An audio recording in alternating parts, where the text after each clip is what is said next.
Welcome back to the On Duties podcast, a production of the Ciceronian Society. To learn more about us and our activities, visit ciceroniansociety.org. We are reading through the entirety of Cicero's On Duties with commentary from a rotating cast of scholars associated with the Society. We publish a new episode every Wednesday in audio on all platforms and video on our YouTube channel. I'm Chris Anadale, Associate Professor of Philosophy at Mount St. Mary's University and proprietor of a small YouTube channel of my own. Joining us today are series regulars Ethan Alexander-Davey, Associate Professor of Political Science at Campbell University in North Carolina, and Ben Peterson, Assistant Professor of Political Science at Abilene Christian University in Texas. Our new co-host this week is Coyle Neal, who is stepping into a position as Associate Professor of Public Service at College of the Ozarks. He holds a PhD in political theory from the Catholic University of America and is the author of Echoes of Antiquity, which he calls a not very exciting book on Hellenistic philosophy and politics. He is also city tax collector of Bolivar, Missouri. Coyle, welcome to the show. Thanks for having me. Okay. Well, this is the first time we've tried 4 co-hosts, and I think we'll do the same format as we typically do. We'll take turns reading and then commenting. We have gotten up as far as chapter 93 in On Duties, Book 1, dealing with the honorable. Cicero's finished his treatment of 3 of the 4 virtues he's going to discuss. He's talked about wisdom, about justice and its twin, liberality, and then about greatness of spirit connected with ambition and the kind of a loftiness that disdains material things. We're moving next into a long consideration of a cluster of virtues under the heading of seemliness. And we'll be talking about this for the next couple of episodes, I'm sure. Ethan, would you please read chapters 93, 94, and 95? And Coyle, I'll give you first comment on this if you wish. All right. Next we must discuss the one remaining element of honorableness. Under this appear a sense of shame and what one might call the ordered beauty of a life, restraint and modesty, a calming of all the agitations of the spirit, and due measure in all things. Under this heading is included what in Latin may be called decorum, seemliness. The Greek for it is prepon. The essence of this is that it cannot be separated from what is honorable, for what is seemly is honorable, and what is honorable is seemly. It is easier to grasp than to explain what the difference is between honorable and seemly. For whatever it may be, what is seemly is manifested then when the honorable precedes it. For this reason, what is seemly appears not only in the part of the honorable that we must discuss here, but also in the first 3 parts. It is seemly to use reason and speech sensibly, to do what one does with forethought in everything, to see and to gaze on what is true. On the other hand, mistakes, errors, lapses, misjudgments are as unseemly as delirious insanity. Seemly, too, is everything that is just, but what is unjust, being dishonorable, is unseemly. There is a similar story to tell about courage. What is done in a great and manly spirit seems worthy of a human being and seemly. As for the opposite, being dishonorable, it is unseemly. Therefore, this seemliness of which I speak relates to the whole of honorableness, and it is related in such a way that it is not seen by esoteric reasoning, but springs ready to view. For there is indeed such a thing as the seemly, and one grasps that it is in every virtue. It is, however, more easily separated from virtue in thought than in fact. Just as bodily loveliness and beauty cannot be separated from healthiness, similarly, the seemliness that we are discussing is indeed completely blended with virtue, but is distinguished by thought and reflection. Thank you. Coyle, what are your thoughts? Yeah, I'm Team Cicero, right? So if we're looking at kind of Cicero's era in history, your only real options, like the 4 options: Julius Caesar, Augustus Caesar, Cicero, and maybe Catiline, if you want that side of society also. I don't think the other 3 would understand this section. You cannot imagine either of the Caesars being concerned with seemliness, whatever their legitimate concerns with virtue might be. That would be an element of it that would just be not on their radar. Maybe Augustus in his older years would have been more interested in it. Catiline, of course, is having no interest in this, but the placing of a virtue not just being a virtue in and of itself, but also proper.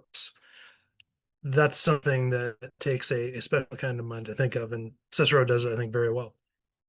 Mm-hmm. Okay. That's what I've got. Okay. Thanks. Ben, what do you think? Yeah, I think this one is an interesting one of the virtues here, because I mean it maybe isn't one of the ones we think of as, the cardinal virtues, right? Prudence, temperance, maybe kind of related to temperance, courage, all these different virtues. And actually he kind of has to explain a little bit here. Look, I know this particular virtue of seemliness sort of goes along with all the other ones because, to be just is seemly, right? To exercise courage when you need it is seemly, right? And so on and so forth. But I do think it's notable that he wants to spend some time just on this idea of, like you said, this cluster of virtues that goes along with fittingness, seemliness. Are things done in the proper way, right? Is decorum, right?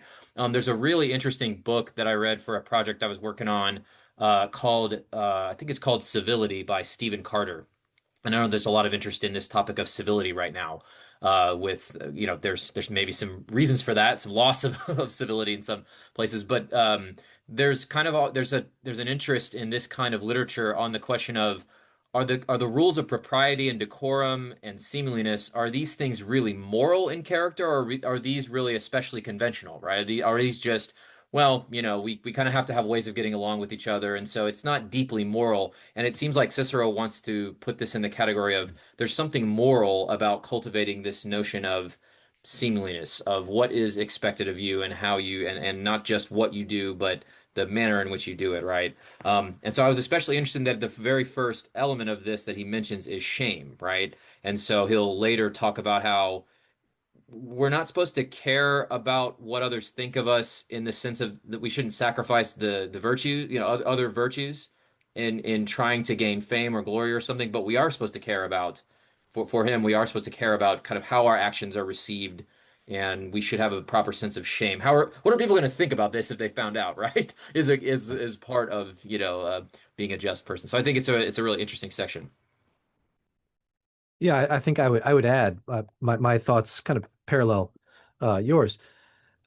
One might think it sounds like we're moving kind of in an aesthetic direction here. Wait a minute, one must not only do what is right, but one must do it in a way that is kind of, beautiful or pleasing, or somehow appropriate in a conventional way. One must be well thought of. We might associate this with a kind of a bourgeois concern for respectability, which we would think is at the very least kind of sort of supramoral, right? Sort of adds on to what's already the sort of the core of what's good. We dislike phoniness and a sort of excessive attention to what is thought of one, amour propre, perhaps in the modern sense. But Cicero seems to he takes this quite seriously. He's treating it last, but he is treating it very seriously and at great length, right? One needs to be engage in action in a way that is moderate, and that shows moderation, that displays it for others, that shows a kind of respect for others, that he'll say later on avoids outraging their feelings. So an attention to how other people see you seems to be this kind of final element, sort of maybe the outermost shell of a person who performs his duties, does it correctly, excellently, and well. Ethan, back to you. Yes, if I could just be a little bit pretentious and point to the original Latin at the beginning of this passage. So there's this, the line in Latin is quasi quidam ornatus vitae.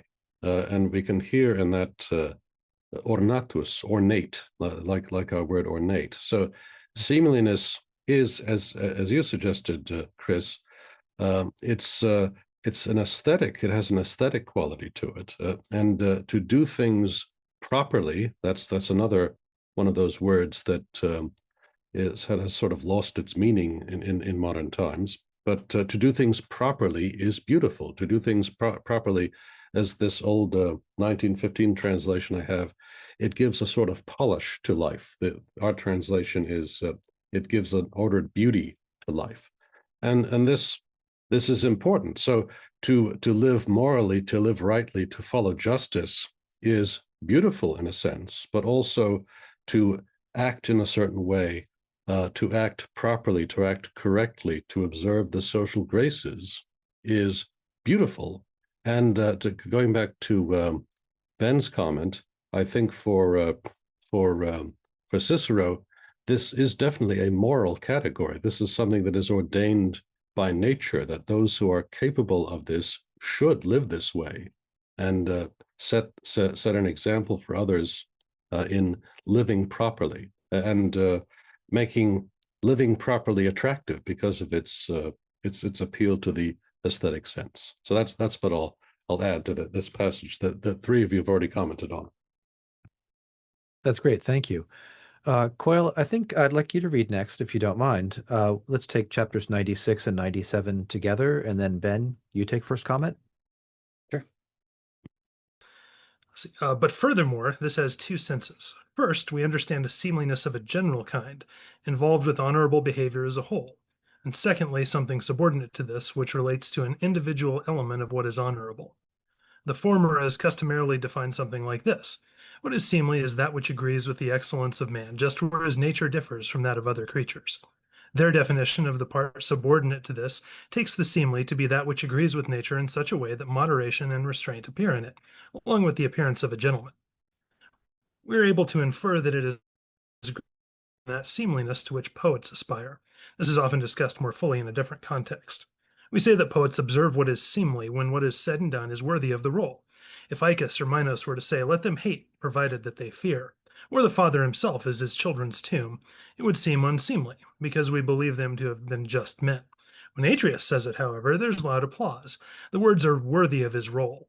The poets, though, will judge what is seemly for each by his role, but nature has imposed on us a role that greatly excels and surpasses that of other creatures.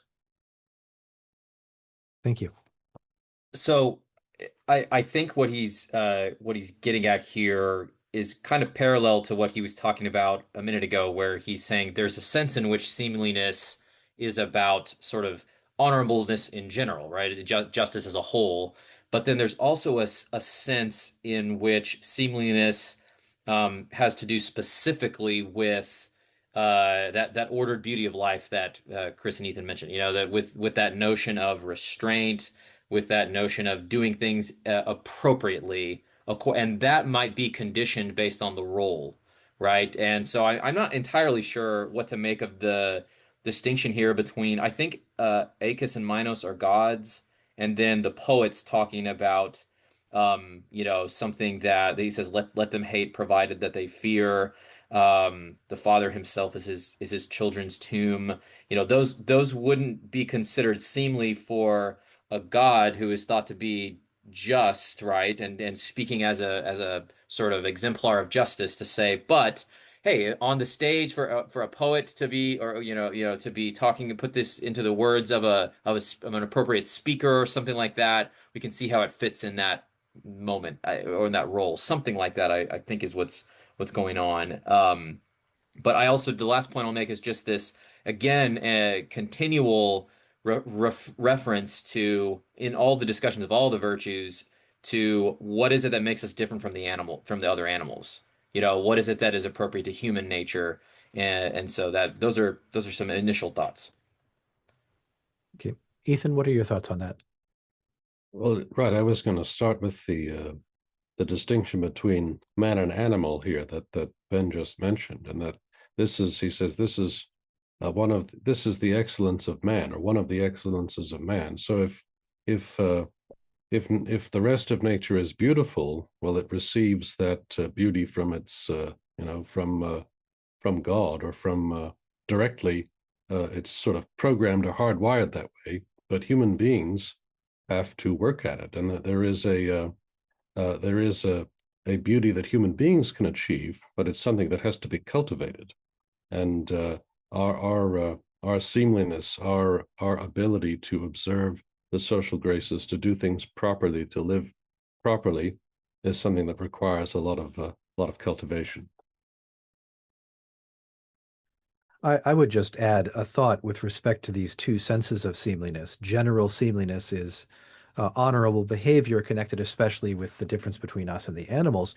Presumably, then its violation would be for a human to behave in a way that is more appropriate to animals, to sort of blur the line between man and beast, to act in a bestial way would be unseemly in a very general sense. Nobody should do that.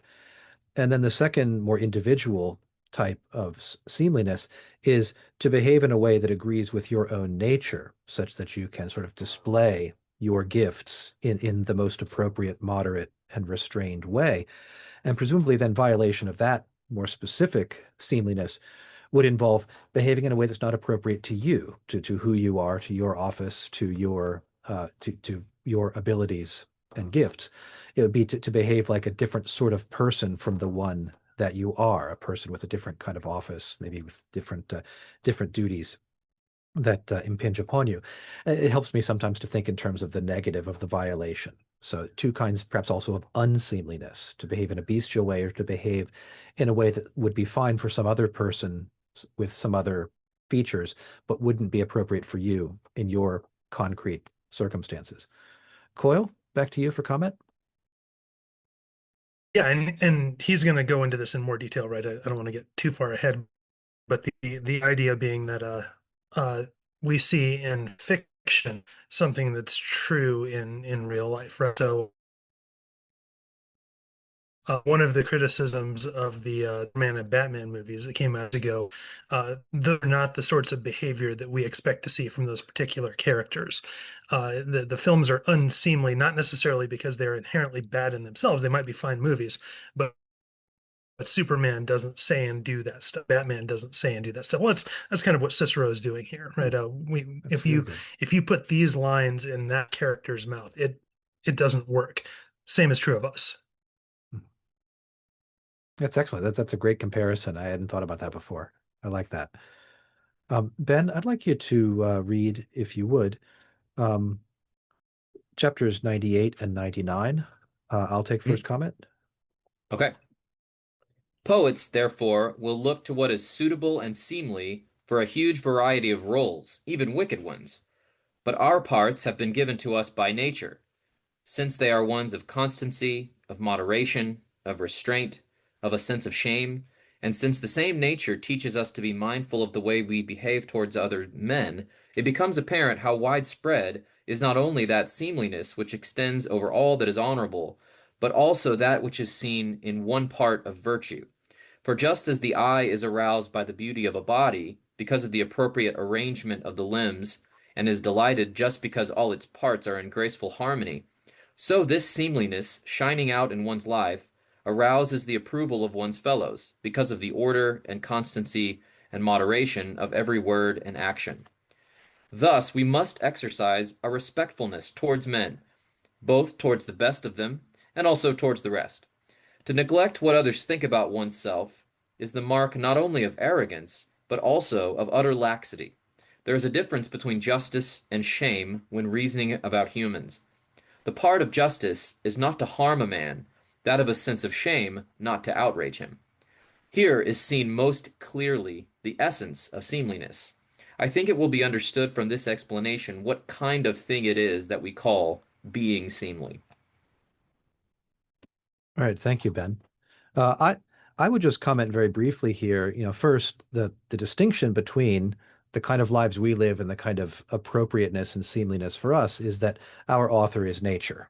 And so we ought to behave in accord with nature the same way that we might say an excellent character in a play should behave according to the vision that an excellent playwright has had for him to give him just the right kind of lines, right? Lear speaks the way that Lear speaks, the fool speaks as appropriate to the fool.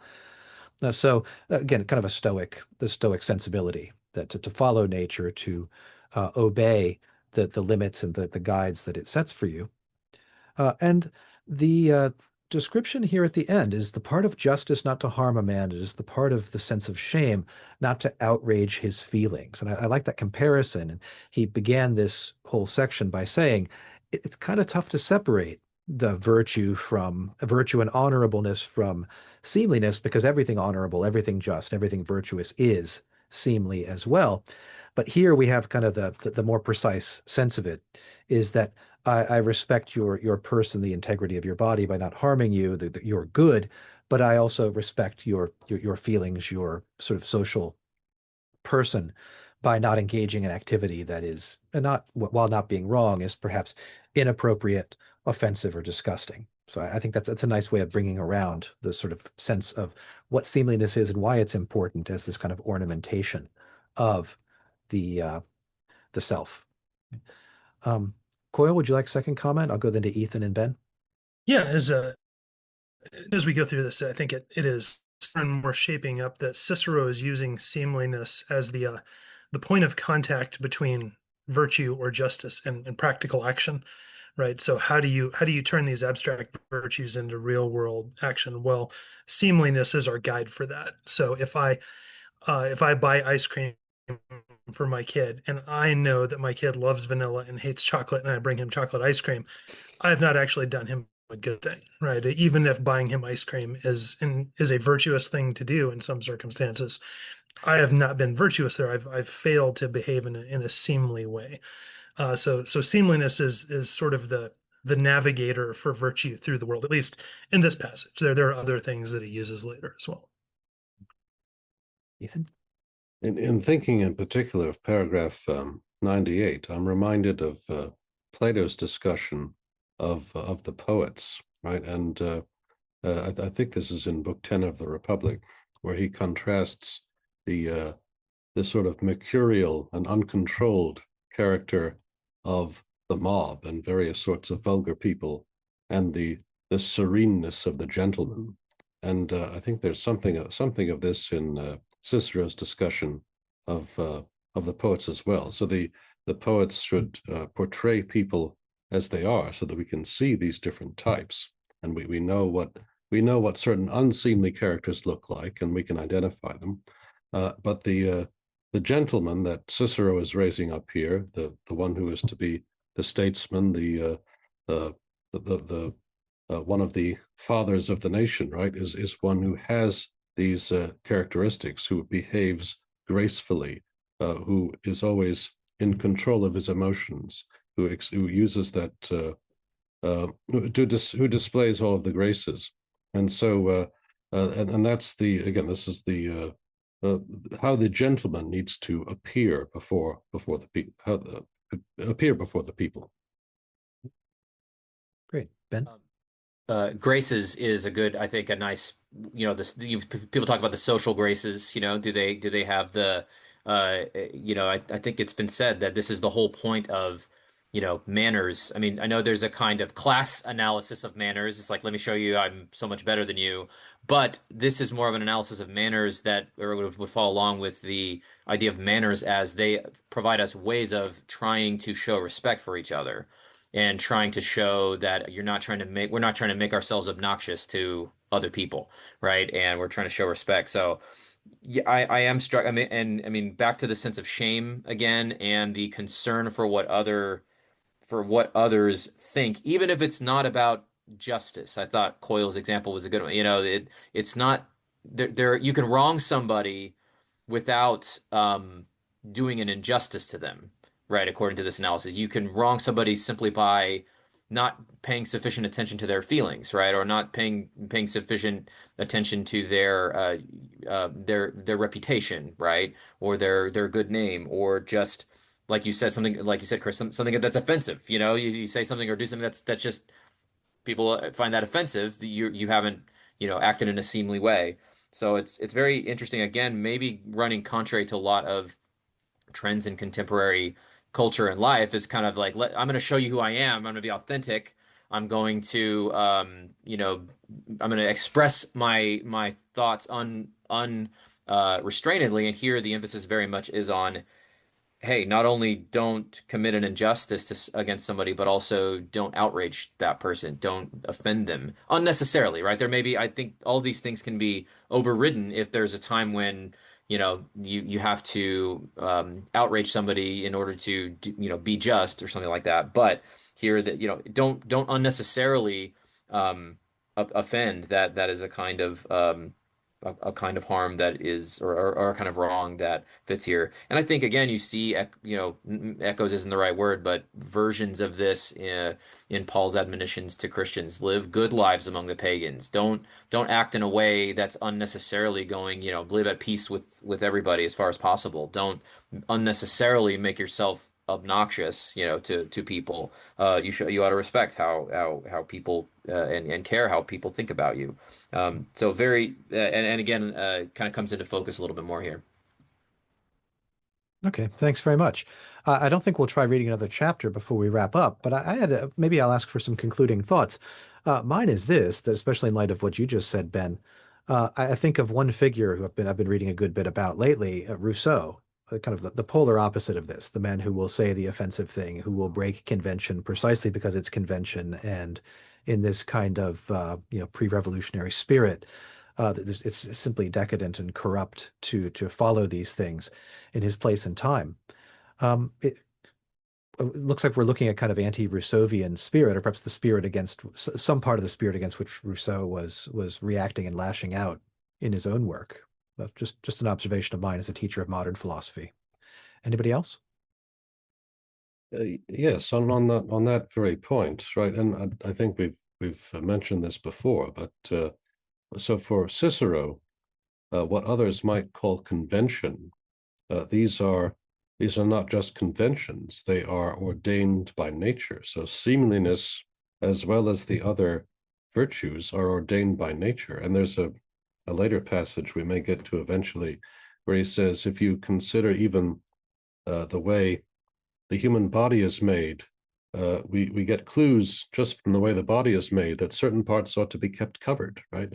And so there are nature tells us, nature at least gives us clues about how we ought to behave, and that is where our virtues that is where our virtues come from. That is where our conventions come from. They're not just things that we made up, or that our ancestors made up, and that are arbitrary.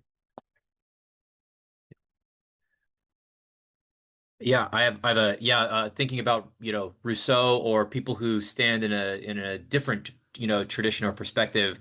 I I may be wrong about this, but I believe the cosmopolitan guy Diogenes, and the Diogenes the Mhm. Cynic, I think. That's it, yes. It's kind of interesting. I don't know how much to make of this, but that he has a more thoroughgoing cosmopolitanism than Cicero, right? Cicero, it does have a kind of concern for, all of we have duties to some degree to all human beings, but we do have very intense duties to our country, our family, and our friends, right? And so Diogenes is on the other end of that. He's also on the other end of this question, right? Which is he's the one it is said of him that he would commit obscene acts in public, right? Because he's kind of saying, hey, look, I'm not bound by conventional, these are just, you know, um, conventional mores that don't have anything to do with actual morality. And so these are definitely competing. It's kind of, I wonder if there's a connection between those things. I mean, if I were going to try to spin one out, it might be that, yes, you have a kind of duty to your country, a duty to your specific community, and you're to respect the mores of that community. You're to, you know, try to live by them and not do things that are offensive to people, to those mores, something like that. But that's just kind of interesting. Coyle? Well, and it raises the question of, and this is the question with any traditional thinker is going to have to deal with. All of this is great if you live in a generally healthy culture, right? If you live in a society with decent mores, what if you don't, or what if you live in a time of crumbling mores, as Cicero did, right? What then? What does it mean to encourage someone to be seemly when the governing aesthetic is do whatever you want and nothing matters? Well, all of a sudden that's a real problem. What would it mean to tell a contemporary American you need to be seemly in your behavior? Well, Mhm. I have no idea. I pity the person who tries. That's a great place, I think, for us to conclude. We're just finished with chapter 99, so we'll pick up next week with chapter 100. Thanks to all three of my co-hosts here, Coyle, Neal, Ben Peterson, and Ethan Alexander-Davey. And thank you for joining us this week for the On Duties podcast. Please subscribe if you want to hear more, and like and share this episode with a friend. We'll see you next Wednesday. Thanks for watching.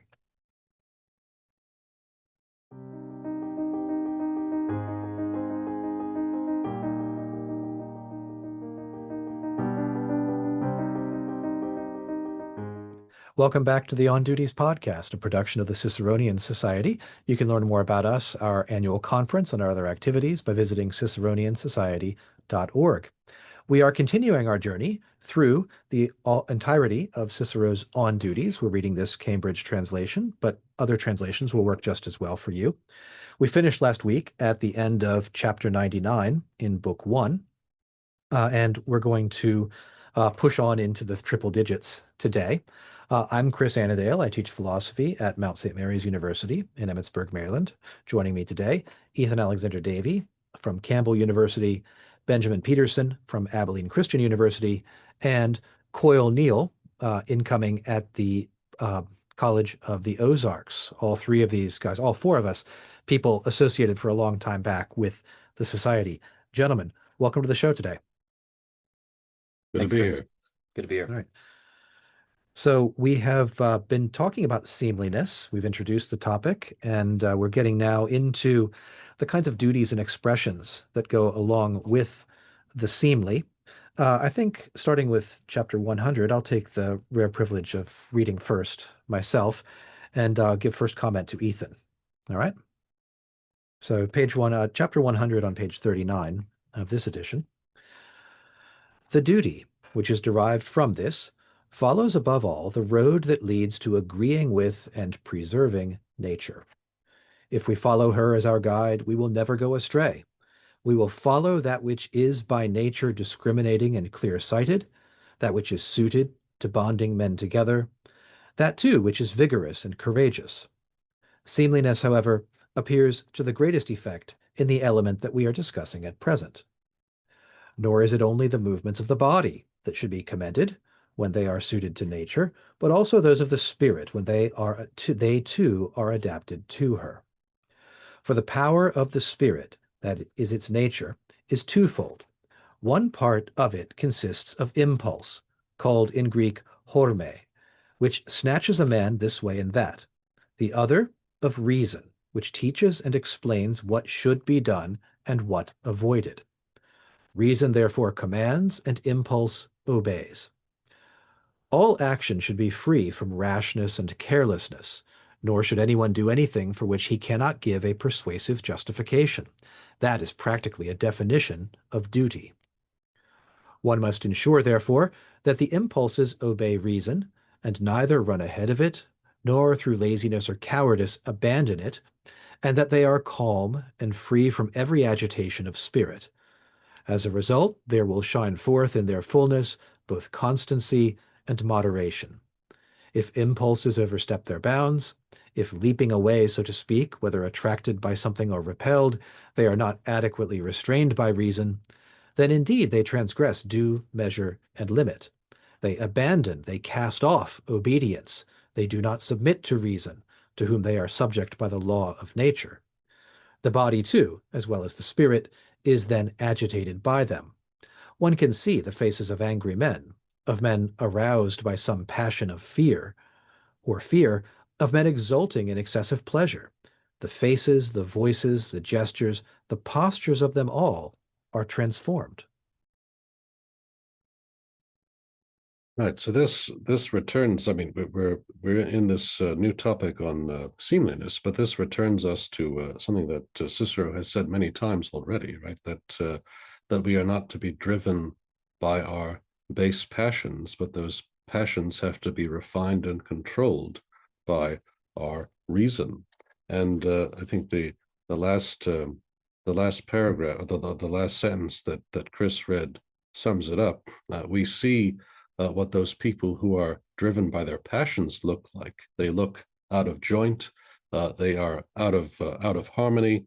They are likely to make mistakes because they are controlled by their passions, rather than being controlled by rational forethought and the consideration of whether an action is justified. So all of our feelings, all of our passions have to be mediated by the kind of by reason and by this this sense that we have, among other things, this sense of decorum. What is the proper way to act in this particular instance? Ben? I like this. Cicero seems kind of fond of these kind of pithy ways of describing what he's talking about. Never do anything for which you cannot give a persuasive justification, right?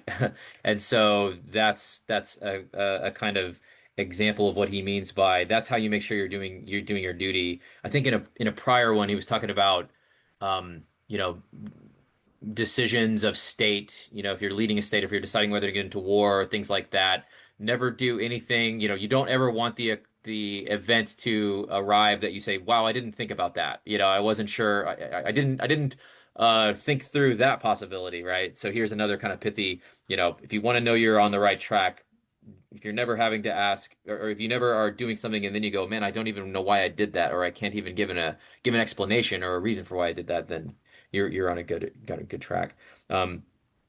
Yes, this is the note down here is kind of interesting. I haven't fully digested it, but the note on page 40, kind of suggesting that here Cicero is using Stoic terminology, although he seems to be in the substance of what he's saying, following a little bit more Plato and Aristotle, where there's a kind of effort that has to be made for the reason to control the impulses or the passions, right? And so this is a kind of a constant potential battle within the spirit, of the person. So those are some of the thoughts I had about that. Thanks. Coyle? Yeah, I always find the ancients talking about the connection between the spirit and the body is interesting. Plutarch has a great essay on anger, where if you find yourself getting angry, you should just look in a mirror and you'll realize how dumb you look and you'll immediately stop. And you guys have talked about this on the podcast already, right? This nature and reason connection, right? Nature is the standard and reason is the tool that we use to align ourselves with the standard. That is universal across ancient philosophy, right? Plato, Aristotle, all of the Hellenistic philosophers, even Diogenes. I mean, that as much as we can tell, that's what he's trying to get at. It's really, really fascinating to kind of compare that with the Christians when they come along and say, yeah, you guys have misunderstood. Nature and reason are also part of the problem, right? They are fallen too, and you're not going to be able to accomplish this wholeness that you're looking for by looking within and looking at the world. You need someone from outside to accomplish this. But of the efforts to try to do so, kind of on our own resources, Cicero is a great one. Cicero is again, like I said in the last episode, he's kind of my guy on this stuff.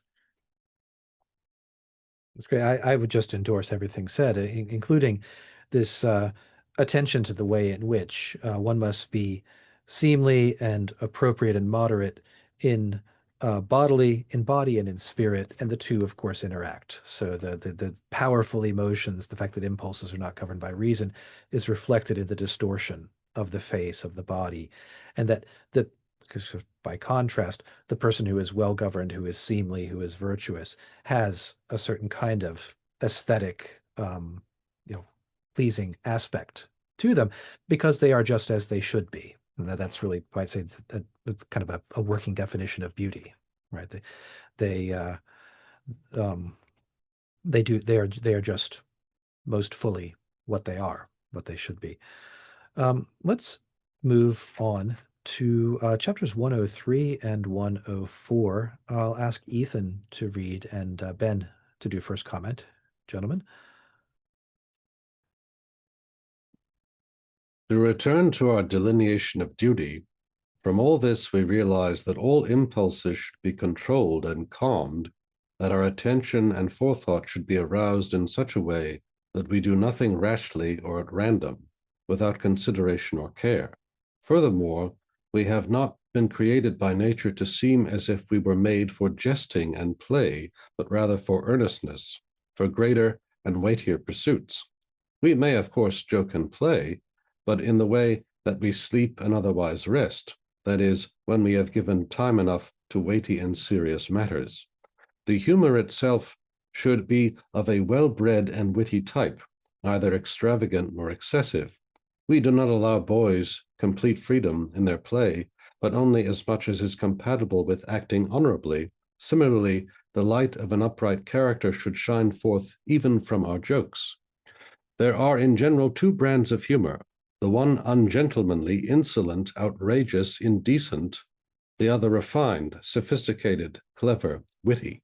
Not only our own Plautus and Attic old comedy, but also the books of the Socratic philosophers are packed with the latter sort. Many things said by other men are also witty, as for example in the collection made by the elder Cato, known as the Apothegms. It is easy to make the distinction between a well-bred and an ungentlemanly joke.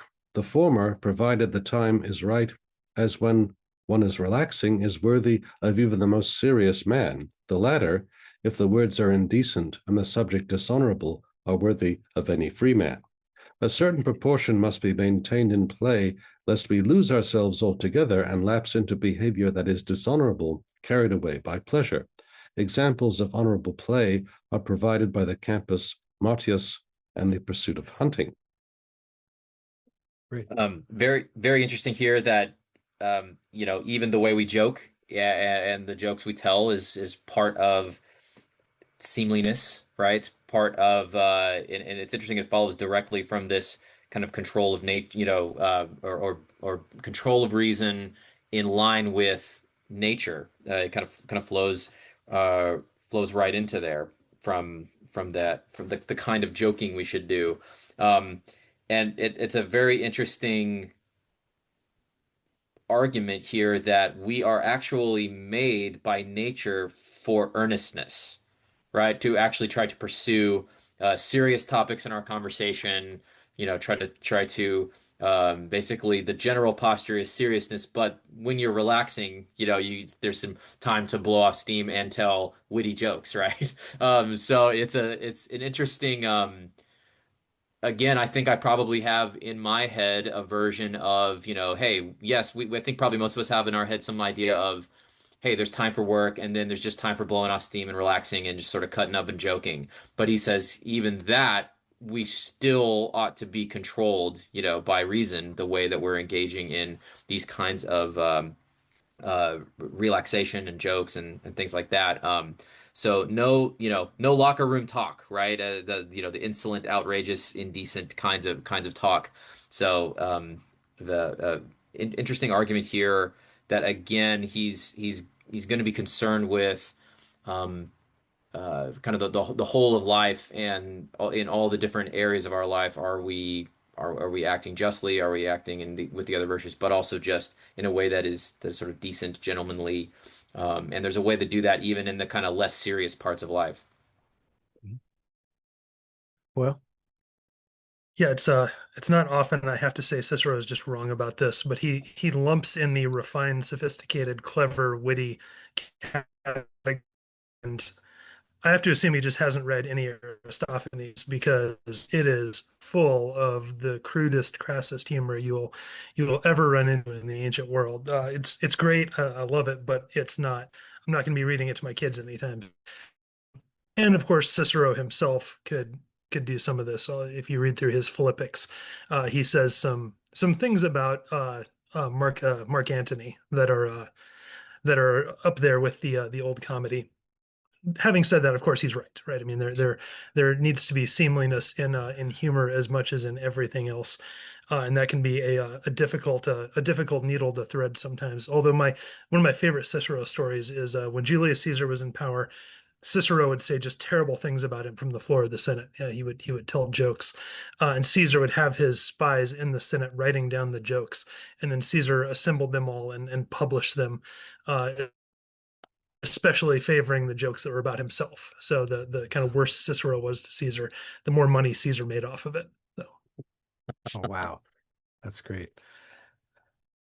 Okay, I don't have a whole lot to add, except I will say that it's interesting to hear a theory of humor here.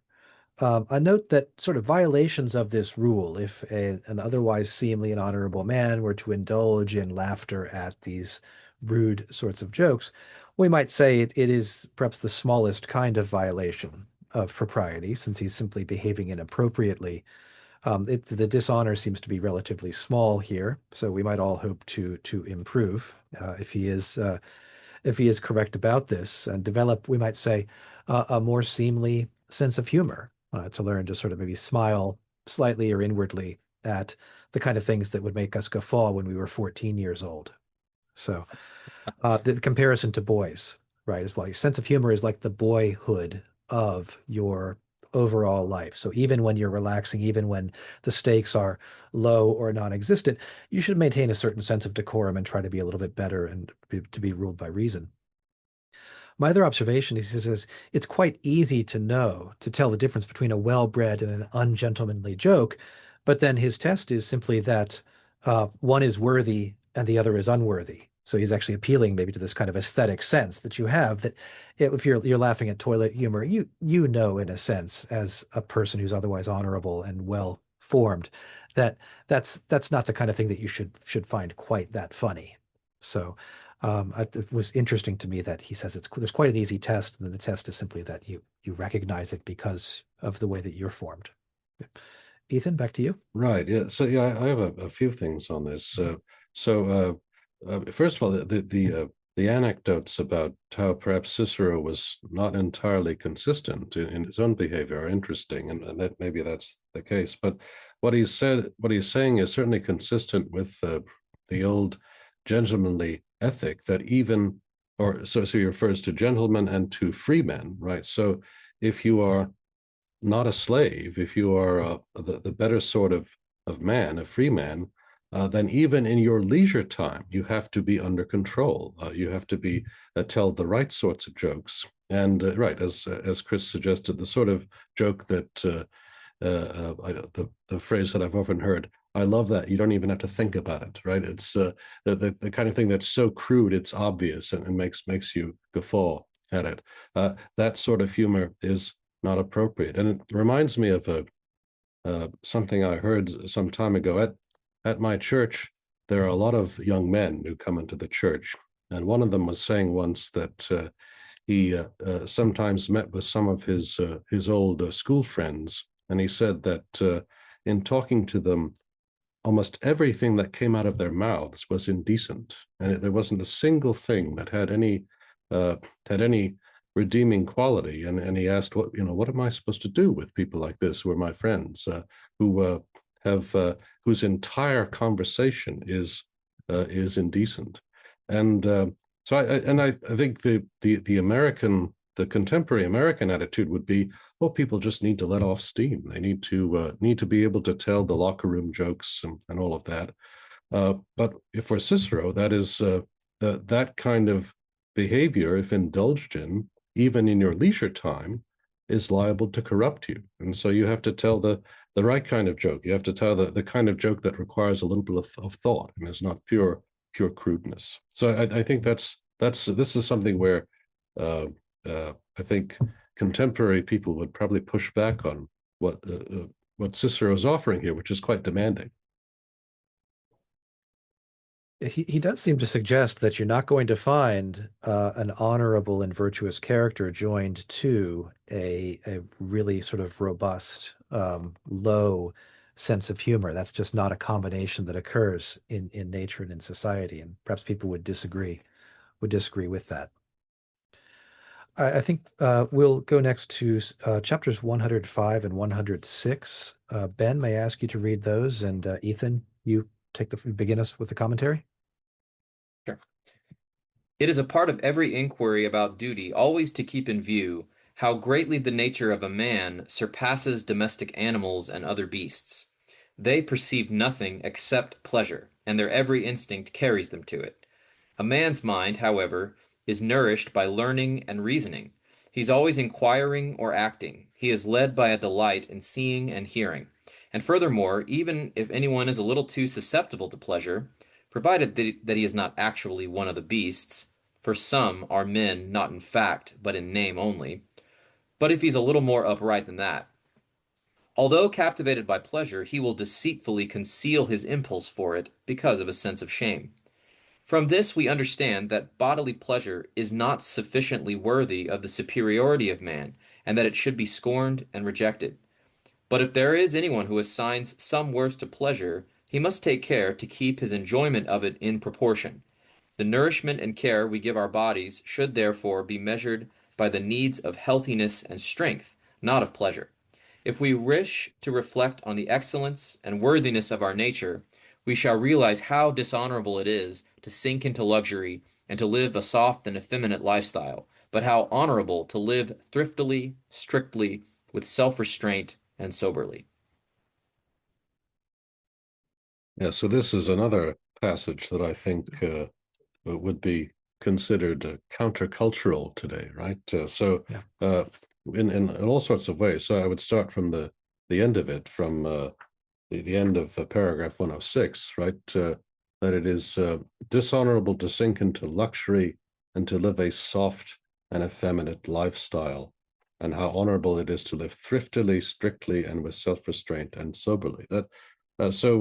To be the playboy, if you can afford it, that is to become an influencer and to be able to travel around the globe and stay in different cities and sample the local cuisine. That seems to be the dream of a lot of people today, a lot of young people in particular, right? And for Cicero, that would be a soft and effeminate lifestyle, not worthy of a real man or a woman for that matter. Right, the idea that it is important to be thrifty, even if you have wealth, to use it for the appropriate purposes. And that's another discussion that we had much earlier. And to live soberly, and that luxury can corrupt us. Of course, this is a very big theme in ancient political thought. That luxury is too much luxury will corrupt us, will take our virtue away, and so we need to be on our guard against that. Coyle, what do you think? Yeah, again, this is part of his broad theme of reason needs to dominate, and pleasure certainly has its place, but will easily dethrone reason if you're not careful, right?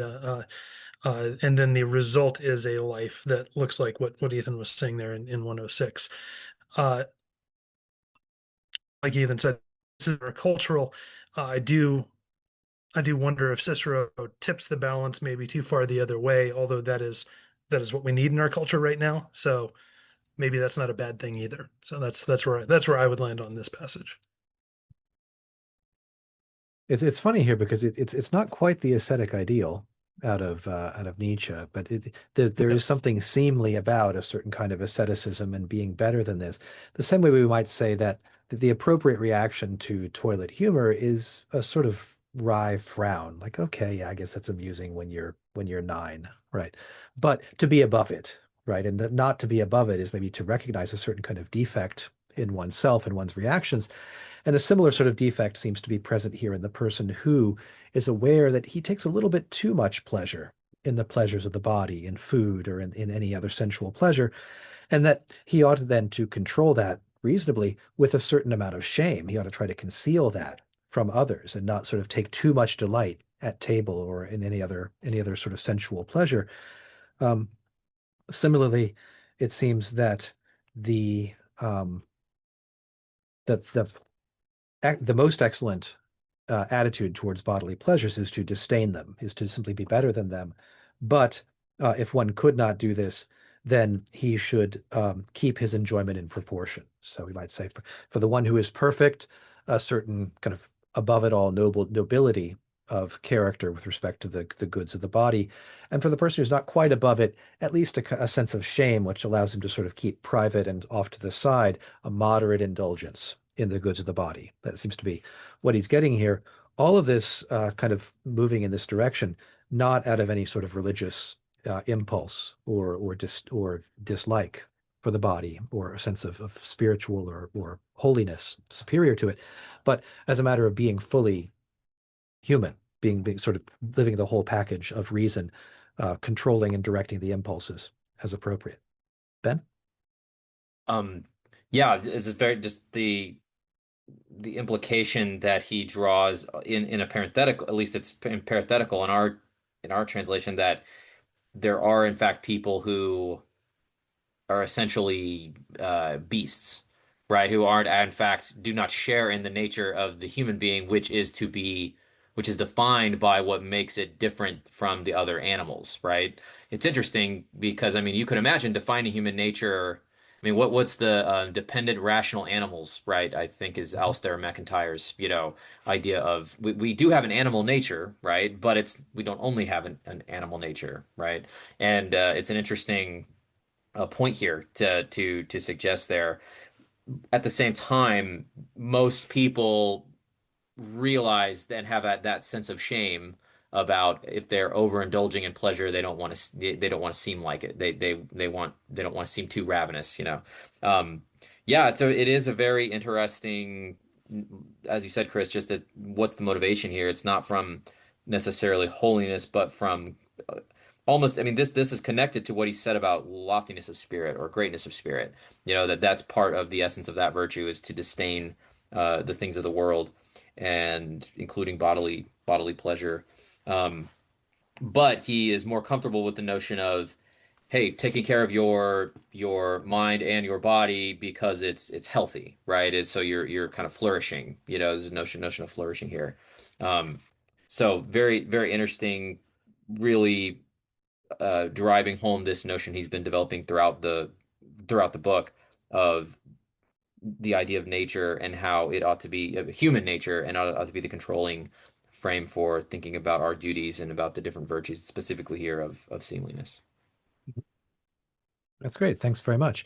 In our final minutes, just for a final comment, I just want to revisit, since we're coming to the close of this section, that Cicero had begun earlier by saying that seemliness accompanies virtue and honorableness in the same way that beauty accompanies health, that everything healthy and well proportioned in the human body is beautiful for just that reason. And it seems to me that that ties in, Ben, with something that you were just saying. I'll go around the circle, maybe Ethan first. Any final comments before we leave this chapter behind? All right, on that very point. So to pursue pleasure to excess is going, as is obvious, is going to disrupt your health. Is going to make you less healthy and therefore less beautiful in that sense. So that's why the orientation is on the health of body and soul. That is beautiful, and not pleasure is not the measure, because pleasure, when pursued to excess, damages the body and the soul. Ben? Just interesting to contemplate the notion here that seems to be coming out in the chapters we read today. Moderation, control of the passions and impulses, restraint.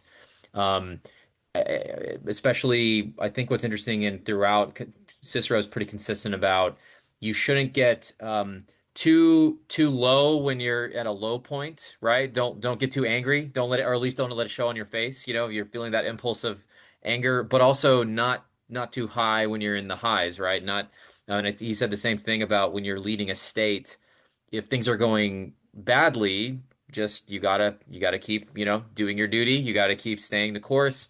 But if things are going well, also don't get too high-minded and thinking about how awesome you are and how well you're doing. Always understand that fortune's going to be coming. Here, I think there's a similar notion here. Pursue that equipoise, which is not too much reaction to bad things, not too much reaction to physical pleasure or to joking or humor.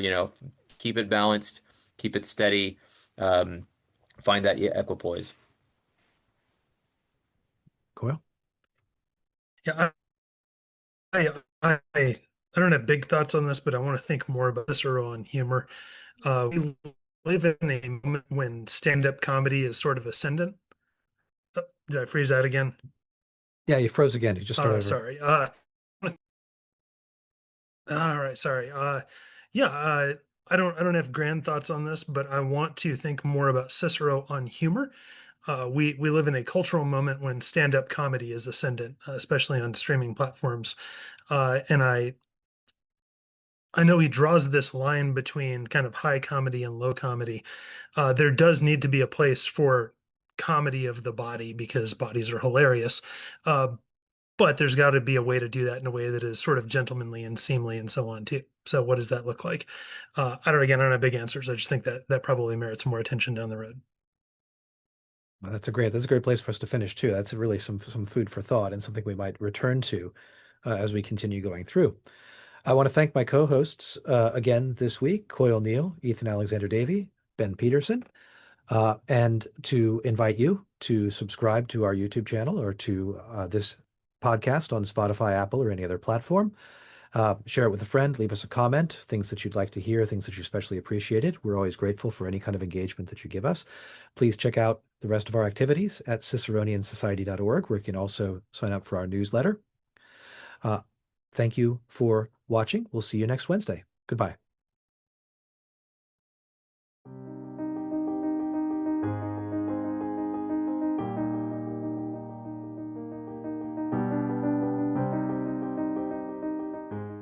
All right, welcome back to the On Duties podcast. We are reading through all of Cicero's work on duties with the scholars of the Ciceronian Society. We are here in a new format for episode 18, just a one-off. We are all present today at the Ciceronian Society's annual conference. It's March of 2026. We're in Omaha, Nebraska. We are very grateful to our hosts here in Omaha, the Institute, the Menard Institute for Economic Inquiry at Creighton University. We're grateful for the use of their facilities here today.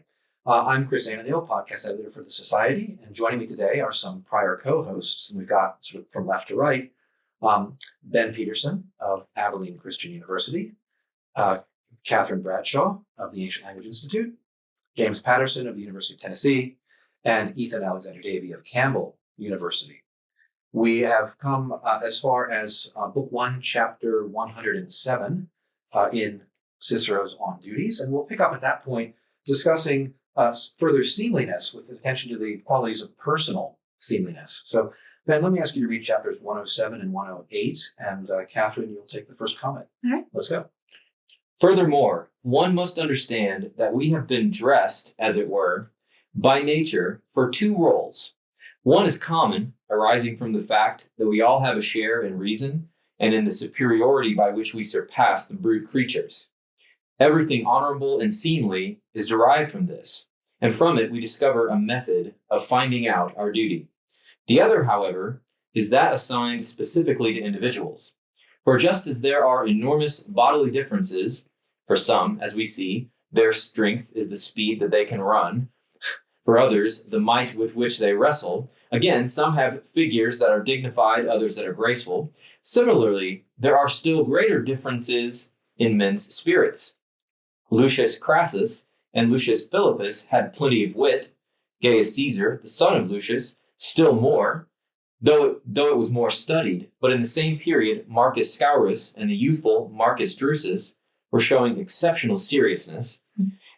Gaius Laelus was extremely jolly. His intimate friend Scipio had greater ambition and a more earnest style of life. Of the Greeks, we are told that a pleasant and humorous and genial conversationalist who put up a pretense whenever he spoke was Socrates. The Greeks called him an Iron. On the other hand, Pythagoras and Pericles acquired great authoritativeness without any jollity.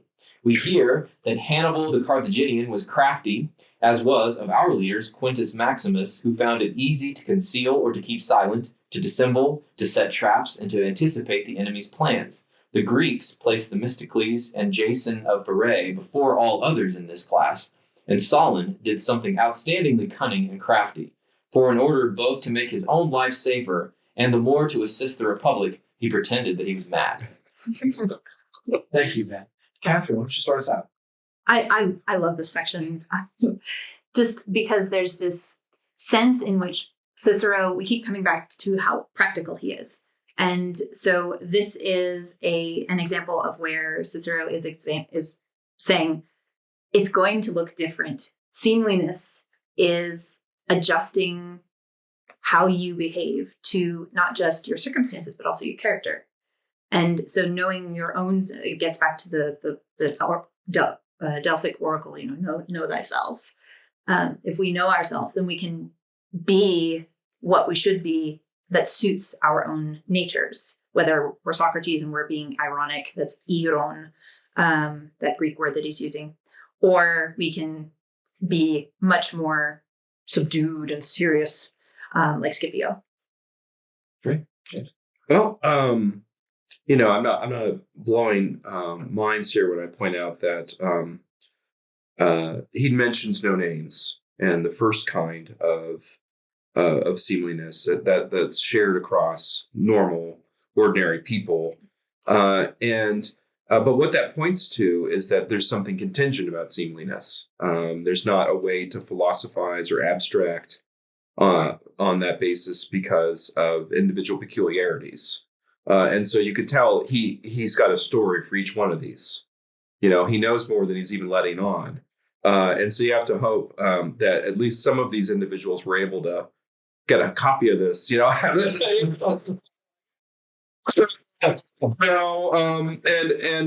so this is the way that the Roman practicality resurfaces in the text in a way that you don't always find in the headier Greek variety. I would go back to Catherine's mention of the oracle at Delphi. Know thee sauton, know thyself, or know yourself. And that's the kind of thing that Cicero is talking about here. So first of all, there is this common nature that we all share, which also imposes limits on all of us, right? So that would be very different from the modern just be yourself, right? So you could just be yourself, and that you could be a brute creature if you like, right? That would be the modern way of thinking about things, but that is excluded here. If you are a human being and you possess reason, there are certain parameters or certain limits that are imposed on you, but within those limits that apply to all reasoning creatures, there's a lot of variety of character that is possible, and you have to know your own character to know what the specific parameters of seemliness are for you. That's great. Right, that's very good. I would only add that I think that it's interesting to me that the quality of one's character is like an objective fact about you, like your height, like your ability to run fast. And part of knowing yourself is to know just what qualities of character you have, which would dictate what is seemly for you to pursue. And that's on the same scale as you should do what is appropriate to a human, and then what is appropriate to a human who has a choleric disposition or who has some other particular kind. So where we might, as modern or postmodern people, tend to think of character as being kind of a blank slate, and I can sort of be what I want to be, what I choose to be, what I feel like being. And so no, actually, rather you need to look carefully inside yourself and discover whether you are a witty person. And that doesn't mean you try to be witty. It means that you have that gift, we might say, in the Christian tradition. So that strikes me that there's a certain amount of discerning an objective quality about yourself that's involved, and then responding to it by doing what is seemly there. Let's move on to Katherine, if I might ask you to read chapters 109 and 110, Sure. with James commenting. Others are very different from these, being straightforward and open. They think that nothing should be done through secrecy or trickery. They cultivate the truth, and they are hostile to deceit. There are others again who would endure anything you like, devote themselves to anyone you like, provided they acquire what they want. We saw that in the case of Sulla and Marcus Crassus. We are told that the craftiest and most patient of this type was the Spartan Lysander, while Callicratidas, the next commander of the fleet after Lysander, was the opposite. And that another man again, although he has great power, manages to appear in conversation to be one among many. We saw that in Catullus, both father and son, and we see it also in Quintus Mucius and in Mancia. I have heard from my elders that it was also true of Publius Scipio Nasica, but that his father, on the other hand, the man who punished the desperate ventures of Tiberius Gracchus, was not at all affable in conversation, and for that very reason became great and famous. There are countless other dissimilarities of nature and conduct which do not in the least deserve censure. To keep going, please. Each person should hold on to what is his, as far as it is not vicious, but is peculiar to him, so that the seemliness that we are seeking might more easily be maintained. For we must act in such a way that we attempt nothing contrary to universal nature. But while conserving that, let us follow our own nature, so that even if other pursuits may be weightier and better, we should measure our own by the rule of our own nature. For it is appropriate neither to fight against nature nor to pursue anything that you cannot attain. Consequently, it becomes clear what that seemliness is like, precisely because nothing is seemly against Minerva's will, as they say. That is, when your nature opposes and fights against it. Thank you, Katherine. James? Oh, so now we've got something interesting. We have natura, right? Oh no, right? Because we have two, right? We have two now. We have the one that's universal, which is a bit in the rearview mirror. We've been through a lot of contingent examples, and we also have the peculiarities that people possess by nature, and there's a tension here. It's a resolvable tension, probably, if as far as I'm concerned.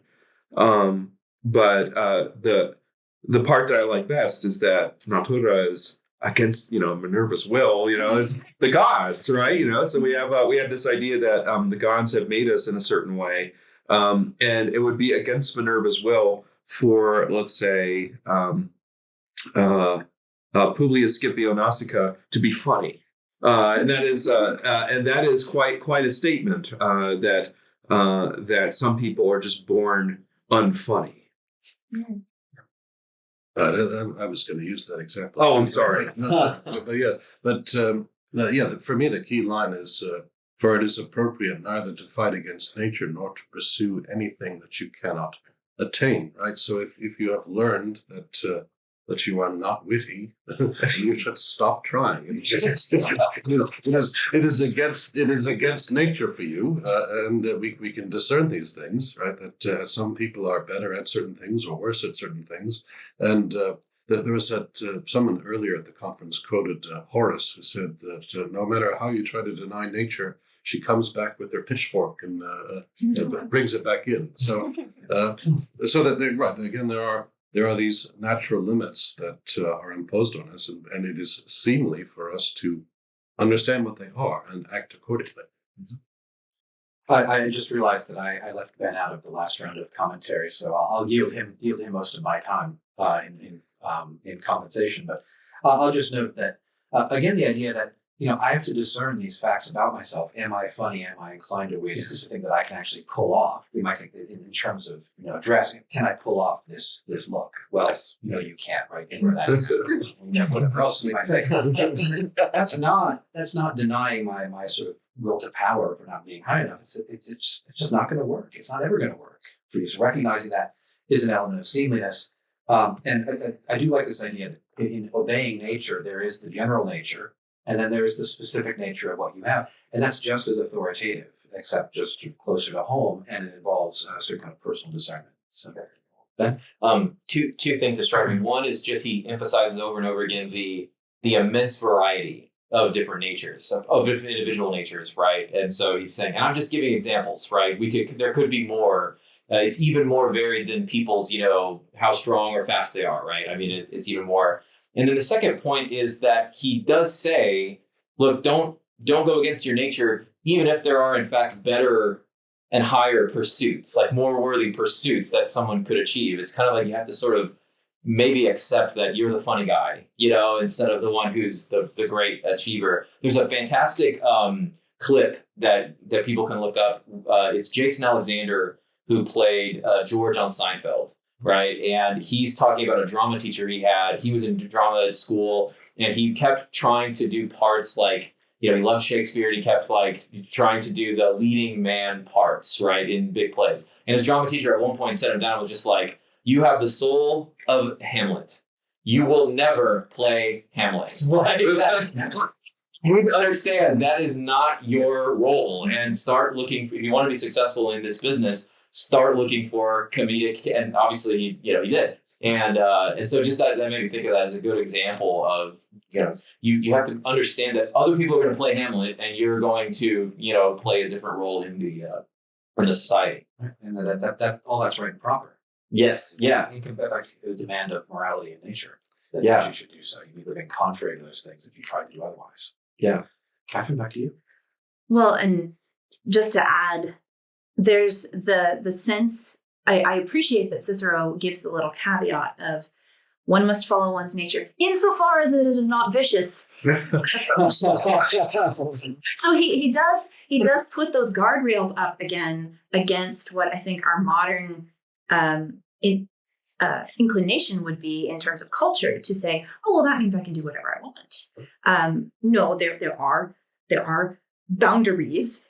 We do not go outside of those boundaries, but within those boundaries, there's a lot of freedom, as you all were saying, and that the Minerva part that you were mentioning, the language there is about, even the verb that Cicero uses, because the English says something like there is nothing is seemly against Minerva's will, and the Latin verb is decat, and so it is not proper. Mhm. Nothing is proper with an unwilling or reluctant Minerva. So if it goes against your nature, it is no longer seemly, as long as it is not a virtue vice problem. Excellent. Wow. All right. James, I may ask you to read 111 and 112, and then Ethan, begin comments. If anything at all is seemly, nothing surely is more so than an evenness both of one's whole life and of one's individual actions. You cannot preserve that if you copy someone else's nature and ignore your own. For just as we ought to use the language that is familiar to us so that we do not draw well justified ridicule upon ourselves, like some who cram Greek words into their speech, so we ought not to introduce any discordancy into our actions and into the whole of our lives. Indeed, such differences of natures have so great a force that sometimes one man ought to choose death for himself, while another ought not. For surely the case of Marcus Cato was different from that of the others who gave themselves up to Caesar in Africa. Indeed, it would perhaps would have been counted as a fault if they had killed themselves, for the very reason that they had been more gentle in their lives and more easygoing in their behavior. But since nature had assigned to Cato an extraordinary seriousness, which he himself had consolidated by his unfailing constancy, abiding always by his adopted purpose and policy, he had to die rather than look upon the face of a tyrant. Right. So we have two very different examples here, right? So an example of this on the first part here we have an example. It is unseemly to be pretentious, right? To use too many Greek, if you're a Roman, to use too many Greek words in your speech. It appears to be showing off, right?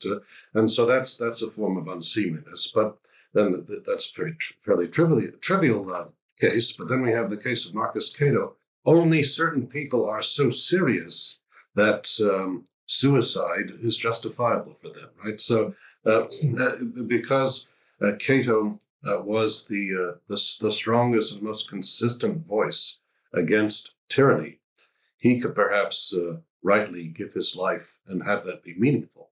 But for the others who had a more easygoing manner, that kind of act is not for them. And of course, yes, if we have a justification for suicide, that's difficult for us Christians, but that reflects the Roman sense of morality there. Absolutely. Thinking here, obviously, it's quite extreme, right? You say, well, it would have been wrong for them to kill themselves. They weren't the kind of person who has to kill themselves now, but Cato had to, right? It would have been wrong for him not to do so, or maybe I say unseemly, perhaps that sort of category of wrong, which certainly troubling for a Christian. We have a different sort of way of thinking about morality and duty. My thought as well about this, thinking about Philip Reef here at the conference, I think we've all had some things to do with.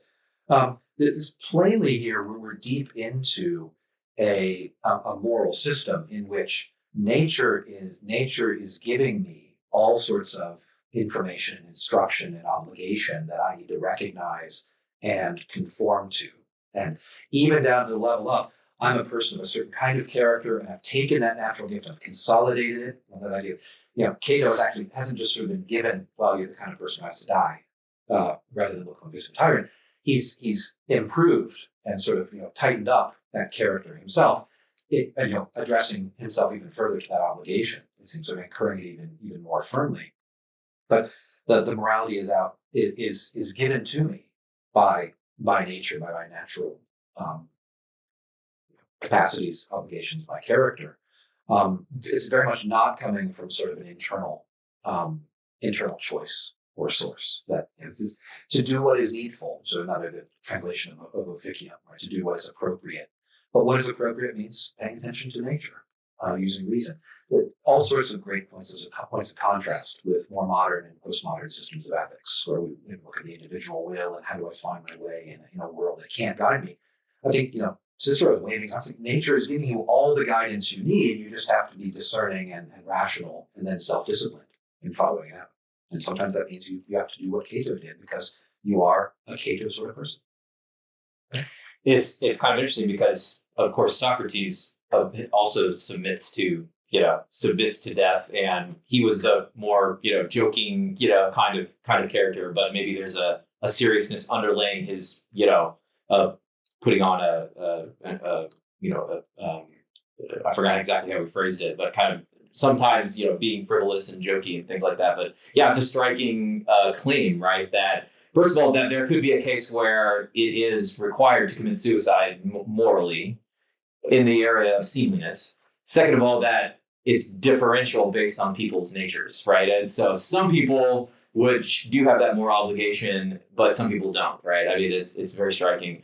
And so the note here kind of suggests the possibility that Cicero is kind of, Cicero, who was also an opponent of Caesar, is kind of trying to explain why he hasn't ended up in that situation, and so, well, yes, that was Cato's, calling, so to speak, by nature.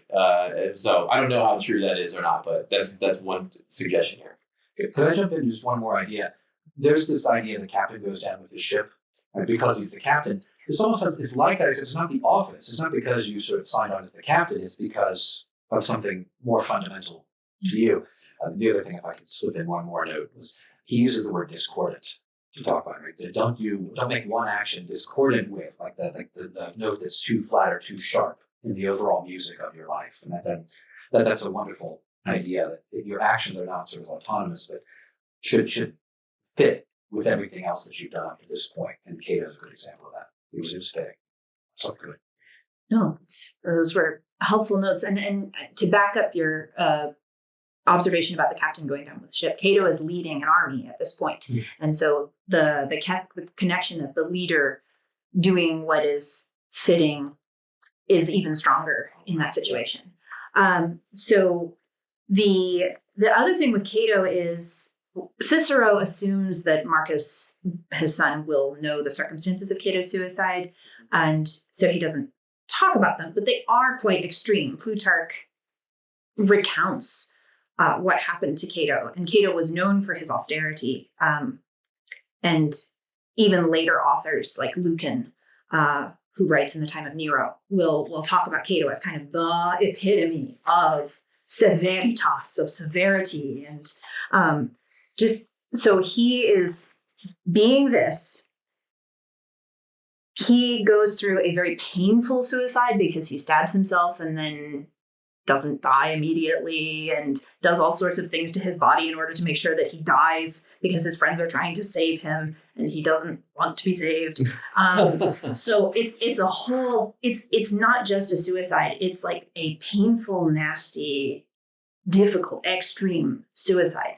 And so he is that type of person who will do that because it is dishonorable for him to submit to Caesar after all he's done and all he's said against Caesar.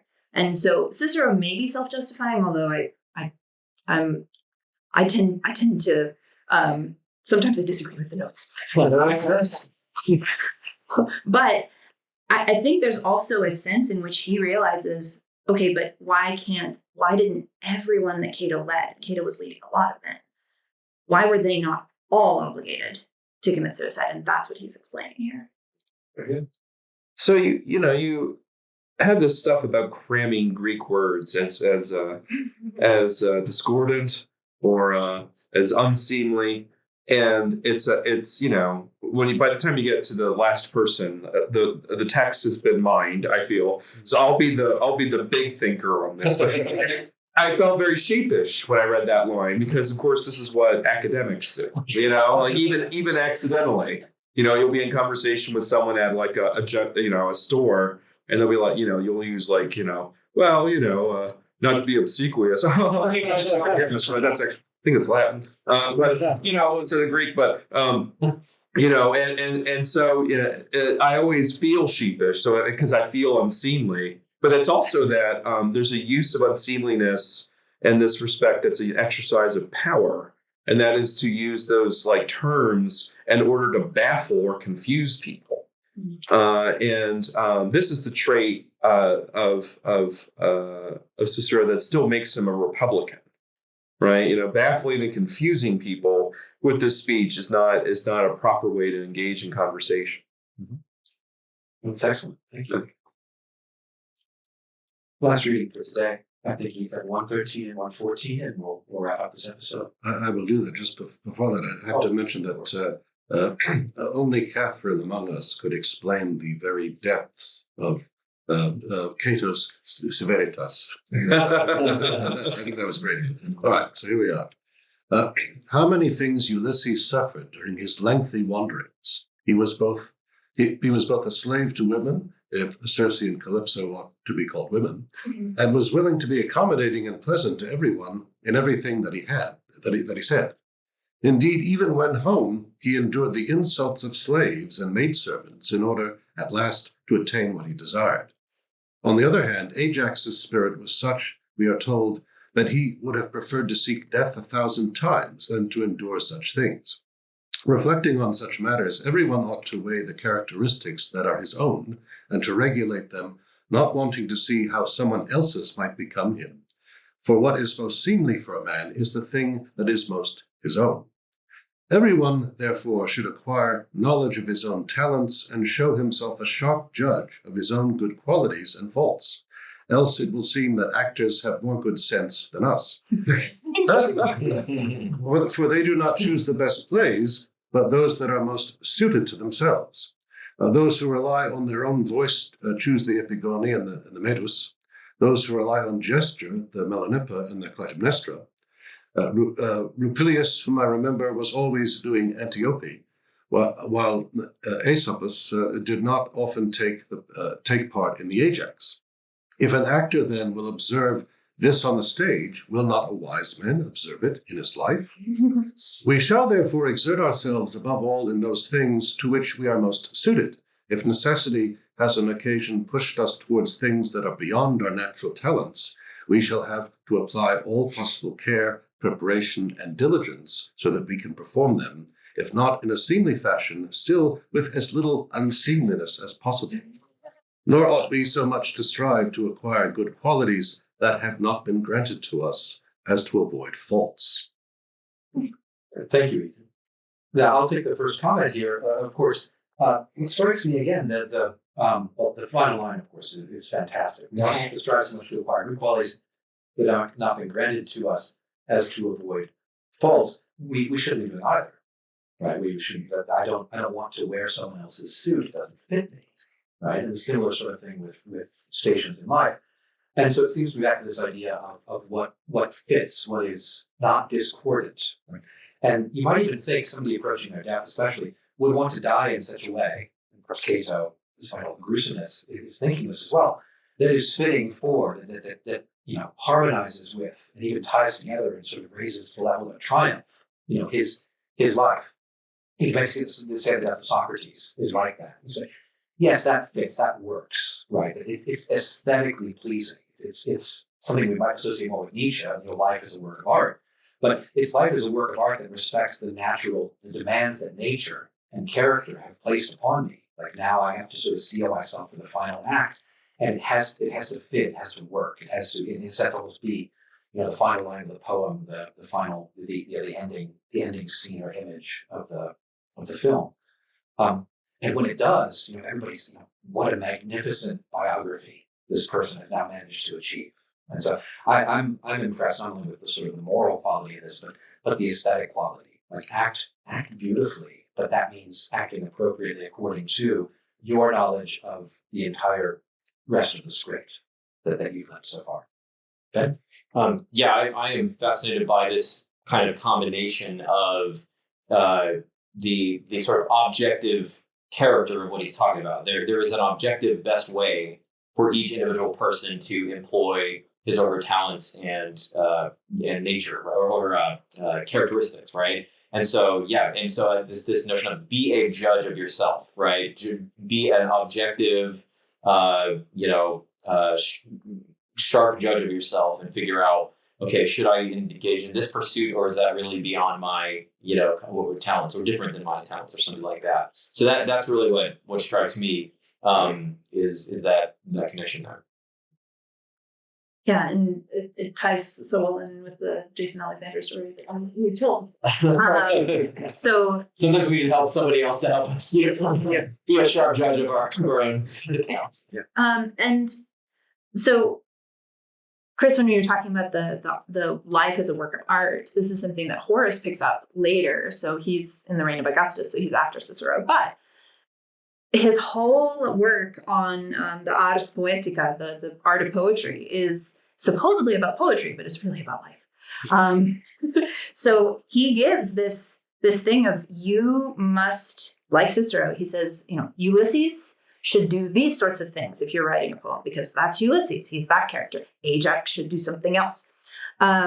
So Ulysses is a fun one because it's kind of like going back to an earlier section that we read where he was saying some men will stoop to anything in order to get what they want. And Ulysses is offered in the Odyssey as like admirable and the hero for doing all of this, which is very odd given the Homeric warrior culture, which is very much more Ajax who commits suicide because he's been shamed in front of everyone. He's acted crazy and been cheated by Ulysses of the armor that he thought was his rightful due. And then he goes mad and kills a bunch of sheep and then is very ashamed and kills himself.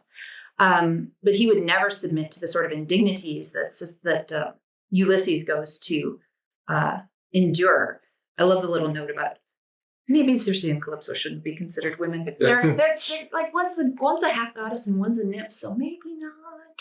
Also, my recollection of the story is not necessarily of slavery. Well, I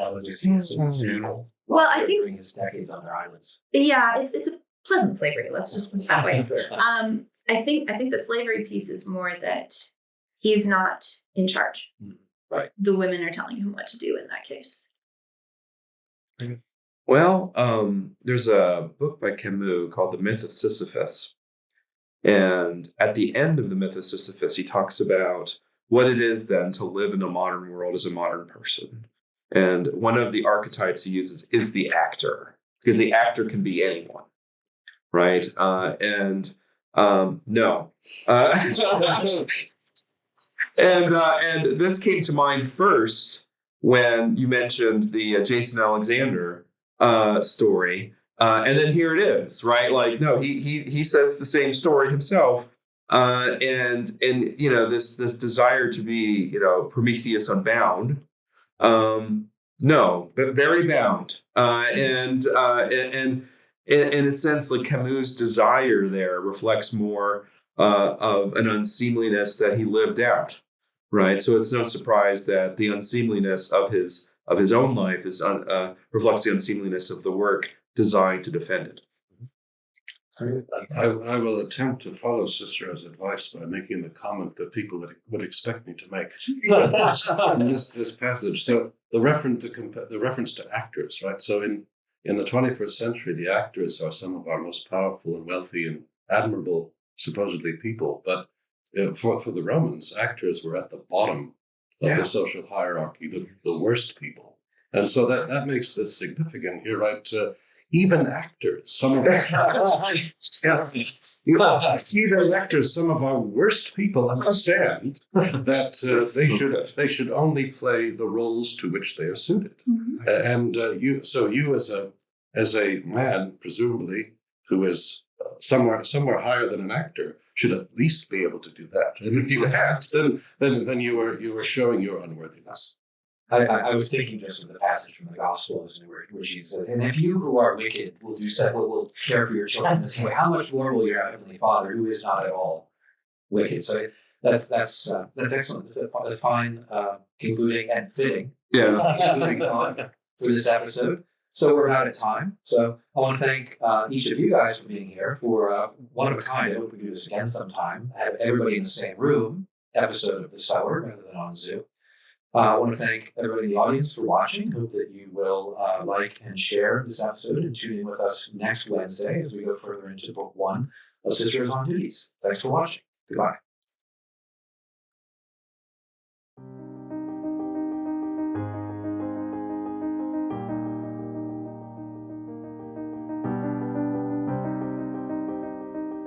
Welcome back to the Cicero on Duties podcast, reading through all of De Officiis with the scholars of the Ciceronian Society. To learn more about us and our programming, please visit ciceroniansociety.org. I'm Chris Anadale of Mount St. Mary's University.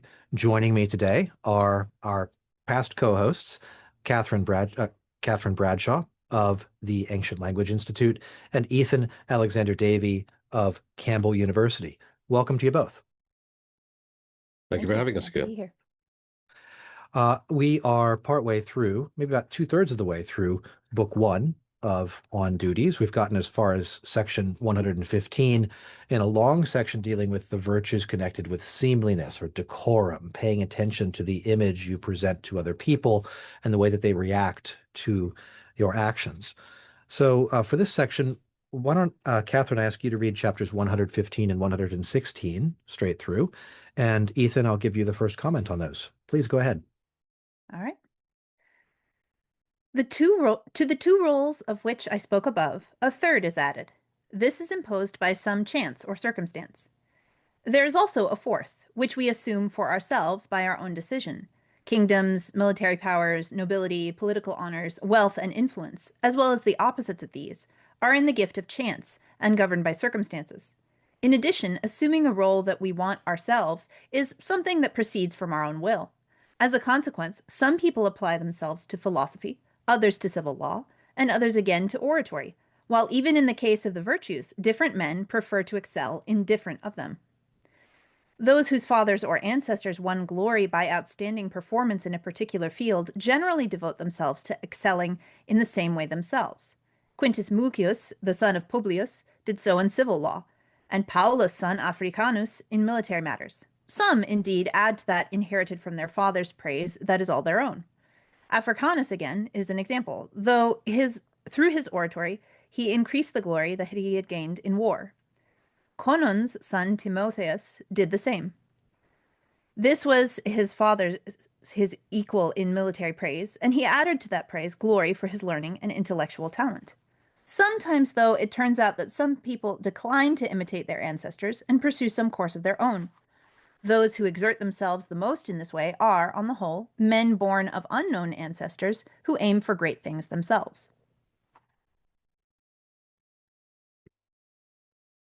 All right, so there are a few things going on in this passage, and also for context, I believe we ended in the last section that we discussed. We had ended with Cicero's injunction to us to do the thing to which we are best suited, right? But as he continues with this argument, there are circumstances in which things are thrust upon us. So we may have sought office because we thought we had a duty to do so, or office may have been thrust upon us. And then we have to deal with those circumstances as well, and apply our knowledge and our best talents to those positions that either our own ambition or circumstances have thrust upon us.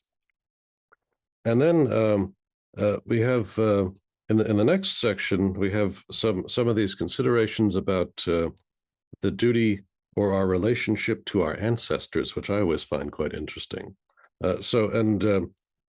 Katherine probably knows more about this than I do, but we can say at least that it was fairly typical for the Roman upper class to think of themselves as being in a position to take on the same responsibilities as their fathers and ancestors.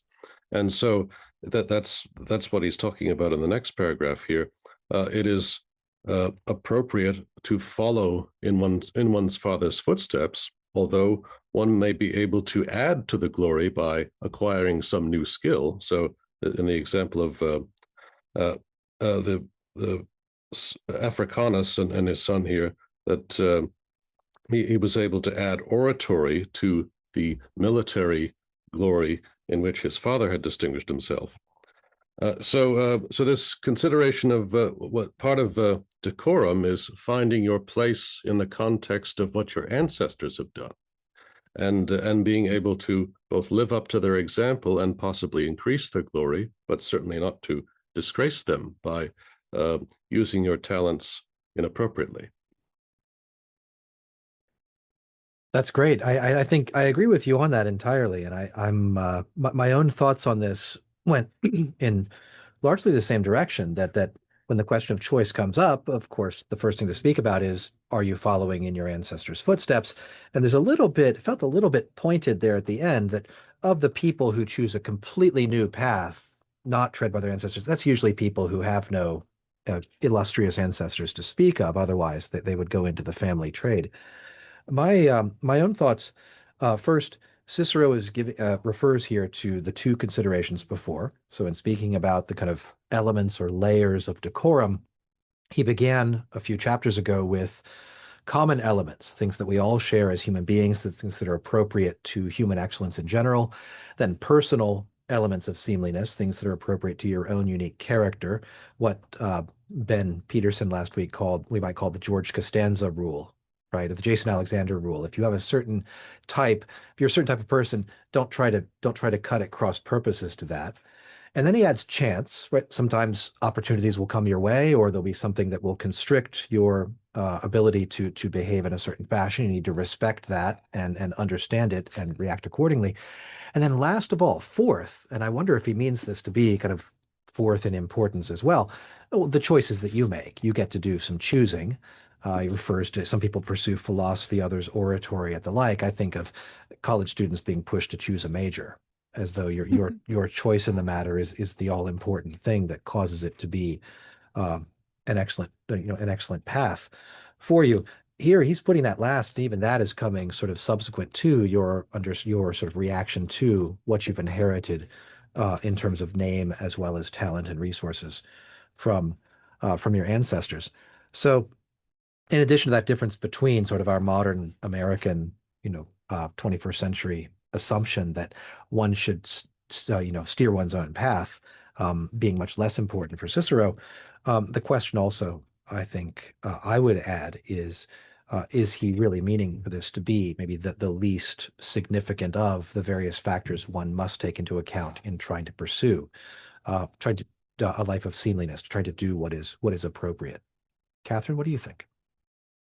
There seems to be a sense in which there is this idea that one should take into account everything else and then consult one's own individual feelings. And yes, I am in agreement with both of you on this, that Cicero seems to see it that way. There is also this fact that of the four things, they're all what he calls personae, which is what we would say like role in English. It's a bit of a play on words because a persona is the theatrical mask that actors would wear. And we've been talking, Cicero just finished talking about, well, actors pick the role that's best suited for them.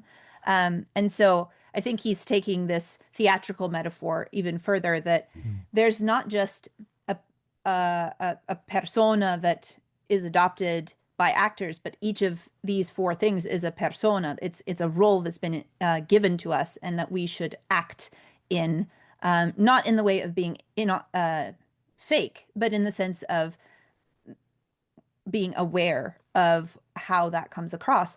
And so there is a sense in which choice has something to do with it, but it is not the great virtue that modern thinkers seem to put forward. There's also the fact that those that excel their parents and go in a different direction, I think Cicero might be subtly, subtly, that's an interesting word to use with Cicero and his own self ideas, but I think he's alluding for Marcus, his son's benefit, to the fact that he himself is not from an illustrious family. He is from a good family in the provinces, but he chose a different path than his ancestors. He went to Rome. He became consul. He rose to the very top, and so I think there's a sense in which he's saying, now remember, like we've done something else. We don't necessarily have to go in our father's footsteps, though that is the kind of most obvious way of honoring one's ancestors appropriately. Very good. Well, let's move on to the next section. Could I just add one point of course. Go ahead, please. On what Katherine said? We've already gone over the passage where Cicero says to his son that you will now inherit my glory and my reputation and carry it on. So Cicero was himself a new man. His father was not in the senatorial class, but now that he's in it, he expects and hopes his son to take up that mantle and carry it on. Mm-hmm. Very good. Ethan, I think we'll tackle 119 and 120 together, if you would like to read those, and I'll do the first comment. I'm said sorry. 119. I think I'm so sorry. 117 and 118. I think that's right. Yes. Okay. So sorry. We ought therefore, when we seek what is seemly, to grasp all these things with heart and mind. First of all, though we must decide who and what we wish to be, and what kind of life we want, that deliberation is the most difficult thing of all, for it is as adulthood is approaching, just when his counsel is at its very weakest, that each person decides that the way of leading a life that he most admires should be his own. The result is that he becomes engaged upon a fixed manner and course of life before he is able to judge what might be best. Prodicus, as we find in Xenophon, told the story of Hercules, who, when he was just becoming a young man, which is the time given by nature for each to choose the path of life that he will take, went out to a lonely place, and he sat there for a long time while he pondered by himself which path it was better to take. For he could see two, the one of pleasure and the other of virtue. That could perhaps have happened to Hercules, sprung from the seat of Jupiter, but it is not the same for us. We imitate those whom each of us thinks he should, and we are drawn to the pursuits and practices, to their pursuits and practices. Moreover, we are generally imbued with our parents' advice and led towards their customs and manners. Others are swayed by the judgment of the masses, and long especially for the things that seem most glittering to the majority. Some, however, have followed the right path of life, whether by good fortune or by the goodness of their own nature, or through parental guidance. Okay, thank you, Ethan. For commentary, it's interesting here now talking about how does one choose? Well, one might think that one should deliberate and imagine Hercules going out into the wilderness to just think by himself, from which he immediately says, that's not the way we have to do it. We imitate our parents. We imitate whom we value. So our friends, our peers, if it's them, or the crowd, the mob, the majority. So there's this interesting, kind of suggestion that we're really not being philosophical here, are we? In the sense that we would imagine one would sort of very carefully make a choice of what to do. Again, my image of a college student trying to choose a major, right? So it just seems so important in the moment, and it is perhaps of less importance than one might think for one's overall life plan and career prospects, although I doubt I can convince anybody of that. Um, but it's the kind of thing that we need to be aware of the social factors that we draw from our parents and from our friends and from even the crowd, if that's important to us, or from our own inner nature. And it seems like we shouldn't be ashamed of that. We shouldn't feel that we are being fake or inauthentic or bullied, that this is just the way that it is. This is perhaps connected with recognizing that my choice of career should reflect something of my awareness of what I've inherited from my parents. Katherine?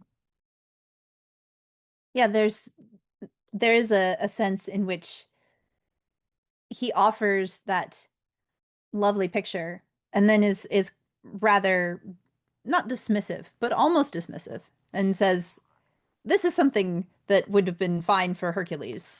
I think it's in the sense of that clear choice between pleasure and virtue, where there's only two roads and there's two, because the story is that Hercules went out into the wilderness and met two women, basically. One was beautiful and pointed him on the easy way of pleasure, and one was a little more stern looking, but was virtue and pointed him on the more difficult path. There's several very famous paintings of this, usually with virtue pointing up a rocky path, up a mountain or something like that.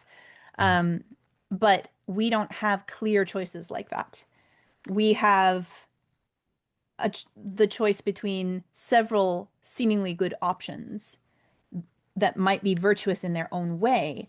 And then he acknowledges that youth is when we are supposed to choose, but it is also the time when he says that it is when there's the most inability to plan temperamentally, because of the ancients' recognition that youth is a lot more impulsive. And so we choose something at a time when it will affect the rest of our lives, possibly, but we have difficulty getting the right decision ourselves. So in a sense, the advice of others is actually helpful. Now, Cicero is not a big fan of the crowd per se, but the advice of our parents, the advice of friends, those are all useful and make up for the fact that youth is, the Latin is, it is maxima imbecilitas concilii. It is the time of the greatest imbecility of counsel. That meaning self-counsel there, right? My ability to sort of advise myself. Of planning, I think, is an easier way of thinking. Got it.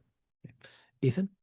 I agree with what both of you said. I think I would just put it a little bit more starkly, because it seems like he's giving us the opposite of the advice that I suppose we're supposed to give, or that in the 21st century is given to people, that you can be anything you want, and you are in a position to choose that. And it seems that Cicero's response to that is, are you born of the seed of Jupiter? If you're not, then that's probably not a good approach. And and what occurred to me here is that suppose you're the son of a carpenter. Well, that might be the best path for you to follow. You're familiar with it. Your father was capable of it, but you probably are too. Whereas following the path that is most appealing, the most glittering to the majority, that's where whatever the percentage is today, according to surveys of youth who want to become influencers, right? And a glittering path, but probably not a good path for very many people.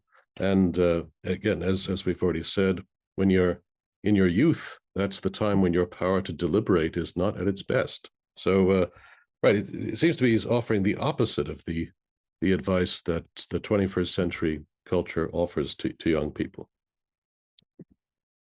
Very good. Very good. And not the last time, I'm sure, that we'll observe that.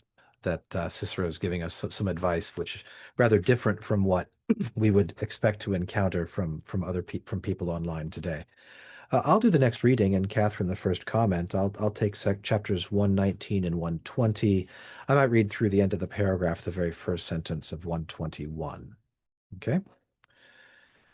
It is, however, an extremely rare type of person who is endowed with outstanding intellectual ability or a splendidly learned education, or both, and who has also had time to deliberate over which course of life he wants, above all, to follow.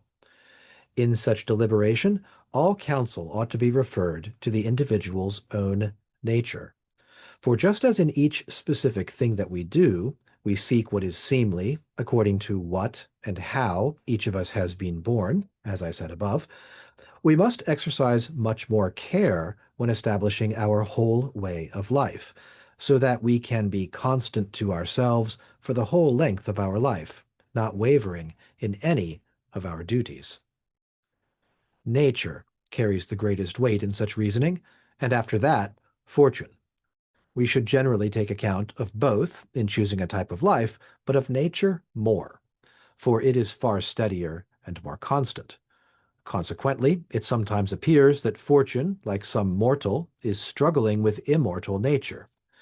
When, therefore, someone has adopted a plan of life entirely in accordance with his nature, if it is not a vicious one, let him then maintain constancy, for that most of all is seemly, unless perhaps he comes to realize that he has made a mistake in choosing his type of life.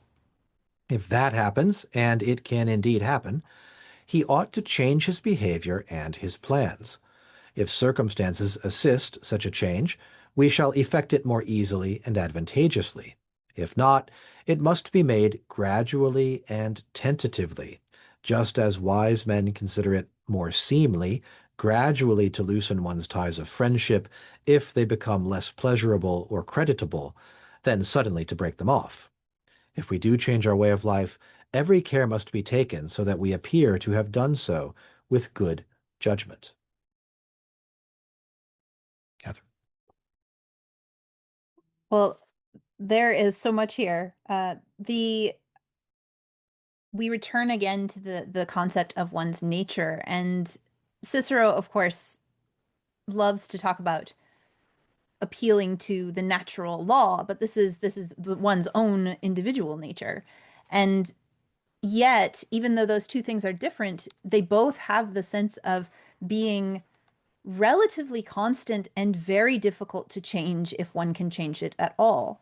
And so in that sense, that's why, as we talked about a couple of episodes ago, one must consult one's own nature, and he returns to this again. One must keep one's own nature and skill set in mind, because it's very unlikely that one will gain a new natural ability over the course of time. Now, acquiring skills, yes, but a natural ability, that's something that if we have it, we have it. If we don't, we don't.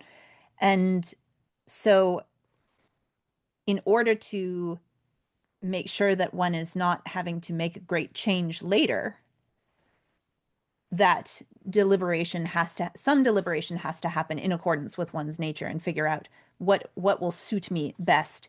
But Cicero, being a realist, says, well, but sometimes we realize we've made a mistake. And when we do, we cannot just make a change very suddenly. It must be in a way that, again, is very obvious that we have thought through it. It's not just that you have thought through it, it's that others must see that you have thought through it. So again, the care for how something affects others.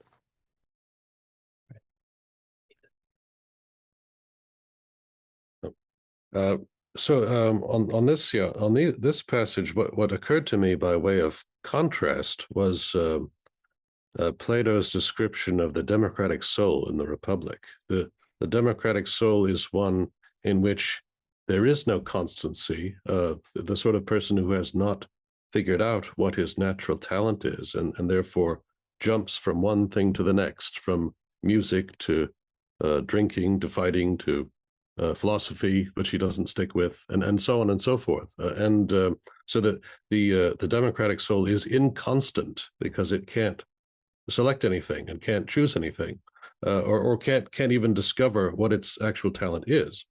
And so again, for Cicero, the constancy is the once you have understood what your nature is, then you should be consistent with it. And it may be necessary, as we've already said, if you discover that you've made a bad choice and that you're not good in the role that you're in, that you may need to carefully plan your way out of it to pursue something else. But one should not in any case be skipping from one role, one thing to the next. That is the opposite of what one should do. Right, exactly. I noticed here that the linkage with Cicero's On Friendship, where he explicitly says this, that if one must break off a friendship, the prudent, the seemly thing to do is to just, loosen ties and allow the friend to gradually grow apart. I taught this to a high school class not long ago, and one of the questions that came up is why? Why is it more seemly? Why does it seem better for all involved not to make a sharp break, not to even let it be seen that there was a sharp break, right? And that's an interesting ethical principle here, but it has this additional quality of it also ensures that you are not the democratic man jumping from one thing to the next, but you are behaving moderately, prudently, with a certain amount of self-possession. So I have made a bad mistake, but I'm not going to panic. I'm going to sort of steer my way out of this situation gradually and slowly. So always with this kind of self-control. I did like here in this passage the image of nature and fortune, but nature more. And it's almost as though fortune is the mortal struggling with the immortal, because nature will master the situation. Fortune and chance, whether good luck or bad luck, can maybe have a run for it, but it's nature that we ought to be predominantly listening to, because nature is going to have this kind of, a God on earth kind of quality in terms of assessing things. And then also the feeling that this reminds me of kind of Cicero's dad advice, right? Well, here's what you should do. Be constant, provided you haven't chosen something vicious or wicked, have you? Have you, son? And then and so be constant unless you've discovered that you've made a mistake, in which case here's how to sort of, steer your way gradually out of the mistake without introducing chaos or fury into your life. So that's, I think, really excellent advice. It has that kind of practical flavor to it. Here's what you should do, and if that doesn't work, here's what you should do. And if you've made a mistake, here's the attitude to take towards the mistake that you've made. So you're covered all across the board. I think the last chapter we'll do for today for this episode is 121. Katherine, could I ask you to read that one, and Ethan to comment on?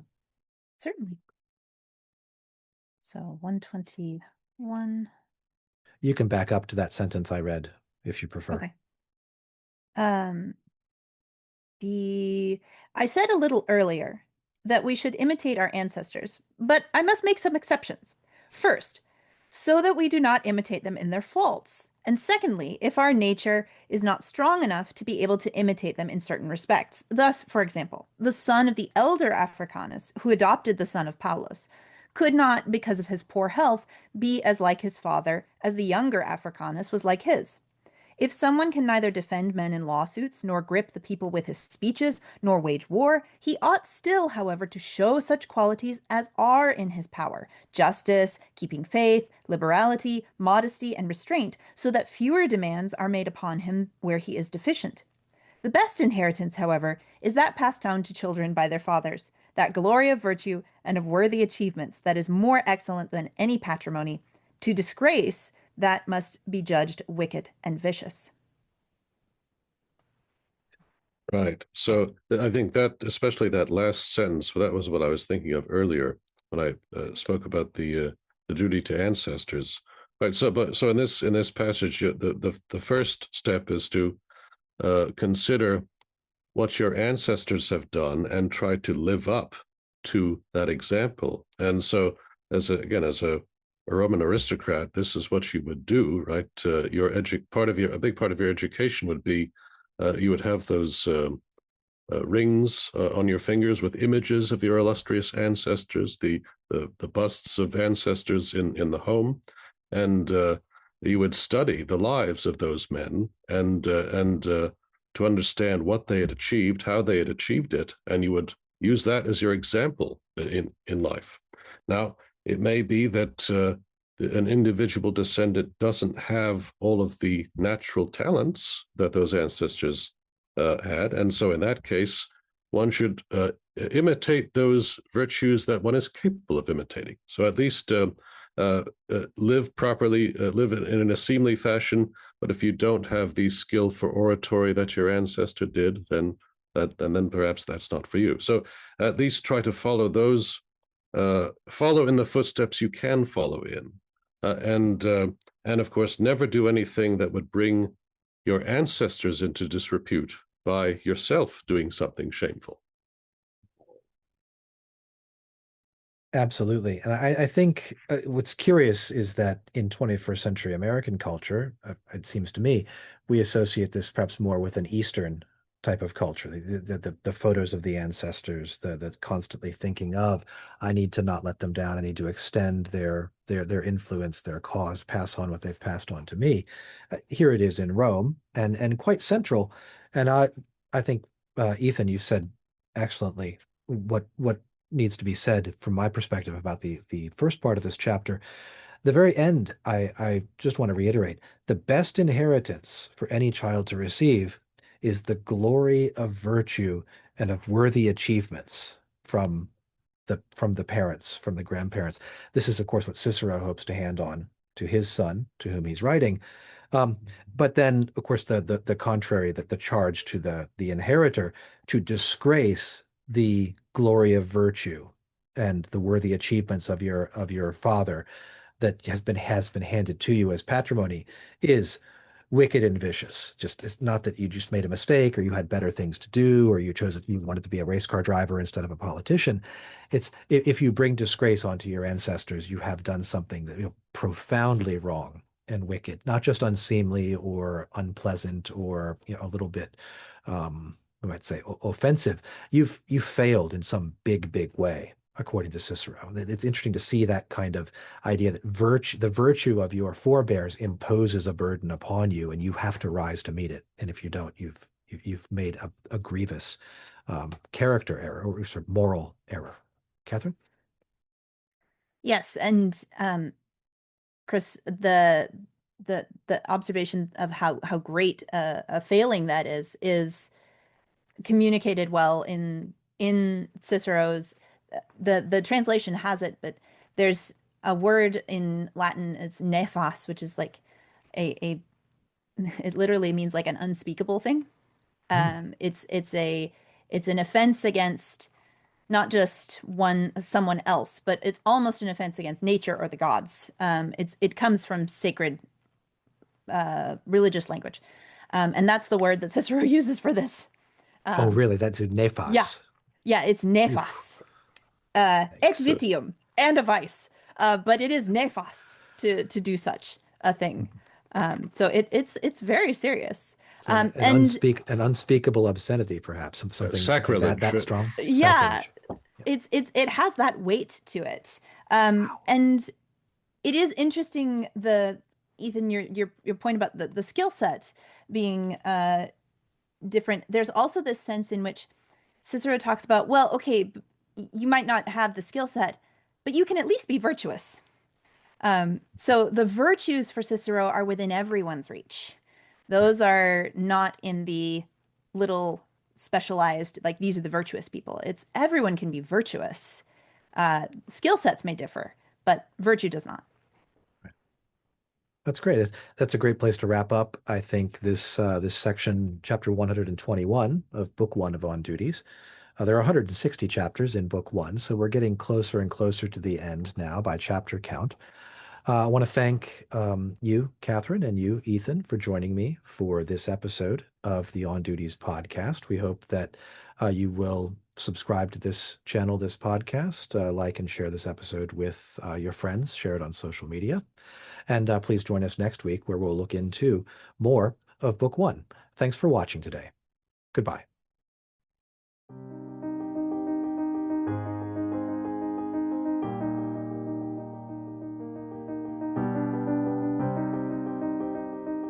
Welcome back to the On Duties podcast, a production of the Ciceronian Society. We are reading through all of Cicero's De Officiis with the scholars of the Ciceronian Society. I'm Chris Anadale of Mount St. Mary's University. Joining me today again are Katherine Bradshaw of the Ancient Language Institute and Ethan Alexander-Davey of Campbell University. Welcome to you both. Good to be here. Great to see you guys again. We are about 3/4 of the way through Book One of On Duties. We finished at the end of chapter 121. So I think we'll pick up right away here with chapter 122. Ethan, may I ask you to read that and Katherine to offer first comment on it? Of course.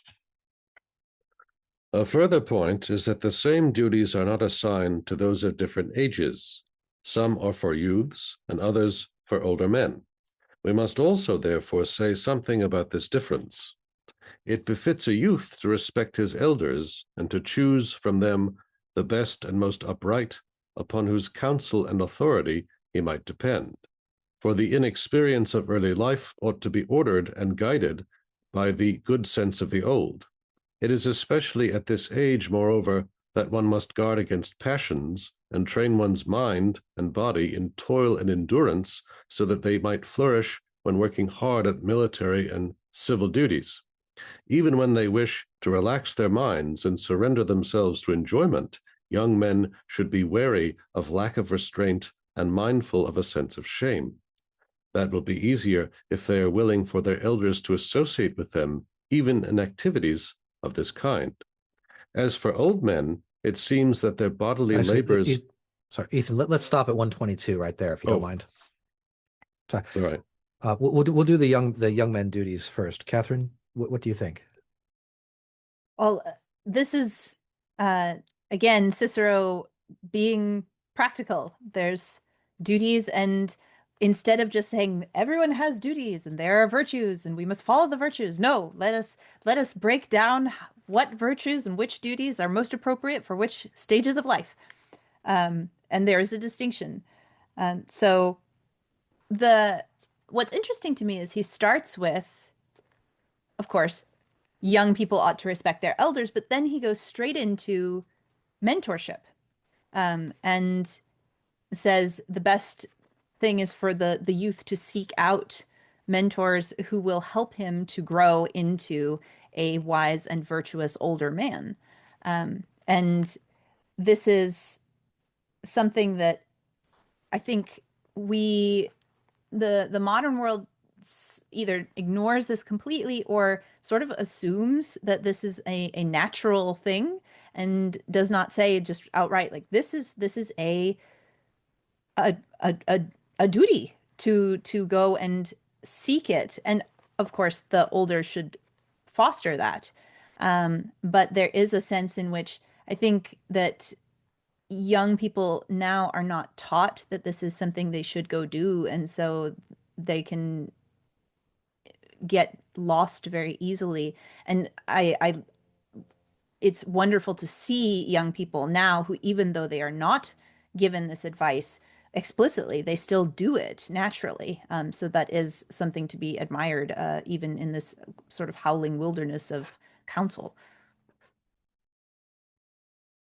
Yeah, I think that it's it's appropriate, of course, that Cicero doesn't just give us, here are the rules, follow the rules. If you're old, follow the rules. If you're young, follow the rules. If you're a woman, follow the rules. The rules are the rules, and everybody should obey them.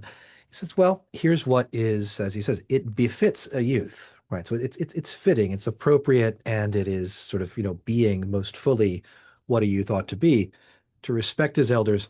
And interesting element of choice involved here, right? To choose from among them the best. So not to choose poor models or to choose no role models or to model himself on his peers instead of on his elders, but to pick the best, the most upright, the most appropriate for him and for his path forward so he can depend upon them. He then gives the reasons for this, right? Is that inexperience should be ordered by experience. So if you lack wisdom and prudence and good judgment, the example I use often with my classes, if you're a rookie firefighter, it's your first year, your first month in the firehouse, one of the first things you have to do is to figure out which one of the old guys you would like to have take you under his wing. Who should you imitate? Who has good judgment about the kinds of things that firemen have to have good judgment about? Because your judgment is trash right now. You've just started. You're not going to be able to tell whether that building is about to collapse or whether you need to take this kind of equipment or that kind of equipment.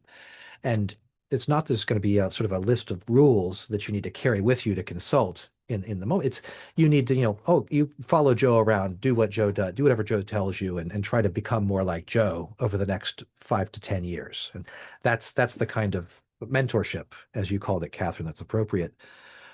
And also, one needs a mentor from lack of experience. Also, this is the age at which one must guard most against passions.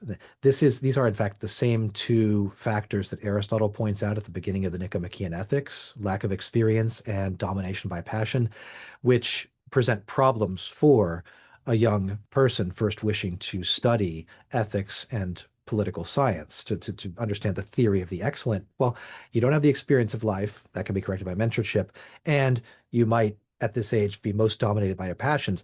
That can be corrected by mentorship as well, by ordering yourself to the life of a good model, and also then to train you to endure. This maybe is the Roman element, to train you to endure the rigors of military and civic duty, which is coming your way. You're kind of soft right now, but you've got to get hard by sort of training and disciplining yourself mentally and physically.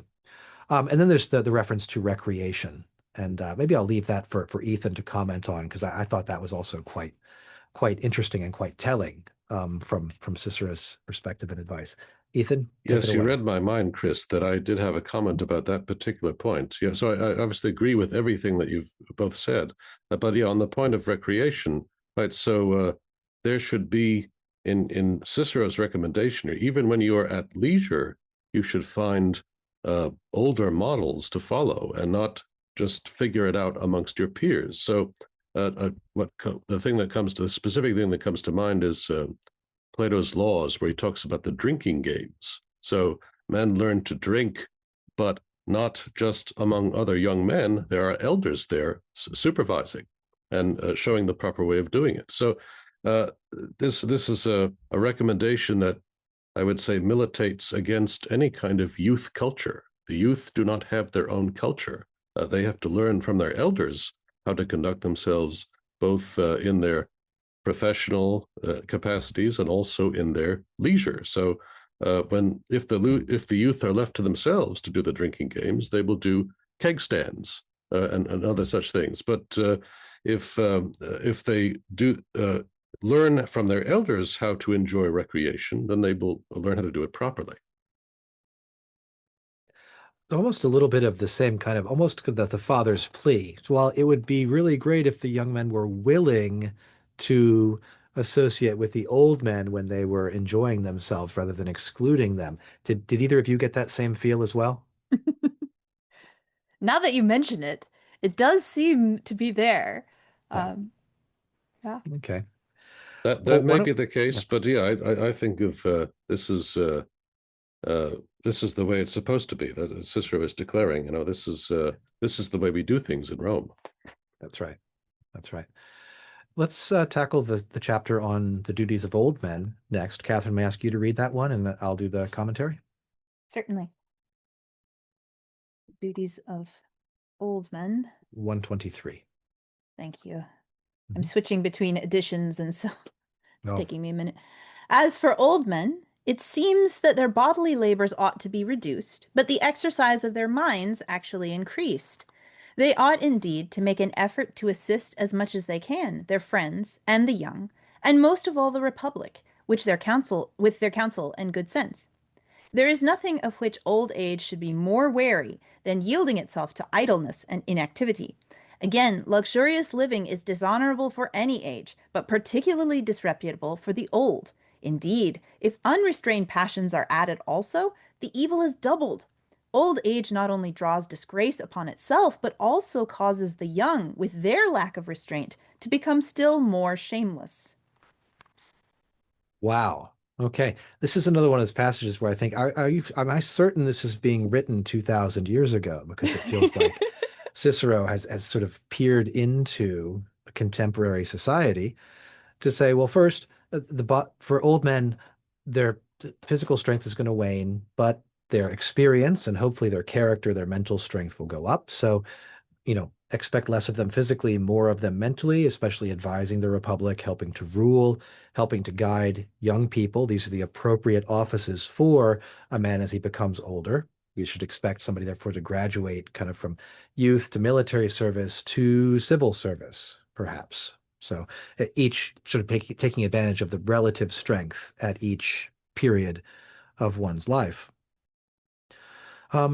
And then this warning against idleness and inactivity, a portrait of what might be presented today as a certain kind of luxurious retirement, right? The life of the cruises and the golf course and idleness and luxury and inactivity. This is the worst thing for the old, or it's the least fitting thing for the elderly, right? It's not seemly for old people to live lives of luxury, inactivity, and idleness. And if they give vent to their passions as well, it sounds like he's describing a set of problems that we would very much recognize in our own age. The trouble with giving vent to the passions is then you're a terrible example for the youth, and they already being inclined to be passionate are going to be still more so to the detriment of all of society, as well as themselves. Ethan, further comment? Precisely, right. I would just add to that yeah, this seems to be an argument against the modern idea of enjoy your retirement, right? It's you don't retire as your physical strength and energy wane. You may have to be less active, but you still need to be performing the same duties, providing advice, contributing to mentoring the youth, and all of the things that you are still capable of doing, and that is so there is no retirement. Those who are elderly would, of course, have times of rest and leisure, but they must continue to perform the duties of which they are capable. Yes, and this is something that when I'm teaching my students and they see these elderly characters in the various things that they're reading, and they go, "How old is this man? He's so active." And I say, "He's old for them. Like he's what they would consider old, but retirement's not a thing in the ancient world." And I think that there is something to be said for Cicero talking about these things are seemly and in accordance with nature. I mean, that's a very Stoic way of viewing virtue. But this is borne out by the fact that so many people, when they stop and do not and go into retirement, they don't flourish in retirement. They have illnesses that just come up and are sudden, and everyone goes, "What happened?" Well, a lot of it was they didn't have something that they felt was meaningful that they could keep going for. And so there is something to be said for not only this being seemly, but also being in accordance with nature, how we were made. And there is a sense in which we keep coming back to the idea of examples, because the Romans do see examples as like their main way of morally instructing, but not just through story, but also through living example. And so whether the older person pictured here is aware of it or not, he or she is an example to the young. The young do look to them. And so this is something that he or she has to be aware of, is that what I do will affect the youth. The youth will take what I do and magnify it, because the young are sort of a a megaphone for whatever they see in the older generations. Well, that's absolutely true. And if I could add just a further comment, it seems to me part of what's happening here with the section on young men and on old men, Cicero, in a sense, is describing, I think, the elements of what we might call a morally healthy society and culture in which individuals can do their duty, make their choices, sort of, find good role models. So the young men need to avoid the sort of, debauchery and self-indulgence, which is in passion and seeking pleasure, which is the specific sort of near vice of youth. For the old, it's not that so much, right? The fires of passion have died down, perhaps, but and the physical strength is lower, but it's luxury, right? It's the vice of luxury, of sort of saying, well, I put in my years, I've earned it. I'm taking the time off, right? Or the sort of advertising campaign that says, have the kind of retirement that you deserve. Right. And all of that seems like it's a kind of abrogation, not only of one's duty to the Republic, a political duty, but of one's sort of role in society overall. Like the youth need you, right? Society needs you to be there for the youth. And you need not to give yourself over to idleness, sensual indulgence, sort of reigniting of the passions and sort of eating, fine foods for, out of proportion to what's good for you and for your life. So that's the other thing I get out of this is not just this is the duties of individuals, but this is the kind of society we ought to have, where the young respect the old are respectable and provide that kind of mentorship.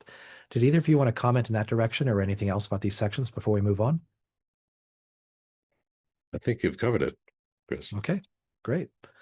Well, let me take the next two chapters, I think, 124 and 125, and I think that'll bring us to the end of this topic in Book 1. It would not go beyond my brief to say something also of the duties of magistrates, of private individuals, and of citizens, and of foreigners.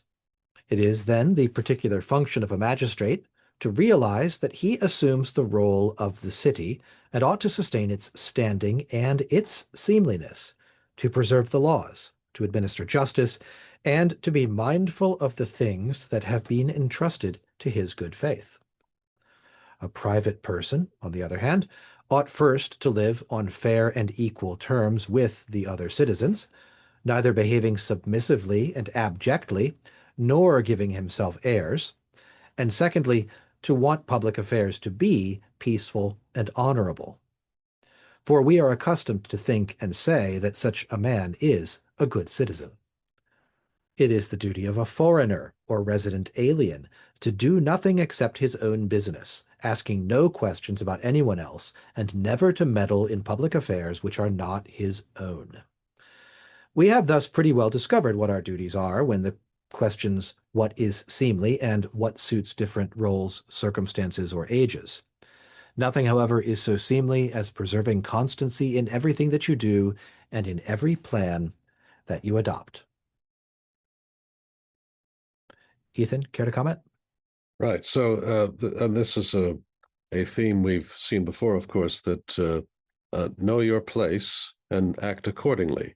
Right. And so the one of the roles of the magistrate, of course, is to not only do his job, but also to be a good example for others in society. And so, and of course, in ancient Rome, as today, there were always scandals. There were some people who didn't do that, but the point there is that it's essential that people in power are models of good conduct. If they are not, then that calls into question the legitimacy of power, of public power, and again, anyone who is in a position of authority, anyone who is visible, is going to be a kind of model for others, which others will imitate. So it's essential that public officials be as virtuous, as careful, as correct in their conduct as they can. And then we turn to the the ordinary citizen, the citizen who is perhaps not active in politics or not active beyond, say, voting in the assembly if he gets selected, should also perform the appropriate role of being a citizen. So don't be too submissive because we're Romans, we're not slaves, but also don't be too arrogant. Don't put on airs. Act according to your appropriate place in society. And then, of course, the foreigners, right? So this I suppose would be controversial today. If you're a foreigner, you should stay out of politics. So don't be some kind of foreign activist who is criticizing the country that you're living in. You should mind your own business and leave the activities of citizenship to those who are actually citizens. Katherine?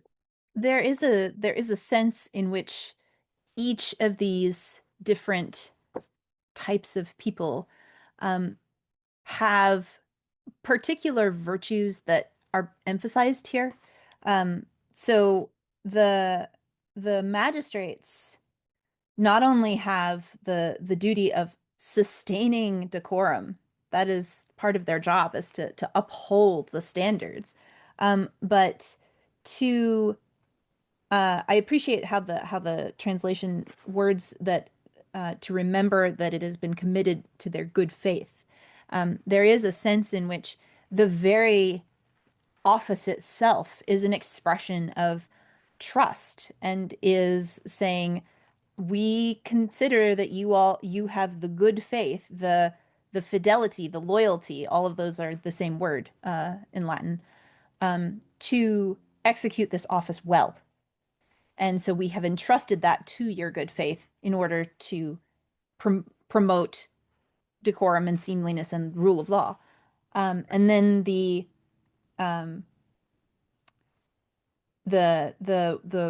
private citizen is supposed to exercise his civic duty, but then also to look that the republic be that there be in it the things that are tranquil and honorable. So there is this sense in which peace, that not going all over the map in the emotions, is then brought into citizenship, that there should be tranquility amongst the citizenry, and then honor, of course, that things should be done in a respectable way, and then the peregrini, the resident aliens, the travelers, should not be meddlesome. This is something that the ancients frown upon. The word is curiosi. You can hear we get our word curious from that word. They should not be curiosi. They should not be prying and searching into things that don't concern them. This is why Aquinas says that curiosity is a sin. He classifies it as a sin, not because having an inquiring mind is a sin, but because it's meddling in things that are not our concern. And so the resident alien should not meddle in those things and should not be prying into. Chris, your point about they should not be the foreign activist, but also that they shouldn't be too invested in things that really don't concern them. Katherine, is that because the civic life is the res publica, and it's not your res, right? You're a guest here, a visitor here. It's literally not yours. It's ours. Right. Yes, it is that particularity of place again, that the ancients seem to have a better handle on, I think, than many of us moderns. That this is not your thing. Your thing is where you're from. Mm-hmm. Pay attention to that thing. That's your business. But this is our business, and we need to pay attention to it, but you don't. Right. Well, as far as comment goes, you guys have said a great deal, all of which I agree with. I would just note, I noticed this in reading it, and perhaps I emphasized it in my intonation, Part of the duty of the magistrate, his particular duty, is to realize that he upholds the role of the city, the persona. Perhaps he wears the mask of the city, right? So when people look at him, they see the city. If you are a judge, if you are a mayor, whatever you are, in our context, that's you represent, right? So you bear that in your person and your office, and you should behave in a seemly way. Um, but that you should sustain its standing and its seemliness. The city has a seemliness. The city has a kind of propriety which it must obey. And that should be you. That should be your behavior. You shouldn't behave in a way that is vulgar or that brings disgrace to the city. Knowing as I do Greek texts more in the things that I teach in Plato's Apology, Socrates refers to the fact that Athens will become a laughing stock if he were to abandon his philosophical career under pressure from the jury, and also that he can't escape into exile because what if the Athenians won't tolerate his philosophizing among them, what foreign people would tolerate a foreigner, a resident alien philosophizing among them? There's no way if the protections of citizenship won't stop me from being killed, there's no way that anybody else will put up with me. It does seem to be a certain kind of very place-based, arm's length attitude towards the foreigner, the traveler, the peregrine on the part of the Romans, right? This is you're here, but remember who you are and where you stand in relation to the rest of us seems to be the attitude. Um, the There are duties of a citizen. The duties of a citizen include a kind of living on, we might say, terms of social equality with his fellow citizens, realizing that citizenship is this equal status. So I may be wealthy, but I don't put on airs in my civic life about being wealthy. And also, I may be poor, but I'm proud poor. I'm not abject and servile and cringing, as you said, Ethan. We're Romans, for God's sake, all of us. So we should bear that in our persons. Again, that is what is seemly for a Roman, is to always conduct himself on equal terms with his fellow citizens, rich and poor, noble and base in their origins. And secondly, this always struck me as well, he should want public affairs to be peaceful and honorable. And Cicero contemporary might ask, well, what person wouldn't want public affairs to be peaceful and honorable? Well, Caesar's rabble-rousers. And in our own time, we might say people who might seek partisan advantage by creating more chaos and tumult and dissension within the state. Well, that's not good citizenship, right? You have to want your place, you want your public civic life to run well, to be peaceful and honorable, and not want the opposite. To want the opposite is to fail in your duty, even as a private person, as a citizen.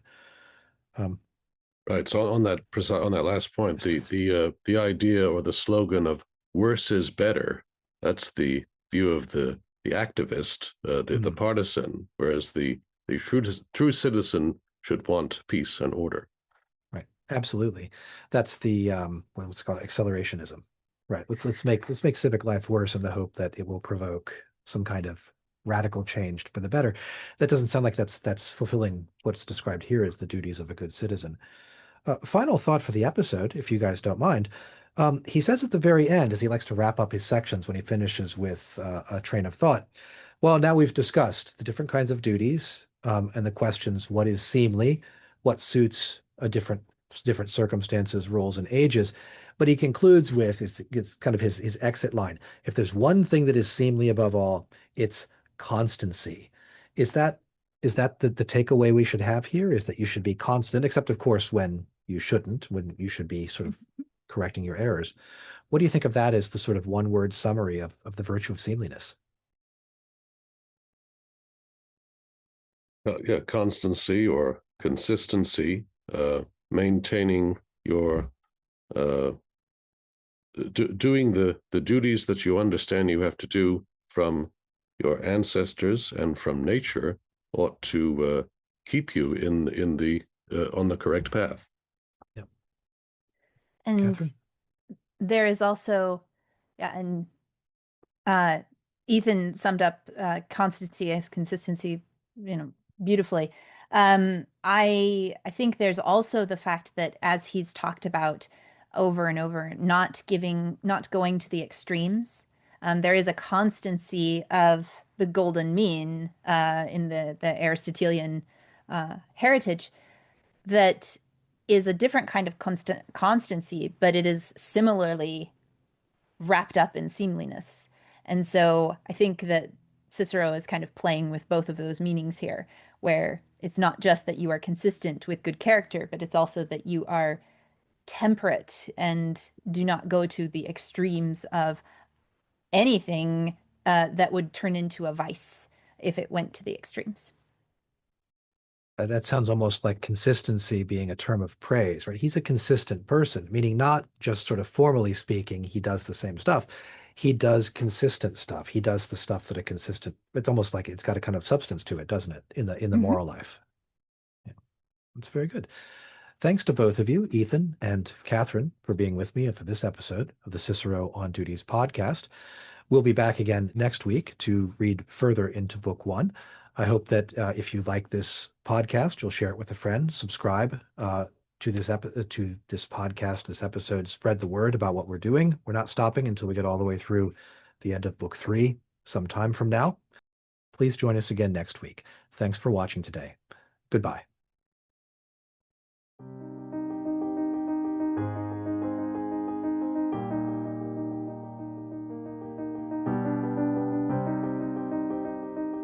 Hello, welcome back to the Cicero on Duties podcast, a production of the Ciceronian Society.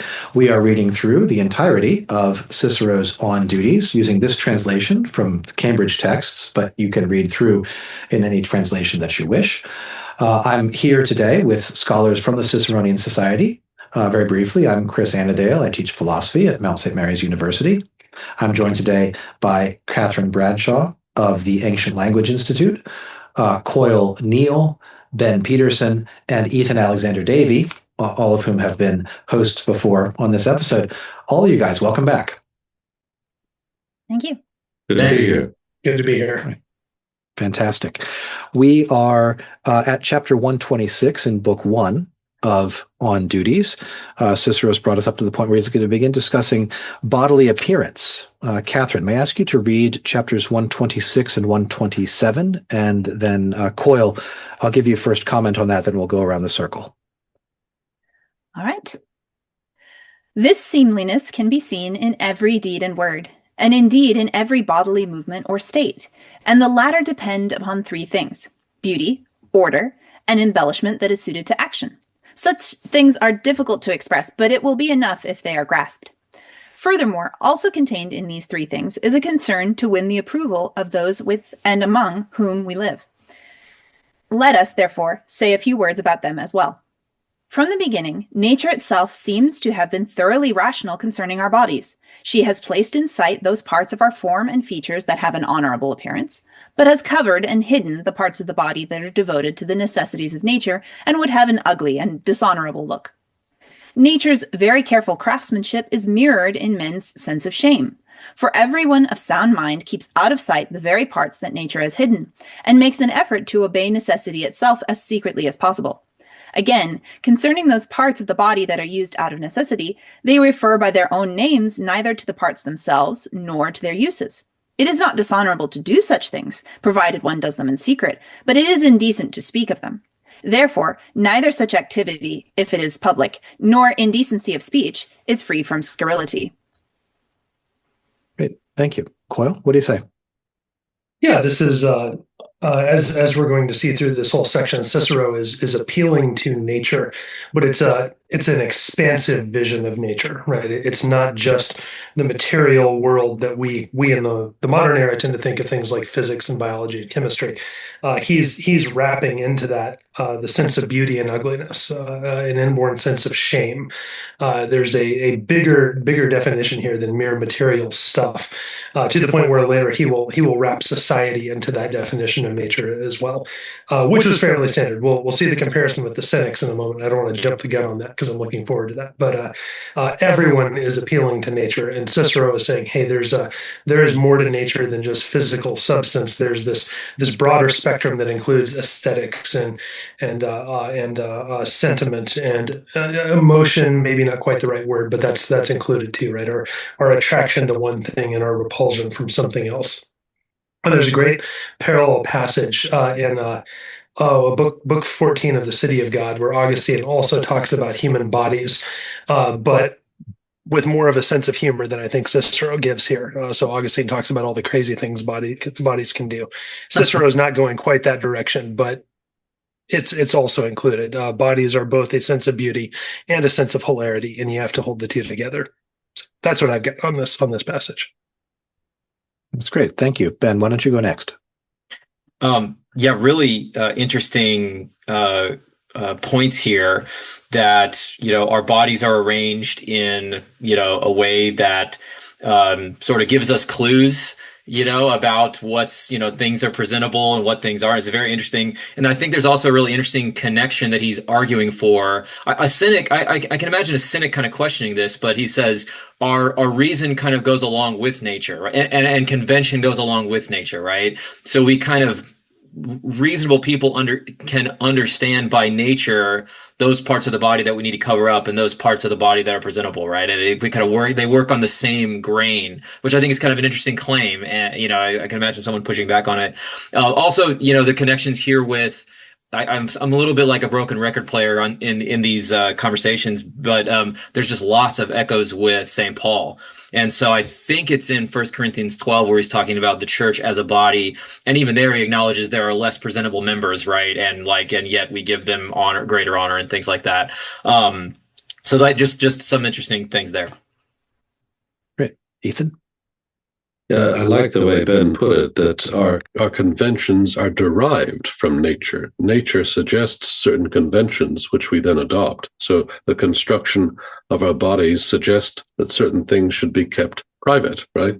And this, of course, contrasts with the modern or postmodern view that you should let it all hang out and air your dirty laundry in public and share everything with your friends and with other members of the public, and that's somehow more authentic. But for Cicero, the natural thing to do is to recognize that some things are to be kept private. You do not speak of these things. You do them as is needed, but you don't speak of them. There is no need for that. Right, very good.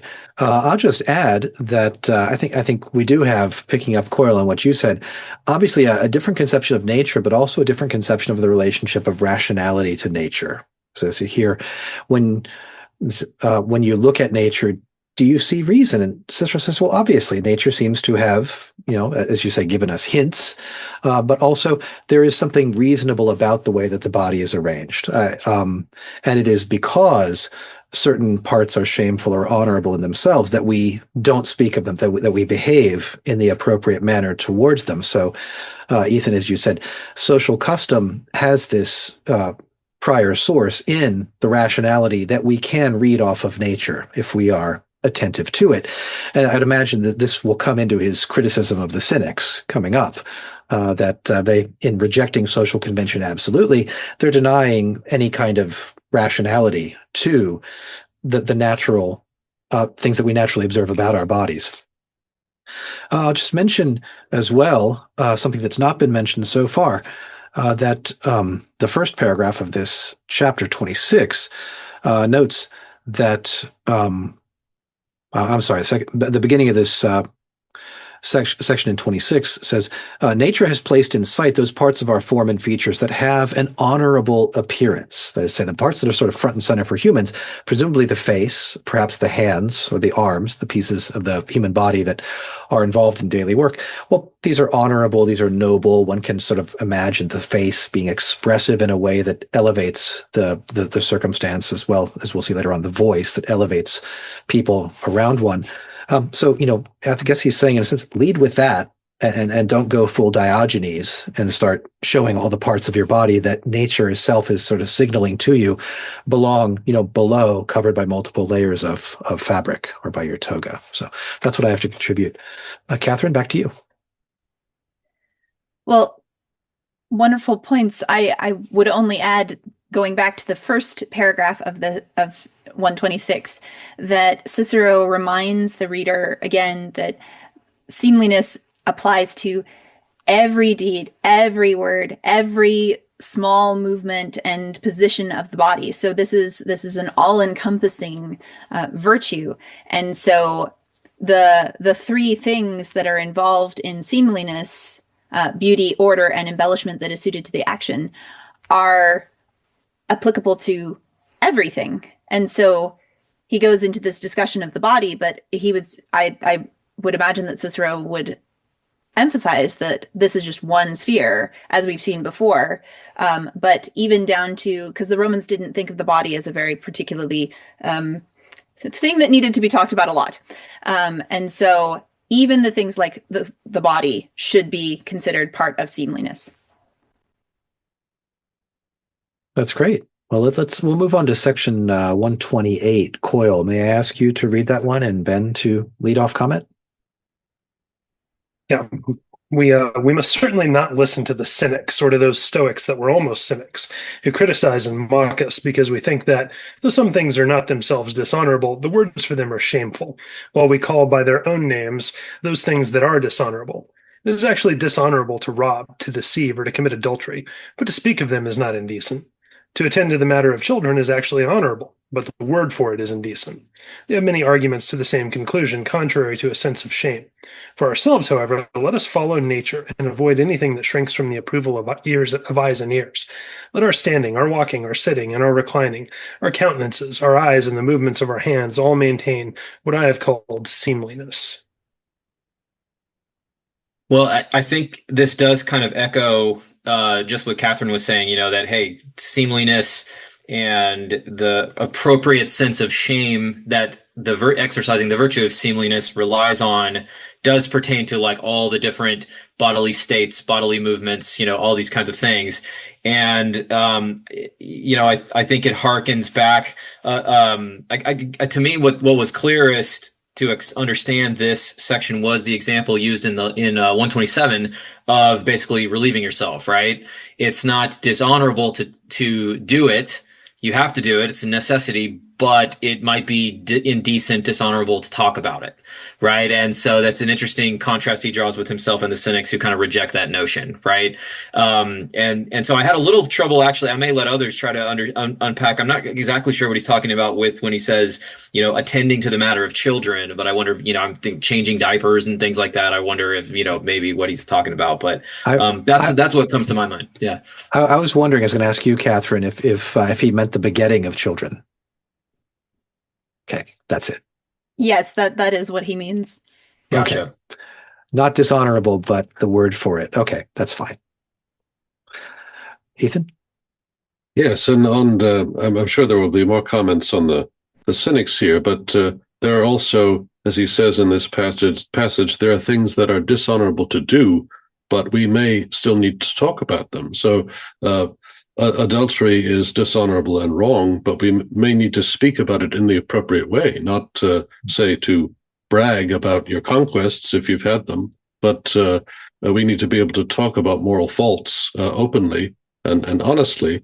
But there are other things that don't need to be spoken of that are okay in themselves, but it is inappropriate to speak of them, and we don't gain anything by speaking of them. Yeah. I would add here my note on this chapter, an interesting expression. He says, let us follow nature. That's to be expected from a Stoic or anybody like a Stoic, and avoid anything that shrinks from the approval of eyes and ears. If you're going to do anything that wouldn't be appropriate, in a sense, he's saying, I think here, avoid outraging the eyes and ears of your fellow human beings. That was something I'd meant to say back about 126, that we should be concerned to win the approval of those with and among whom we live. So this seemliness, this decorum, is not merely about sort of obeying social convention, but it's also about showing a certain kind of respect for the people who have to look at you and have to listen to you and smell you, etc.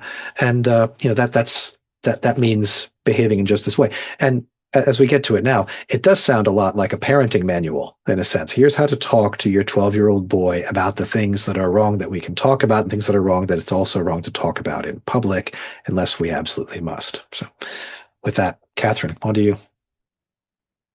Certainly. And the other thing that this is it's very much in tying in with the Stoic tradition. So Cicero's drawing from a Stoic Panaitius for on duties, and he's very much in that Stoic tradition that you see later, much later, with Marcus Aurelius with his Meditations. He says that one must not do anything that would require closed doors. So if it's something that one has to be alone and away from people in order to do, now obviously he's not talking about like bodily functions and things like that. What he's talking about is things that are morally something that we want to hide from other people, that we must not do such a thing. Everything, we must act in such a way that if everyone knew everything we were doing, we would be okay with that, is basically the bottom line that Marcus Aurelius puts forward. That's great. Coyle? Yeah, just two quick things here. First, the Cynics, with all necessary disclaimers, because we have no writings that are primary sources from the Cynics, so everything we have from them is from later writers writing about them. And of course, if you're writing about someone, you only write the fun or the weird stuff. So take all of that with a grain of salt. But it seems that the Cynics are kind of forcing Cicero and the other philosophers from this era to really dig down deep into what they mean by nature. Everyone appeals to nature. Nature is the great standard that all of these philosophers are appealing to. Right? Stoic, Epicurean, Cynic, skeptic, all of them are looking to nature.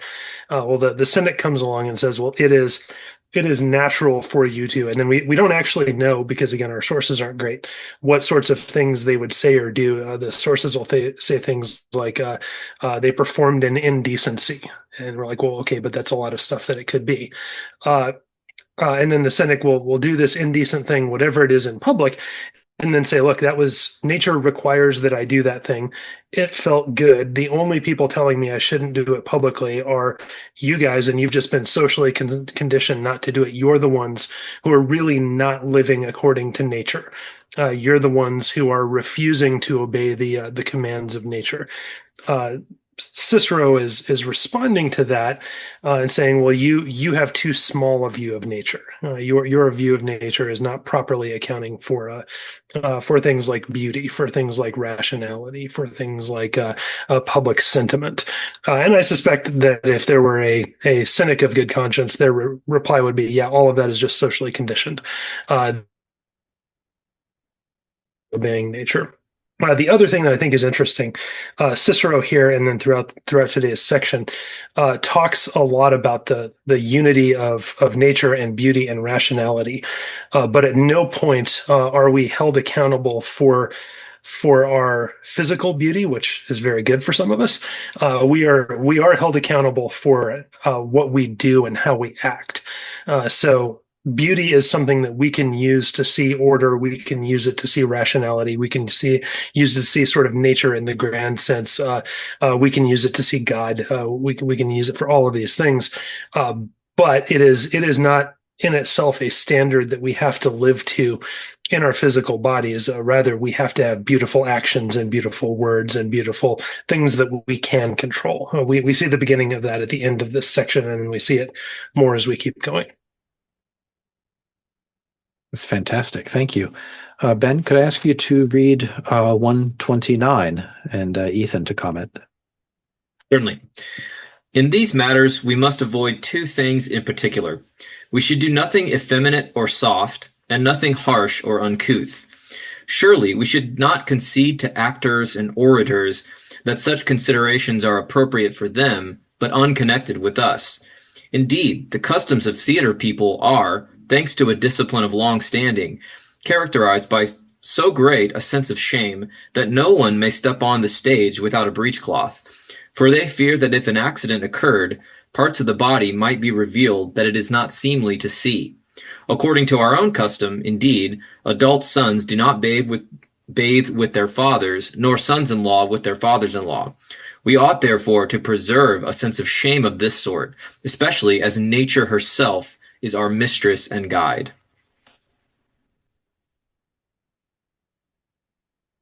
Yeah, so Cicero has used actors to make his argument before, right? And I think we have another example of this kind of thing here. And is it unseemly to repeat myself? But anyway, he says that as we know, actors are at the bottom of the social hierarchy in Roman society.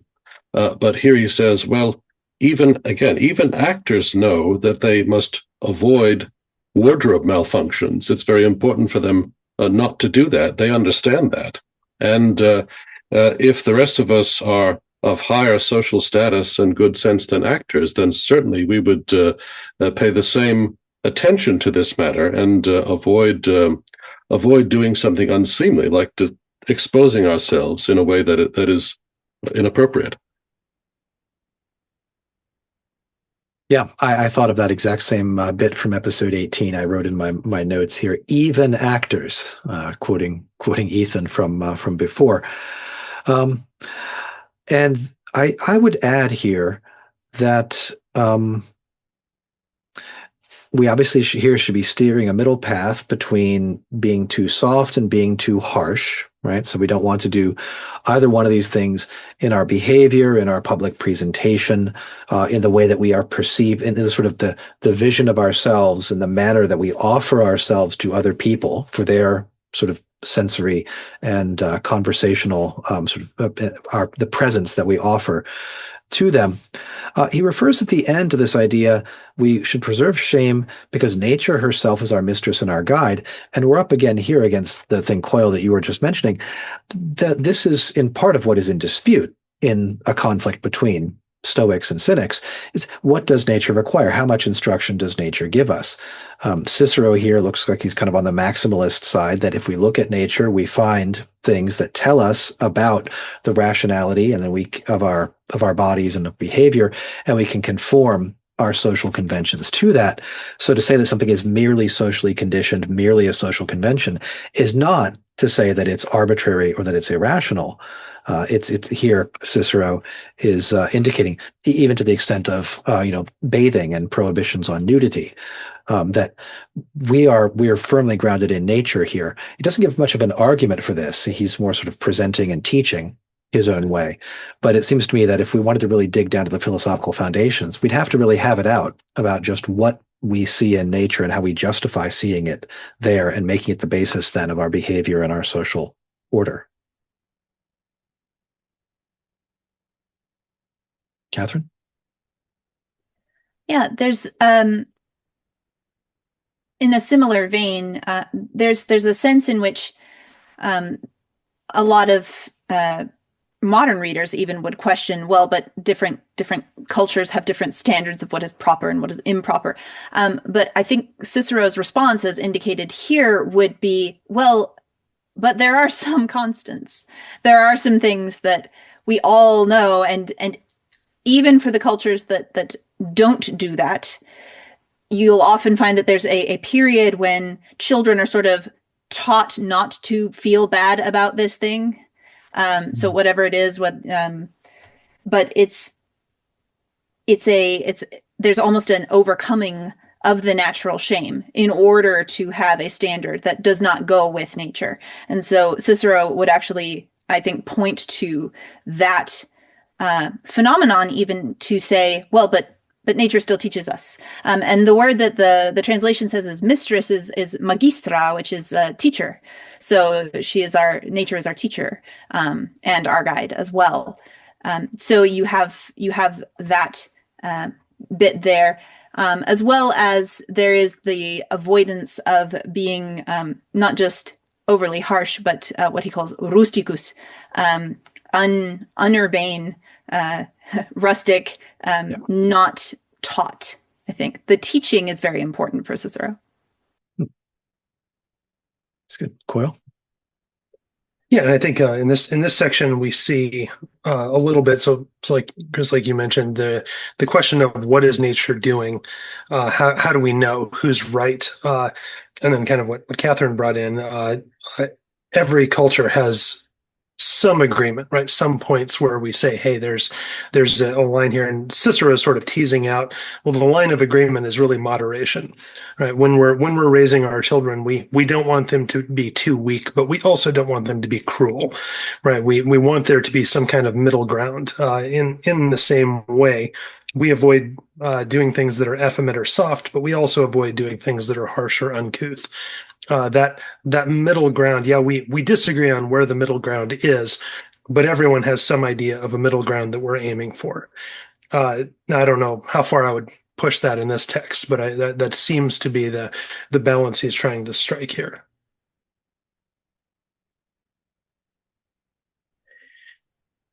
Yeah, I mean, a lot of what people said is really interesting about this whole sort of nature nurture or nature convention, kind of dynamic. And one of the things that's kind of interesting about Cicero's position is that on the one hand, he's sort of arguing that, hey, nature sort of again teaches us, right? We have this sense of shame, or we recoil naturally at being presented with things that are uncouth or they're inappropriate or indecent. At the same time, he says here, we have to like cultivate it, right? We have to like cultivate it and preserve it. And we have to be, as a couple of other folks were just saying, it's something we have to like teach and pass on. So, I mean, there is kind of this interesting shifting way he kind of talks about it like that.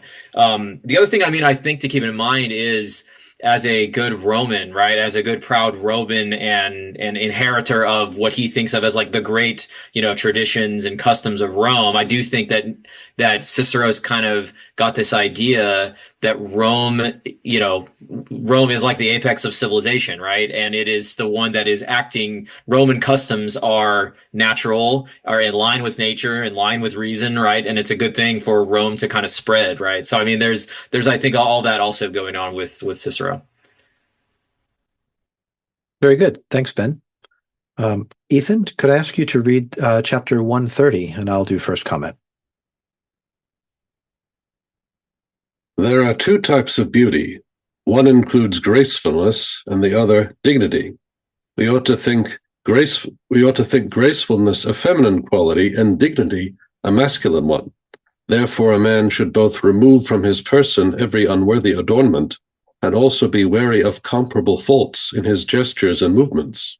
For the movements taught in the Palaestra are often somewhat distasteful, and some of the gestures used by actors are not free from affectation. In either case, what is upright and straightforward is praised. Furthermore, the dignity of one's appearance must be preserved by fine coloring, and coloring by exercising the body. One should also add a neatness that is neither distasteful nor over-fussy, but just enough to avoid boorish and uncivilized neglectfulness. A similar rationale should be applied in the matter of dress. Here, as in most things, the intermediate course is the best. Ethan, may I ask you to read just the first half of chapter 131, because I think that brings us to a close. We can conclude the episode there.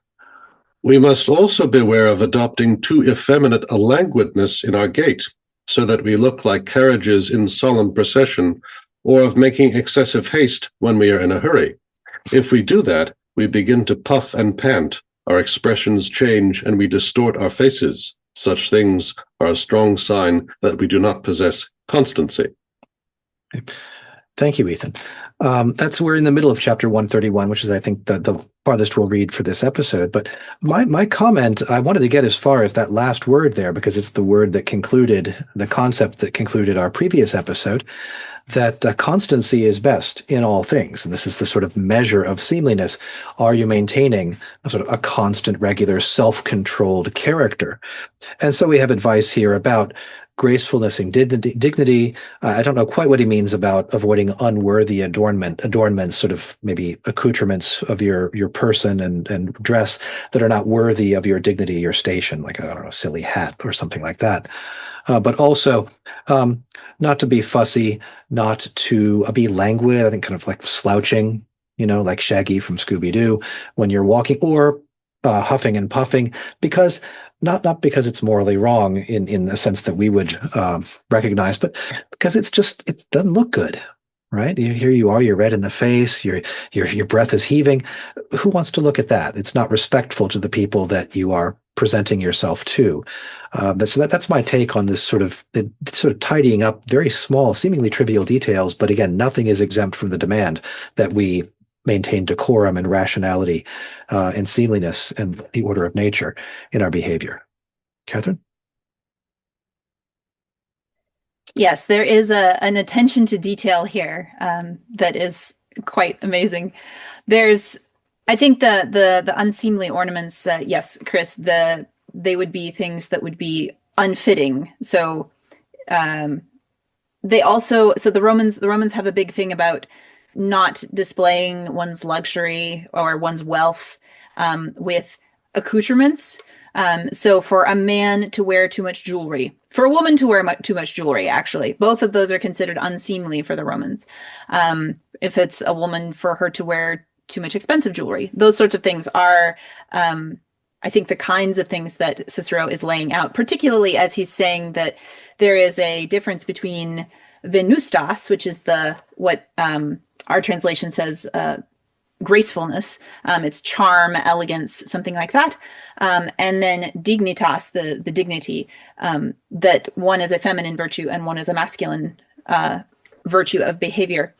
And so for a Roman man to have ornaments or behavior or something that would be venustas, that show venustas, that would be unseemly because he's using a womanly virtue instead of a manly virtue.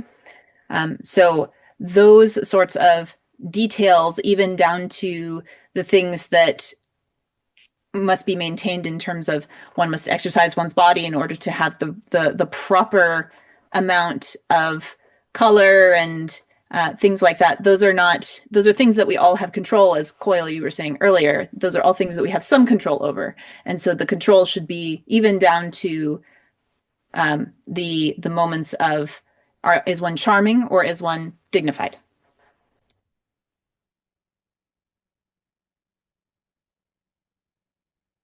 Coyle? Yeah, this is I was going to say something very similar to what Katherine said. This is the Jordan Peterson section of today's reading, right? Stand up straight, hold your shoulders erect, and look people in the eye and all of that. But because this is under the umbrella of beauty, these are the things that you can control.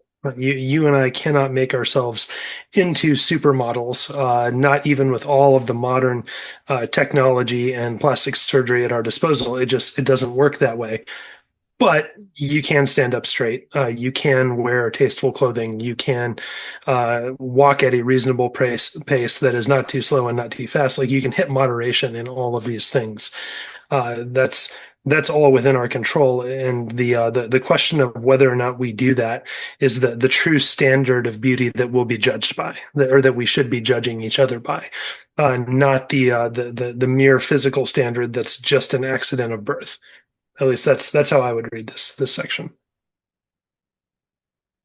Yeah, and I would add what Coyle mentioned and comment on the last chapter about, the moderate course being the right course, the very Aristotelian mean kind of idea between being ostentatious and being completely unadorned, where you're not covering the things that need to be covered and stuff. One thing also that Katherine said strikes me as interesting is, again, there's this theme that's come up in the last few chapters about there are things that are of necessity, kind of indecent, right? But still we do that. So you should exercise because you need to have the right color, right? And that requires exercise. And so, but you might have to, exercising is not something you should do out in public, right? Because then that's kind of distasteful.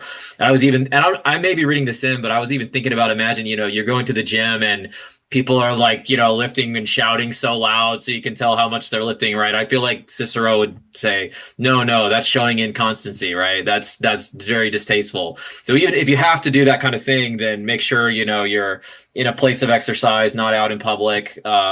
So there are these interesting things going on there. Ethan, back to you. A few comments on this. So first of all, this is one of the passages that reminds me of what Plato has to say about the guardians in the Republic. He says the guardians must be beautiful. They must be graceful in their appearance, in their comportment, and so on. And so this is part of how a ruling class maintains authority by having the appearance of respectfulness, of being in control, of being dressed to advantage, but not in a way that is showy, which would make you contemptible. So these are a member of the ruling order ought to be beautiful in this way, and in order that those whose authority is to be respected should be respectful or respectable. And the other point that I would note here is that perhaps it didn't need to be said so much in Cicero's time, but that beauty for a man and for a woman are different. They are different. They're different standards. They're different things. And so a man should not be effeminate. He should not dress like a woman, and a woman should not dress like a man. That there are different standards of beauty which they ought to observe, which are appropriate given given the way that nature made them. That's great. That's a fantastic comment, I think, for us to conclude with. We're down here, and we ended in the middle of chapter 131 of book 1 of On Duties. I want to thank all 4 of my co-hosts, Katherine, Coyle, Ben, and Ethan, for being with us on this episode 21 of the Cicero On Duties podcast. We hope you'll subscribe to this podcast, share it with a friend, help to promote it, maybe go back and start over with episodes that you've missed if you've come in here at this one. We'll see you again next week, where we'll go further into On Duties. Thank you for watching. Goodbye.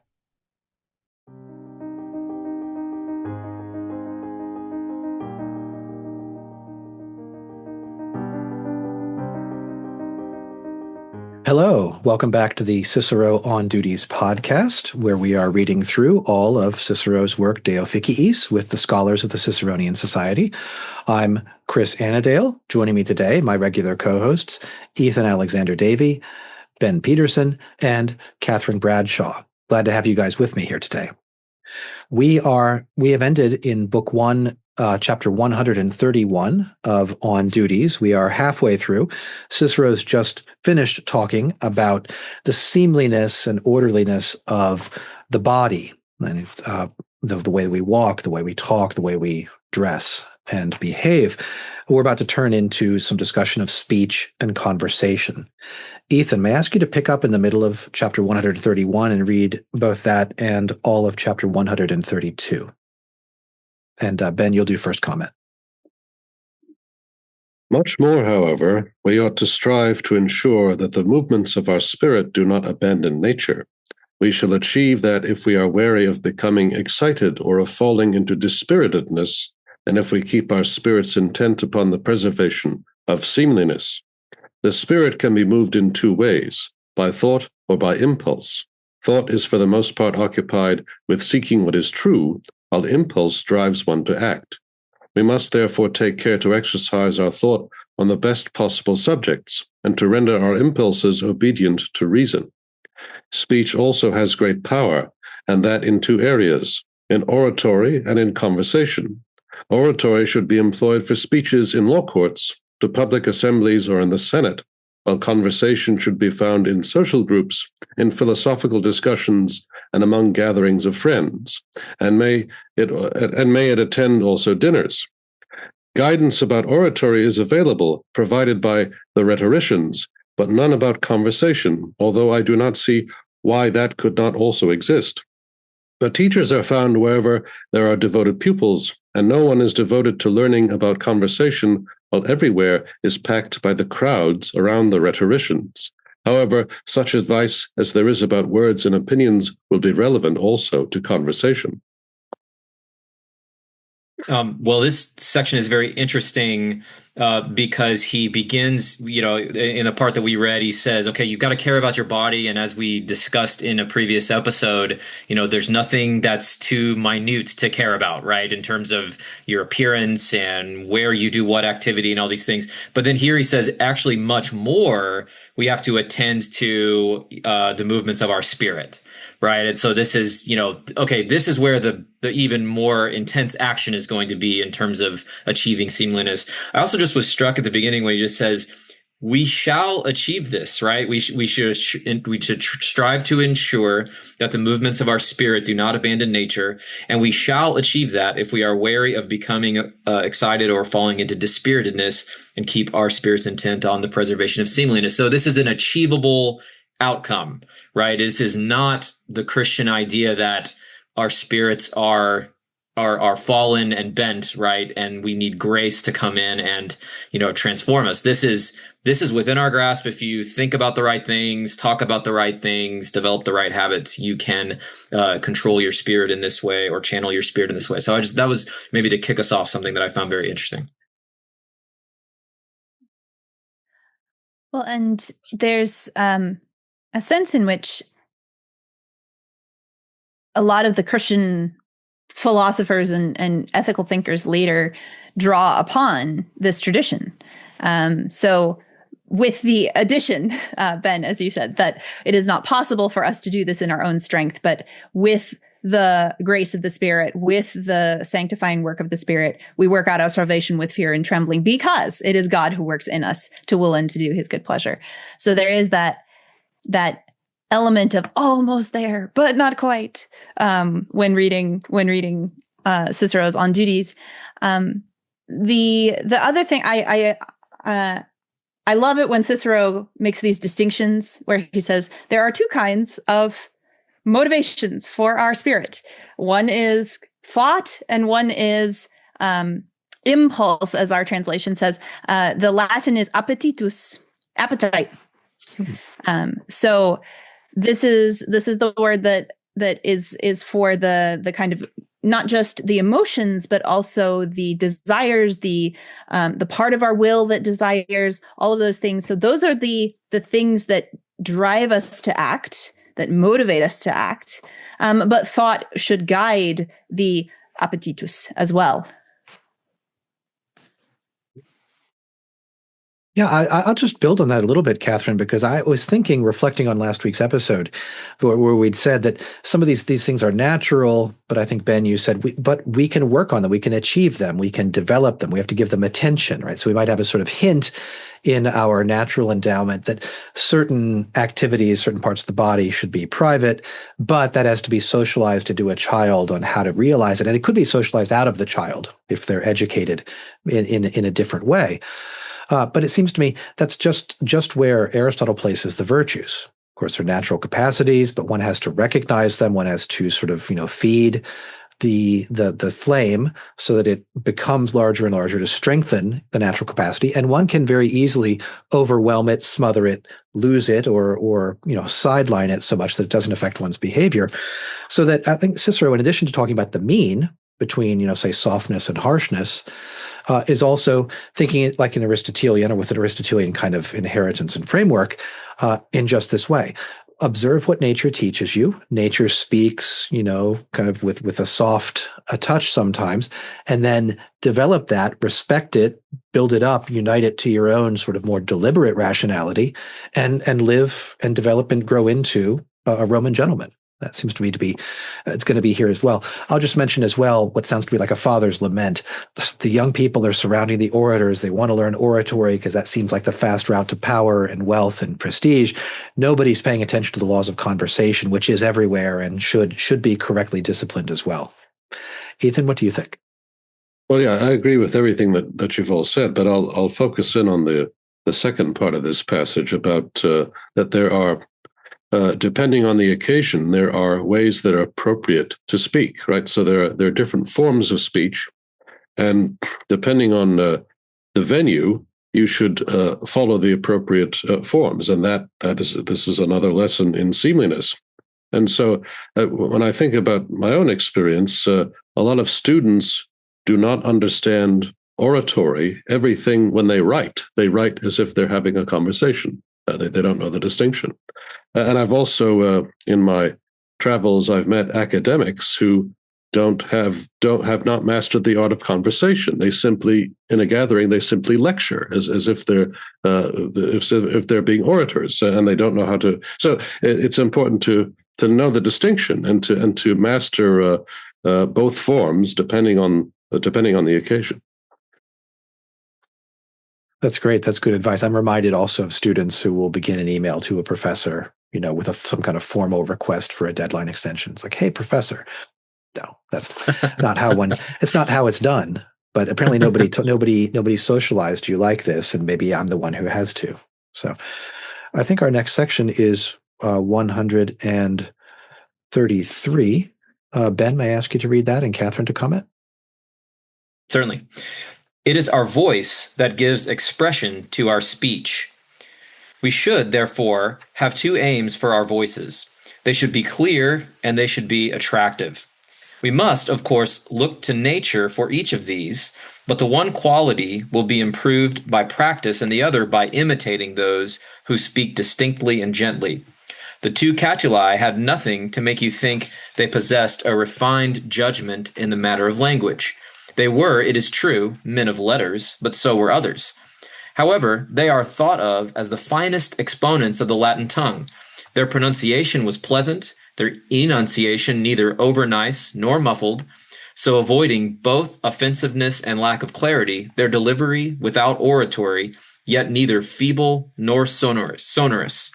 The speech of Lucius Crassus was more expansive and no less humorous, but the reputation of the Catuli for speaking well is just as great.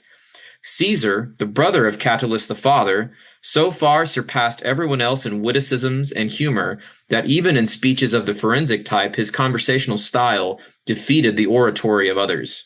We must work at all these things if we are in everything seeking that which is seemly. Now we get the oratory discussion.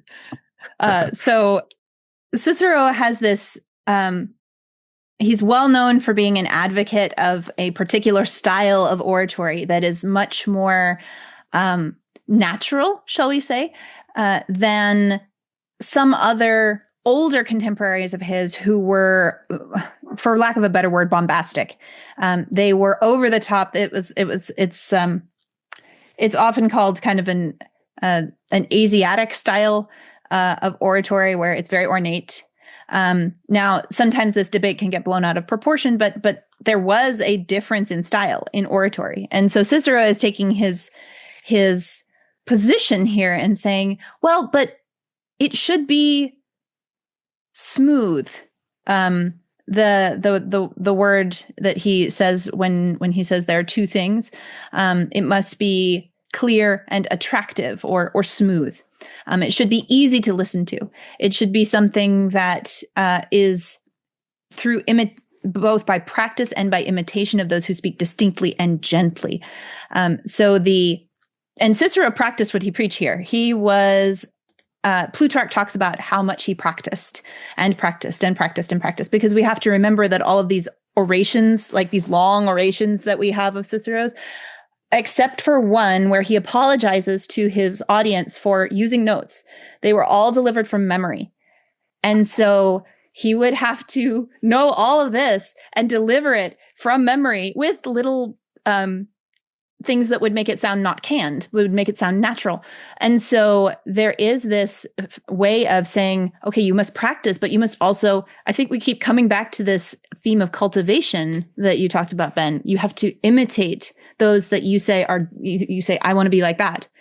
And so you're taking the example and saying, I'm going to cultivate this, whether I have it naturally or not, as we talked about in a previous episode. Yeah, well, I certainly agree with all of that. I'm glad to hear something about the sort of context for the oratory in which he's commenting, on which he's commenting.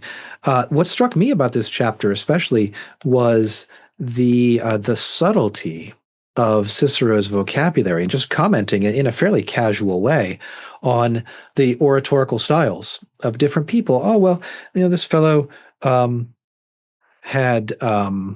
He's neither over nice nor muffled, right? With clarity, but neither feeble nor sonorous. Now, part of that maybe is the English vocabulary is unusual by comparison to ordinary speech.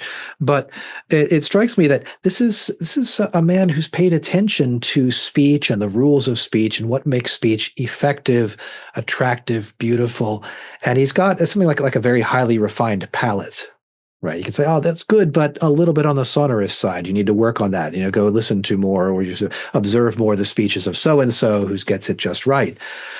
So there's, to us who, even those of us who teach and work with our voices, may not pay that much attention to the specifics and all the multi-dimensions where you have to get it just right for in order to speak well for your particular voice, maybe also for the particular audience and the space that you're in. The most we might get to that is talking to people about microphone discipline, for example, if they learn to speak well with amplification. But I'm impressed by the minuteness of his observations about the quality and lack of quality in speech if you want to get it like exactly right. Ethan? Yeah, so I'll add to two things. First, I'll add to what I said before about how students struggle with this kind of thing, right? Just being able to speak distinctly and gently, right, at the right pace. Don't go too fast. Don't make your voice sound all contorted, like what do they call it? Vocal fry. That some of these young people speak in this very odd way in which they don't appropriately enunciate, right? And these are things one has to learn, and in order to make oneself understandable and also at least somewhat pleasant to listen to, so that you want to listen to this person. And all of these things are very important. Now, the other comment that occurred to me, Thomas Carlyle, who's been featured in our other program, he has in his book, The Latter-day Pamphlets, he has this very long diatribe about how the members of Parliament in 19th century England had mastered oratory. They were oratorical geniuses, but they never said anything of substance. They never said anything that mattered. They never addressed what was important, never did anything. But when I think about our legislature today, well, they have neither the substance nor the oratory. They've lost all of it. So it'll be a long road to recovery, both of oratory among our legislators and also their ability to attend to substance. Okay. Can I add a couple thoughts? Please go ahead. Absolutely. Chris? Yeah. Just, what a couple of us have mentioned so far is just really fascinating. The stark contrast of how communication is thought about. And I do think when we think about public speaking and teaching it, it seems to me maybe the main thing we think about teaching students is like getting students comfortable just even doing it. Like just even being willing to stand in front of a group and speak. And here it's, like you said, all the attention to detail about, and again, this connection with a lot of things we wouldn't normally connect with ethics or with duties, as this is part of your duty as a person who's pursuing seemliness. Pay attention to how you speak. That's just one, very interesting sort of speech, the whole speech ethics dimension of this. The other is you get the hint. The rhetoric is always an interesting subject, right? Because you get the hint at the end of this section where he says, Caesar with his humor and witticism was able to defeat the other orators, right? So there's a sense in which you're going into combat when you're, engaging in oratory, right? And so it's also partly about how do you win this oratorical battle, and again, that can be done for good purposes or bad purposes, but it's just an interesting dimension of it as well. Yep, absolutely. Thank you, Ben. Let's move on to section 134. And if I haven't lost track in my notes, I think, Katherine, you're the reader for this and I'm the first commenter. All right. Conversation, in which the Socratics particularly excel, ought therefore to be gentle and without a trace of intransigence. It should also be witty. Nor should any one speaker exclude all others, as if he were taking over occupancy of his own estate. He should think it fair in shared conversation, just as in other things, for everyone to have a turn. Above all, let him have regard for the subject of discussion. If it is serious, he should treat it with gravity. If lighthearted, with wit. He should take care above all that his speech does not reveal that there is some fault in his behavior.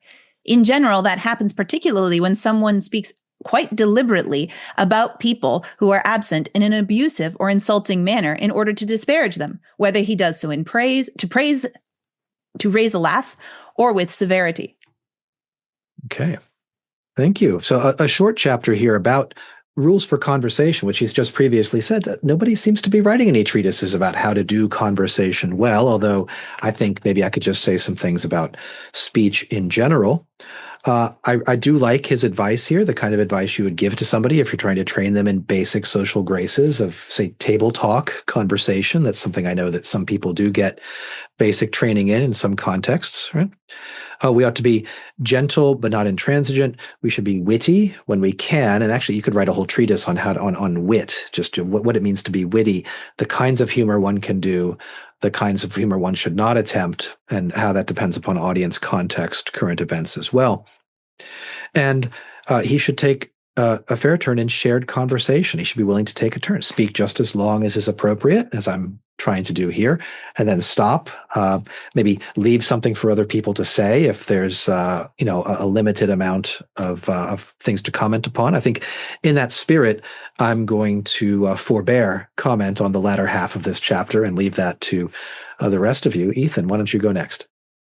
Well, I think you've already covered it, but what I suppose I would add to this is right. This is something that I'm sure all of us have encountered. The sort of person who insists on dominating the conversation, or who just can't stand silence and always fills any silence so that no one can get a word in edgewise. And I think we've all encountered that kind of person, and that is unseemly behavior, right? That's a conversation means more than one person is speaking, and that's something that still a lot of people need to learn.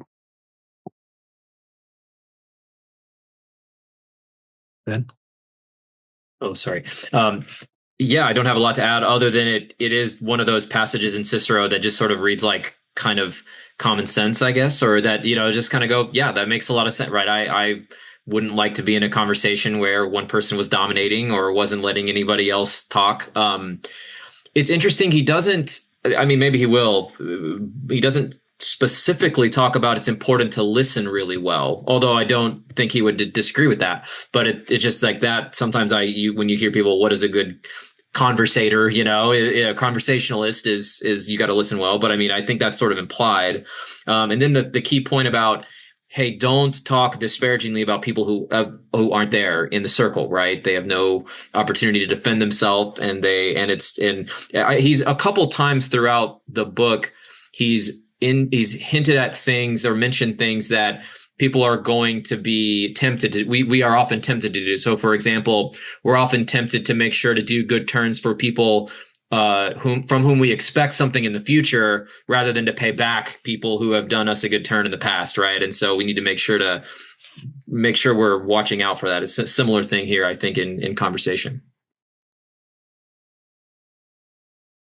Yeah, and there's also the common sense element of that is strong here. There's also the fact that not only does he say not to disparage people who aren't there, but also that, again, how one talks should fit the topic of conversation.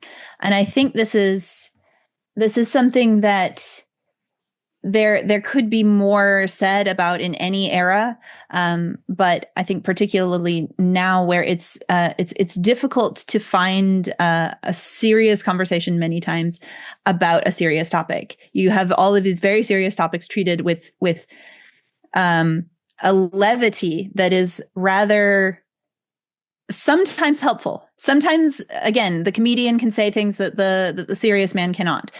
That is, it has its place, but there is a place for it. And when it leaks out of its place, it tends to trivialize, or what is the word I'm looking for? To lower the threshold of seriousness for everything. And so Cicero is trying to prevent such things by saying, if you have a serious topic, you should treat it seriously, but you should not be a bore. Also, if it is a light topic, please use wit. Use the spice, the salt of wit to season that conversation. So Cicero again is going for that middle, that Aristotelian mean of do not be a serious, sober person all the time, but also don't be a jokester who can never be serious. And so using that judiciously. Yeah, if I could add one more thing, I think I'm thinking of the phenomenon of people treating serious topics with a sort of inappropriate level of irony. I think that was characteristic of what might have been called millennial humor, millennial irony, or Marvel humor, about a decade ago, maybe a decade and a half ago. I think it had its sort of peak, and thankfully we've come down off of it. But it does seem like a rather cheap and socially inappropriate use of irony. I mean, one can ironize over things like death or something that demands a certain level of seriousness, but at some point one has to put one's earnest, clothes back on and treat serious topics seriously. So I think we're now at chapter 135. I think it's my turn to read. It's quite short, so I'll do that, and with Ethan as the commenter. Conversations are, for the most part, about domestic business, or public affairs, or else the study and teaching of the arts. We should then, even if the discussion begins to drift to other matters, make an effort to call it back to the subject. But we should do so according to the company, for we do not at all times enjoy the same subjects in the same way. We must also be aware of the extent to which conversation is being enjoyed. And just as there was a reason for beginning it, so let a limit be set for its conclusion. I think that's a short chapter. Why don't we just do a really quick round of commentary on that and move on to the next one? Ethan? Well, this seems like another sort of common sense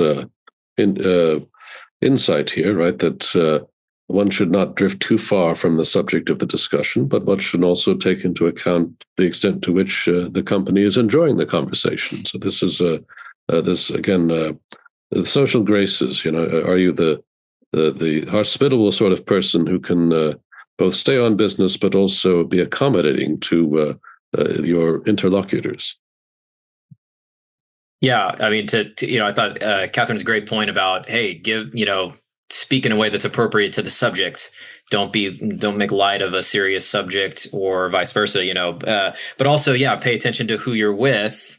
Maybe among certain friends, you guys joke about some things that other people, wouldn't joke about, or you enjoy talking about business or golf, whereas other people wouldn't, I mean, I do think there's both of those. They keep all of that in mind and intention. Yes. And I think this brings to your point, Ben, from earlier, where you were saying, does Cicero talk about listening? I think this is where he is basically talking about listening without talking about listening, because he's saying, listen to the conversation, trace the flow of the conversation, but also listen, quote unquote, in a metaphorical sense to the other people's body language. And are you reading the room correctly? Yeah, I think that's a great way to put it. Also, this falls under the idea of treating other people with respect, recognizing the kind of appearance you're presenting, and if you're boring the pants off of people, you've just got to learn how to cut it short. And there's a skill to that. That's a conversational skill. Let's bring this awkward conversation quickly to a reasonable close that doesn't make it even more awkward. That seems like that's just the kind of skill he's talking about here. Ethan, would you please read chapter 136? Again, just as in the whole of our lives, we are very rightly advised to avoid agitation, that is, excessive movements of the spirit that do not obey reason. Similarly, our conversation should be free from movements of this type, so that anger is not aroused, and no greediness reveals itself, nor slovenliness, nor idleness, nor any other such thing. We must take particular care to be seen to respect and to have affection for those with whom we share conversations. A further point, sometimes it happens that it is necessary to reprove someone. In that case, we may perhaps need to use a more rhetorical tone of voice, or sharper and serious language, and even to behave so that we seem to be acting in anger. However, we should have recourse to this sort of rebuke in the way that we do to surgery and cautery, rarely and unwillingly, never unless it is necessary if no other medicine can be found. However, anger itself should be far from us, for nothing can be done rightly or thoughtfully when done in anger. That's just a striking last claim there. Anger is not how you're going to achieve even if it's correct results you're looking for, or in other words, even if you are rightly provoked, your anger is not going to help you respond well, right? Even though you may need to sound a little bit angry, right? Yeah, this is a interesting point that he says our conversation should not reveal greediness, slovenliness, all these defects of character, right? He said that in another earlier chapter that I think we read of sort of our oratory and our conversation shouldn't reveal these character flaws. And I don't think he's meaning there like we should be trying to cover up and not be honest about who we really are. I think he's saying, our conversation is related to our spirit, and we're trying to control our spirit with reason, or guide it with reason, and control our appetites and all this. And so this is all connected to each other. So I think those were some of the interesting things in this section. Yeah, Ben, as you were talking, all I could think of was in Mark when Christ says, "Out of the abundance of the heart, the mouth speaks." I think this is a principle that Cicero would understand, recognize, and go, okay, yes, I that makes sense to me. So yes. The other thing I think is interesting with this section is he allows for kind of a rhetorical art to conversation as well, because he says sometimes we must seem angry without being angry. So it's as if I have, someone has judged that this person will not respond to a reproof unless I seem to be angry at him. Therefore, I shall seem to be angry at him, even though I shall make sure that I am not, because that would, as you pointed out, and undercut what I'm trying to do here. So there is a level of at which I think Cicero might never cease to be an orator, because you have even conversation must be used artfully in order to achieve the good result that one wishes for. Yeah, I agree. And I'll just add here as a father of 4 kids that this reminds me again of a kind of a parenting manual. Like I might say to my wife, we've had some trouble with this issue here. I think I'm going to have to, raise my voice next time it comes up. I'm going to have to pretend to be angry at the boy so that he, jumps to it and realizes the change he has to make. So that and also certain experiences at work, which I won't characterize anymore, but there might be some cases where I say, I need to go into this meeting with, a certain kind of presentation so that the people with whom I'm negotiating or speaking will adopt a certain kind of attitude. I'm signaling to them. I think this happens in other areas as well, like international diplomacy, where the president or the prime minister might make some sort of extreme statement, and that's not because he thinks it's true. It's because he's signaling to people the attitude they ought to take in responding to him. A lot of this also connected with things we've seen before about seemliness. It's ultimately about paying attention to the social reality around you, right? Attending to, paying attention to, and anticipating the way that you will be received, and then sort of making that part of your sort of moral sphere of consideration and of action. And the last thing I'll add, inspired by something that you said, Ben, I was wondering if he does talk in section 134 about do not speak in a way that reveals a fault in your behavior. Here in 136, he seems to talk about don't speak in a way that reveals a fault in your character. And my linking up this with the previous week's episode about the body, but these are the shameful parts of the spirit, right? Don't show people your rudeness, right? They don't want to see that, right? Don't show them your greediness or your slovenliness, whatever character defect you have. That's also like those parts of the body which might be there, but which should be hidden, right? So you keep those under wraps and be disciplined and constant and seemly in your speech, so that you're not tipping, sort of opening that part of your robe and people catch a glimpse of what an ugly person you are underneath. So if that is the case. So Ethan?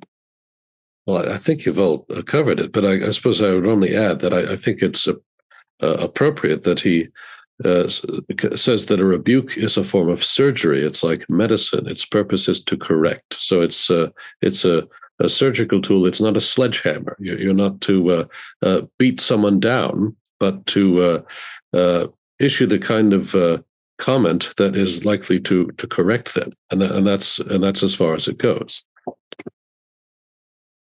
That's very good. And our last chapter today for this episode will be 137. May I ask you to read that, Ben, and Katherine to comment?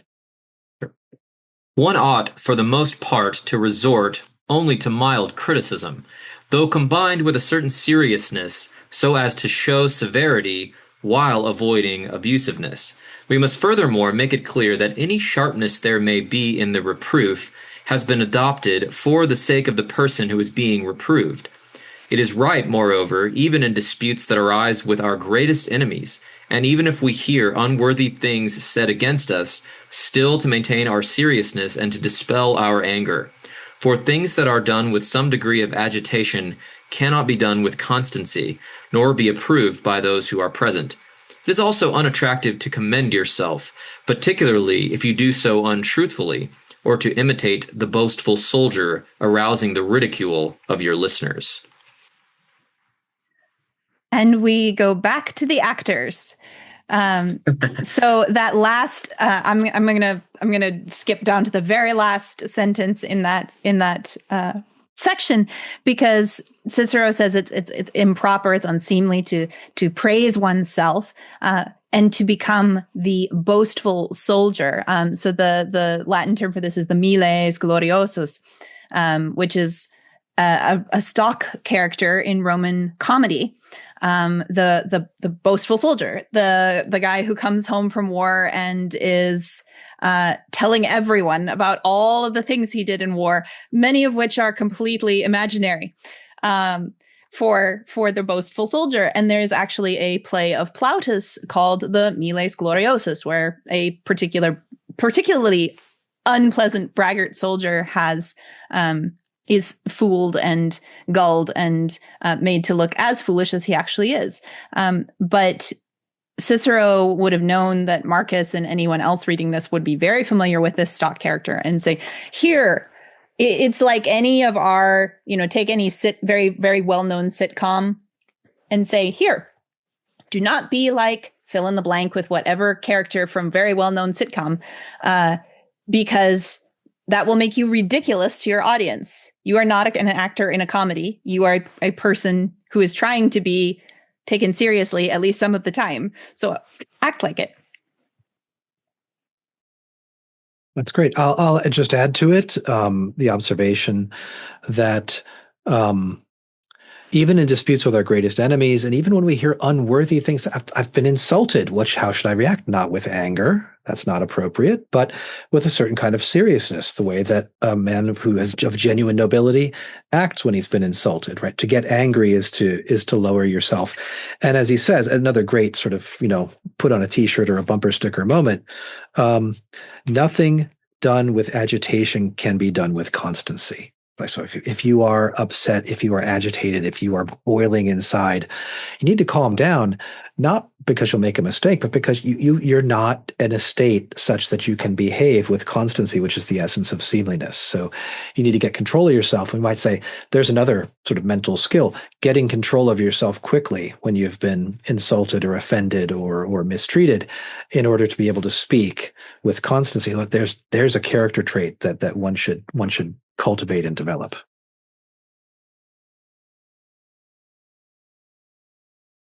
Ethan? Right, and on that same point, that was the part that stuck out to me as well, about even when you have been insulted by your greatest enemy, and a big part of it is that if you allow yourself to become angry, you likely will make a mistake, and your response will not be the best response that it could be if you give in to impulse, if you give in to anger. So maintaining control of yourself at all times is the best way to respond appropriately, even to an insult from your greatest enemy. Yeah, I mean, the part at the end there about the boastful soldier. Don't be the boastful soldier. Don't be the person who's it's unattractive, right? Again, it's back to this. We're talking about social graces. We're talking about how to interact with others in conversation and try to engage with others. I mean, I have to say immediately what came to mind is the passage we read earlier in the book where he's talking about, being the savior of the republic and the great thing. But I think even in that passage, he might draw a distinction there and say, look, I was trying to make an argument about, that civil action is just as important as military action, maybe more. And I was just giving a slew of examples. Yes, I'm one of them, but I'm not, that's not the same as like being a person who's constantly talking yourself up and talking about all your great achievements, especially if you're kind of padding them, with embellishment or made up things like the boastful soldier. But I did think that was kind of an interesting going, okay. I mean, and also, it's a father-son kind of communication too, where there's passing on the family tradition that might explain also Cicero's willingness to talk himself up in that. Although I understand he was comfortable doing that in other settings as well, but. I think I might just add at the very end here, the rule against praising yourself. But a lot of this, people might jump right into this part of the book and think, oh, he's just talking about Roman customs, about what is acceptable at his place and time among his social class, maybe even his friends, maybe even just he himself. Where does this all have its roots in nature? And so we might, from the perspective of our own readership and people encountering this book today, want to do a little bit more to trace this back to what again is the connection to nature and what nature teaches us when we get to don't brag about yourself in conversation because it makes you ridiculous. And not just at this place and time, but it's just sort of general good advice for everyone to follow. Any thoughts or reactions to that as a sort of final comment? Well, I think that right, if we're relating this to nature, nature is the source of, for Cicero, the source of truth, and so one ought to be truthful. That's one of the virtues, and to be braggadocious is not being truthful, especially if you're making up achievements that are not real. And also, again, it's not being a braggart, right? These are part of the social graces. If you want other people to respect you, right, then bragging all the time is off-putting. Right? Bragging is something that disrupts social relations. So so this kind of behavior is certainly beyond the mean. Right, we're being overconfident about ourselves, and so there are many. I think there are many arguments from nature you could make against this kind of behavior. Very good. Anything else? I think there's an element of common sense here that again brings back to nature, because what is common sense except for the nature teaching us? So the response that one has to someone else doing the same behavior is indicative. So if I do not enjoy, if I find a boastful soldier type ridiculous and do not think that he's worthy of respect, then it indicates that probably I should not behave in such a way as well, because that will also be ridiculous and not worthy of respect. So there is a sense in which the Apostle Paul says some things like, does not nature itself teach you about certain things? And this is sort of the same argument of just look at your own reactions and figure out why that is. That is probably because nature is telling you something. Very good. Thank you so much. I appreciate that. We've gone a little bit long on this episode, past 30 minutes. That is typical for us, but I think it's been a great conversation. We've gone all the way through the end of chapter 137 in book one. Book one is only 161 chapters long, so we're getting closer and closer to the end. So I hope you'll join us next week when we'll break into the next section of this book, where Cicero will talk about seemliness and appropriateness in the matter of houses and dwelling places. So that's something to look forward to. Thank you for being with us for the Cicero on Duties podcast with some scholars of the Ciceronian Society. We'll see you next week. Thanks for watching.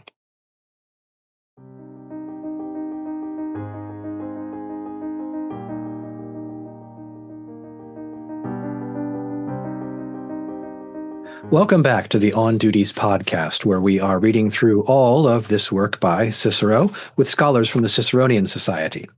I'm Chris Anadale, and my co-hosts today are Katherine Bradshaw, Ethan Alexander-Davey, and Coyle Neal.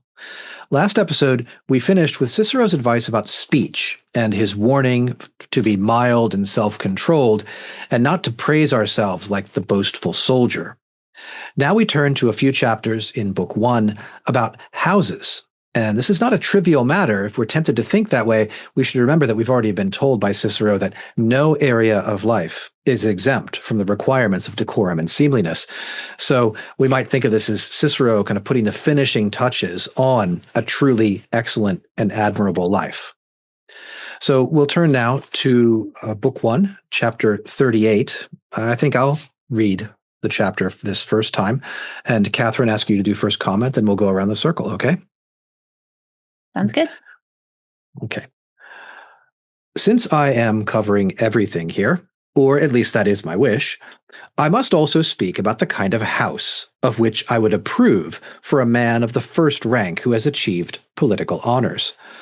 Its purpose is its use. The design of its buildings should be adapted to this, though one must attend carefully to the requirements of comfort and of standing. Gnaeus Octavius, who was the first of his family to be made a consul, was honored, we are told, for having built a splendid home, such as gives one great standing, upon the Palatine. That house, open as it was to the public gaze, is thought to have won for its master, a new man, votes for his consulship. Scaurus demolished it and built an annex to his own dwelling. The one, then, was the first to bring the consulship to his house, while the other, the son of a fine and most notable man, brought back to the house he had extended not just rejection, but humiliation and disgrace. Well, we'll start off with quite the ideas here of, again, Cicero being practical. We keep returning to Cicero's practicality here. The suitability of a house is determined by what is its proper function. So we're drawing upon the peripatetic or Aristotelian thought of what is the telos, what is the function, the end goal of the house. Well, the end goal of the house is to be something that will house, yes, but also that will add to the dignitas, the dignity, and be convenient for its owner.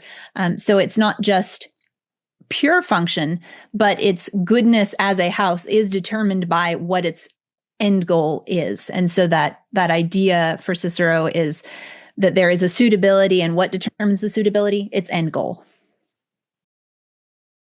Very good. Coyle?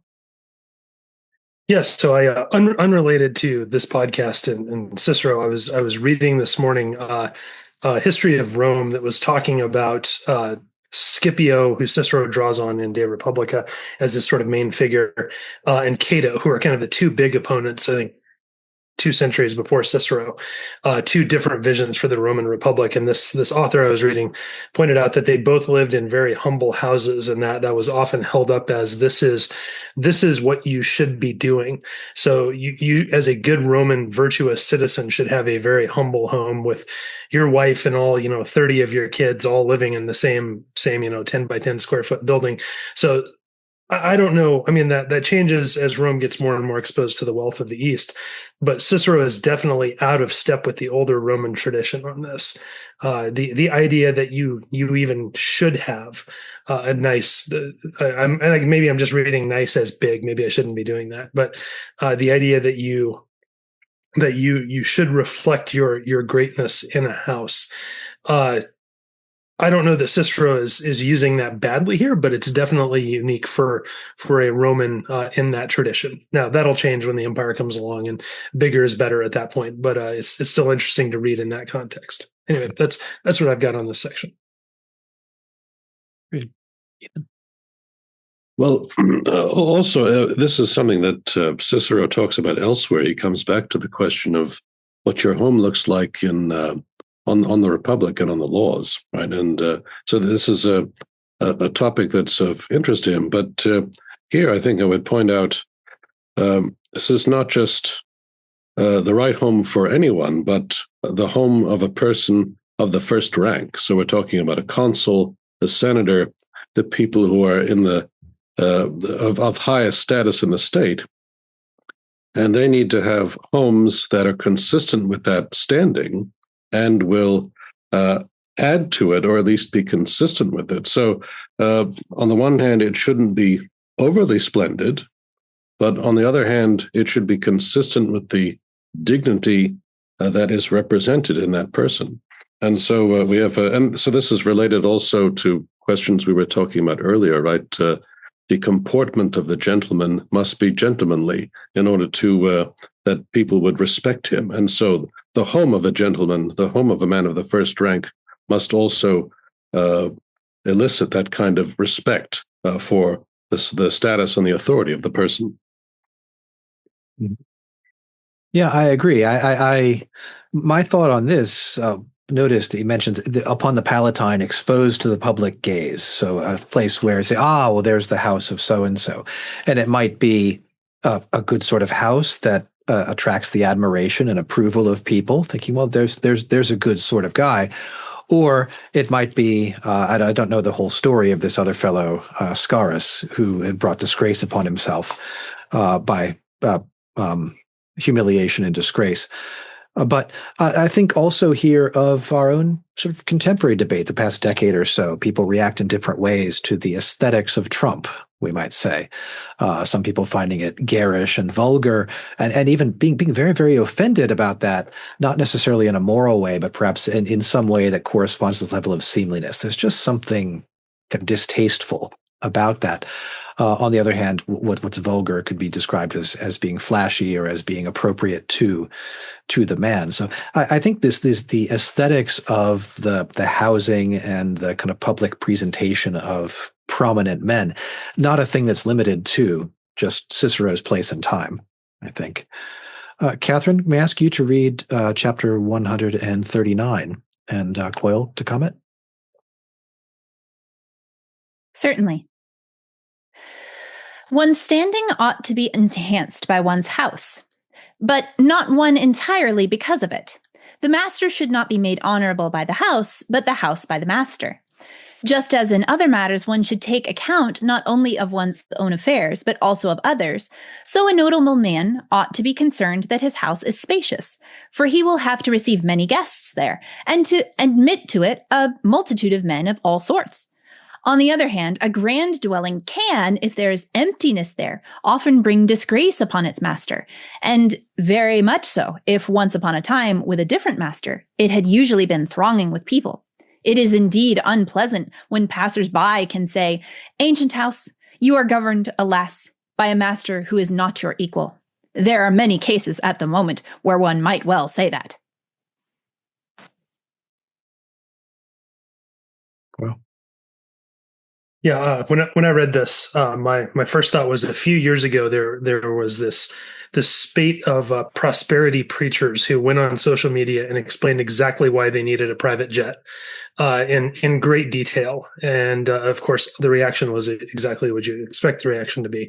But I don't think that's exactly what Cicero is doing here, and I think this maybe moderates it a little bit, where he's saying that you really need to know yourself. Right, you need to have a house that is relative to the level of your standing, and as we've seen in earlier sections, that is tied into your virtue. So there's a self-knowledge that needs to be reflected in your house. Otherwise, people will properly judge you. Look at that guy; he has too much. That guy has a private jet, and he obviously should not. I had the thought, and this is not fully worked out, and I suspect it's going to trigger all of us a little bit. What is the application of this to academics? And I thought this in part because I guess you can't see it on my screen, but all of us are currently surrounded by books. So if I were to turn my camera, you'd see my bookshelves off on the side also. I don't have a mansion. I'm assuming none of us have mansions. For academics, maybe the question is, what what size and nature of library ought we to have, and how should that be reflected? How should that be reflective of who we are as people and as academics?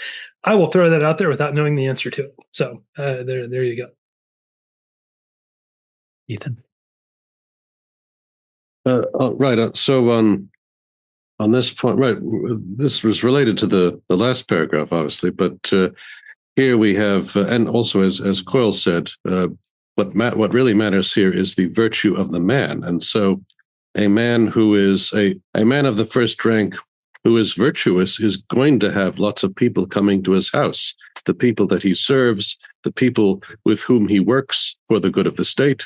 He's going to have a lot of business, and it is appropriate for such a man to have a large house to entertain large groups of people who are his colleagues, his associates in serving the common good.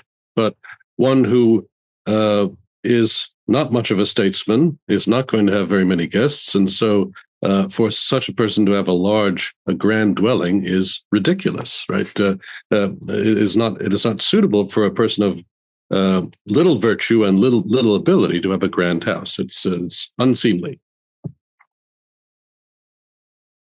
I wonder, thinking about this, just how much of this simply reduces to the question of function, right? Where he said the purpose is its use. Well, what are you going to use the house for? If you're a prominent man, you need to have your supporters come there. I think perhaps in American history of Andrew Jackson having his sort of throng of supporters come to the White House. But okay, well, it should be appropriate for it. If it's too small for the purpose, this reflects poorly upon you. If it's too large for the purpose, it reflects poorly upon you. And if it's merely that, then perhaps this is just a list of historical examples, or not historical, it's contemporary examples for Cicero of people of whom you might think. I did note here a sort of Roman appearance of the sort of recent internet quip, many such cases.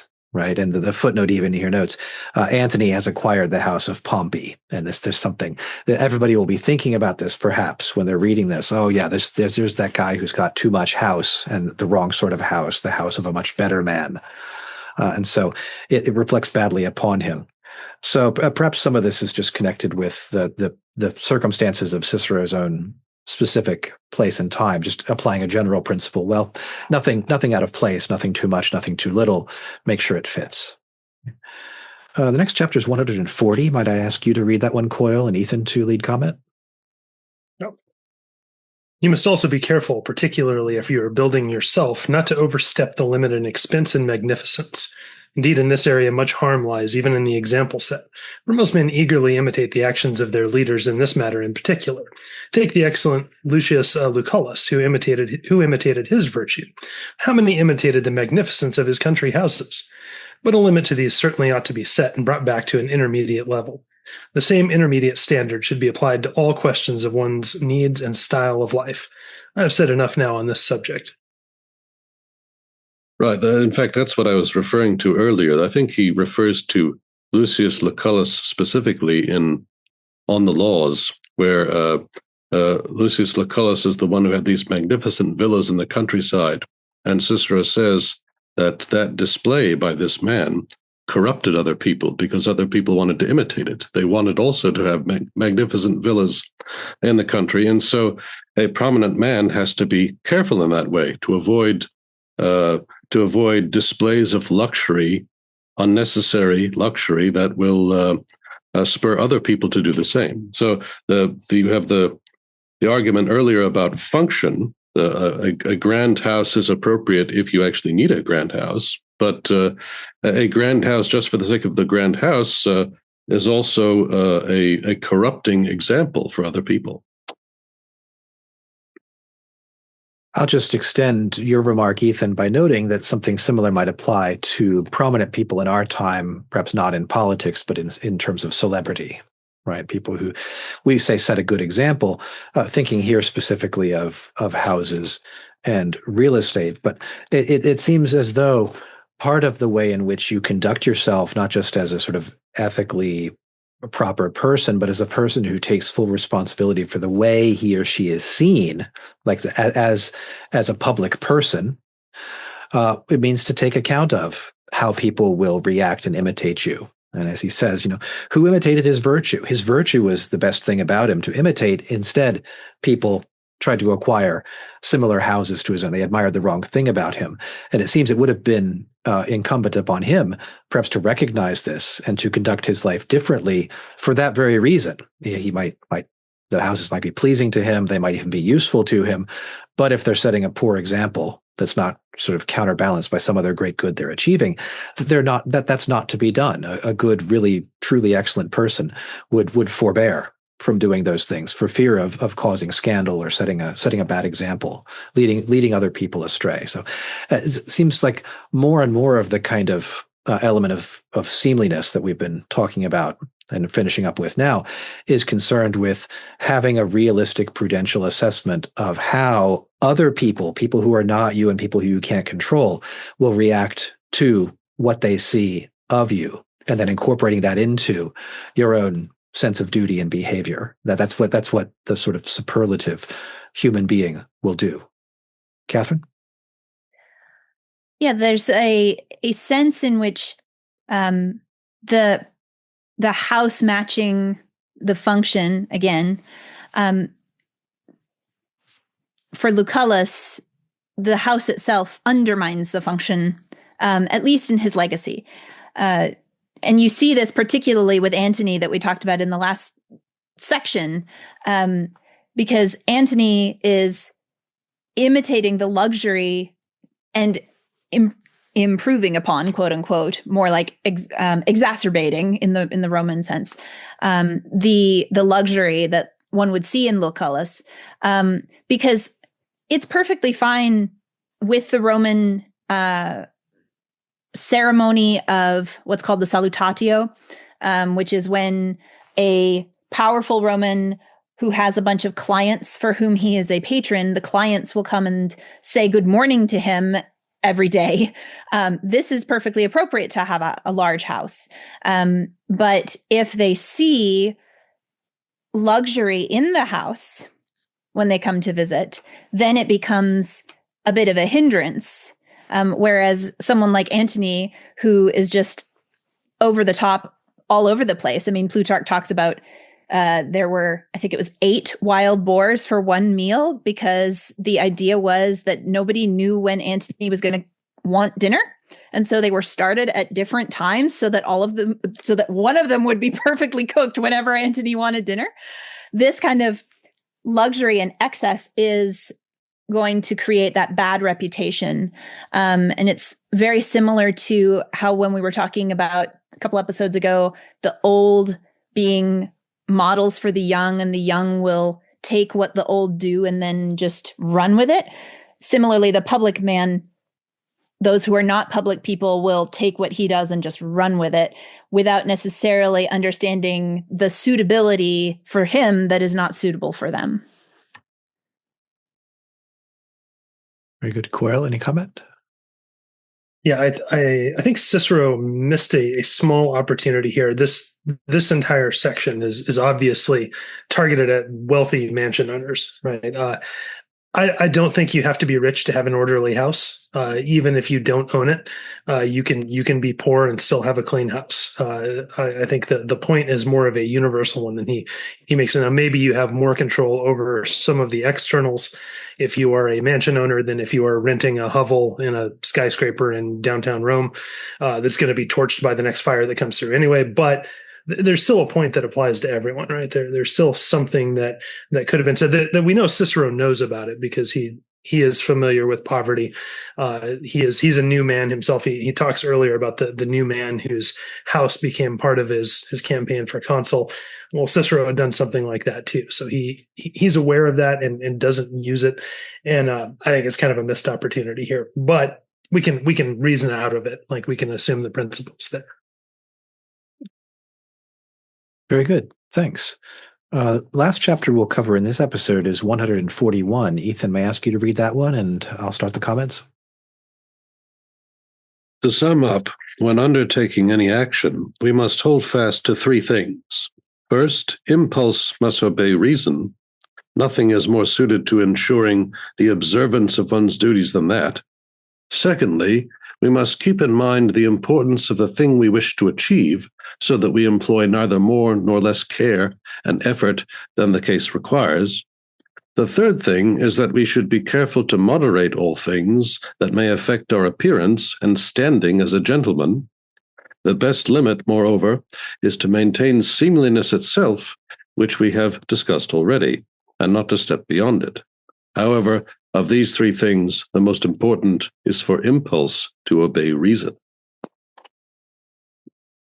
Thank you. And this is a very short but fantastic summary chapter, and it proceeds, very much like a lecturer or a teacher wrapping up a major unit, right? The three things to remember. And in fact, the most important, if you remember nothing else, is to ensure that impulse and emotion obeys reason. So general rules for life, right? Moderation seems to be the sort of theme running through all of this. Make sure that you are able to control and moderate your desires and impulses according to reason. The second piece of advice, keep in mind the importance of the thing you wish to achieve, sounds to me like a variety of prudence, right? So that you don't care too much about unimportant things or too little about important things, so you can sort of moderate, decide how far to push, how much of yourself to give to a particular task. And then this sort of direct appeal to seemliness, right? Pay attention to be moderate in all things that affect the outward signs, right? Whatever is going on inward, make sure you are attending to your public presence, not merely your sort of private inner virtue. And in all things, that's really just a recipe for seemliness then. And that sounds to me like as good a 10-line summary of this part of the book as we're likely to get. Katherine, what do you think? It is a beautifully done conclusion, and you can see Cicero is always an orator as well as a philosopher here, and so you have that wrap up, and we've returned again to that impulse following reason idea, where again, impulse is the Latin is appetitus, so appetite. So it's not just our emotions, but also our desires, what we hunger for, metaphorically and literally, must follow the thing that is what the Romans would consider the higher thing, the reason itself, the thing that is human. Sallust, who's a contemporary of Cicero's, talks about how everyone should strive as much as possible to be following the reason, because that is what separates the humans from the animals. And he talks about how animals tend to look at the ground because they're four-footed, and man is the only creature that has been made to stand up straight and to look upward by the gods. And so here, that same idea of following the reason and allowing what Plato calls the charioteer of the soul to rule the horses of the appetites, to make that rule and reign perfect rather than just inverted, where the appetite controls the reason. Coyle. Yeah, I mean, I think with the four of us, Cicero is obviously speaking to a friendly audience, right? When we, if this podcast ever gets to cover Rousseau, we might have different things to say, and impulse can dominate. But we're not there today, so I don't know that I have anything to add here either, other than I'm with Cicero on this one. I'll take a page from Coyle with my comment this time, because I always emphasize the references to men of rank and gentlemen. But of course, and of course, it is essential for men of rank, especially, to be seemly, because they are in the public eye and they have public responsibilities to perform.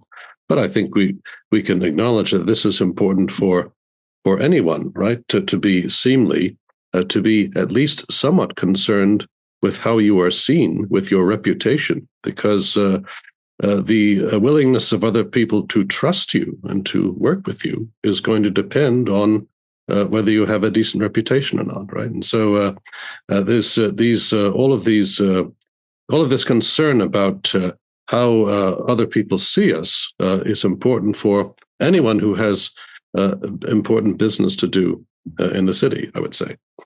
Mm-hmm. I think here if we try to generalize the principle to everybody, not just the prominent and the wealthy, I can think of the old, I don't know if it's the status of a proverb, but the saying I've heard in several different contexts, nobody's so poor they can't pick up the trash in their yard, for crying out loud. So you can always sort of, take some care. And that seems to, it's a kind of social virtue, it seems, to actually care about how I'm seen, and it shows a certain level of character as well as sort of sociability.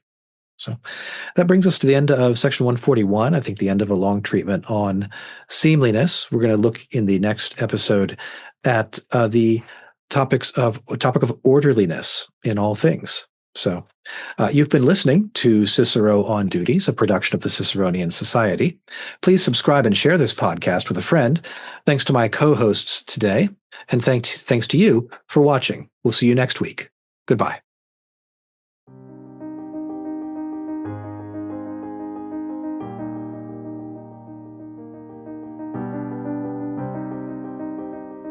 Welcome back to the On Duties podcast, where we are reading through all of On Duties by Cicero with the scholars of the Ciceronian Society. We are using this version in the Cambridge Texts in the History of Political Thought, but you're welcome to use any edition, including the free translation that's linked in the description to this episode. I'm Chris Anadale. Joining me today are Katherine Bradshaw, Ethan Alexander-Davey, and Coyle Neal. Last episode, we just finished with a discussion of houses and a kind of wrap-up discussion of the nature of seemliness and the rules for conduct. Now we're going to turn to the topics of orderliness and opportuneness, acting at the right time. So we'll begin with chapters 142 and 143. Ethan, I ask you to read those, and Coyle to lead off comment. Now I must say something about the orderliness of things and the opportuneness of occasions. These are included under the knowledge that the Greeks called eutaxia, and not under that we translate as moderateness. The latter word contains the element moderate, while eutaxia is that in which we understand the maintenance of orderliness. Therefore, if we may call this too moderateness, it is defined by the Stoics as follows. Moderateness is the knowledge of putting in their proper place things that one says or does. Thus, the significance of orderliness and that of proper placing seem to be the same, for they also define orderliness thus, the arrangement of things in appropriate and suitable places. And they say that the place of an action is the opportuneness of the occasion. The opportune time for acting is called in Greek eukardia, and in Latin occasio. Consequently, this type of moderateness, which we interpret, as I have explained, is the knowledge of opportuneness, that is, of the fitting occasions for doing something. But the same definition could be given for good sense, which we discussed at the beginning. Here, however, we are inquiring about moderation, restraint, and such virtues. We talked in their proper place of the things appropriate to good sense. Now we must discuss the things appropriate to the virtues of which we have for some time now been speaking, things that concern a sense of shame and the approval of those with whom we live.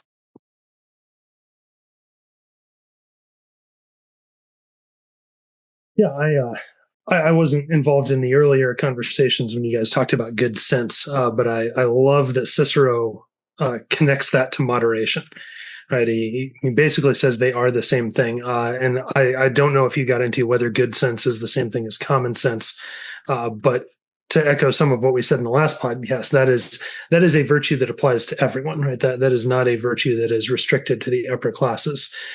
Everyone can be orderly, everyone can be moderate, everyone can exercise good sense. Whether we do or not is a very different question, but it is a virtue that is universally available.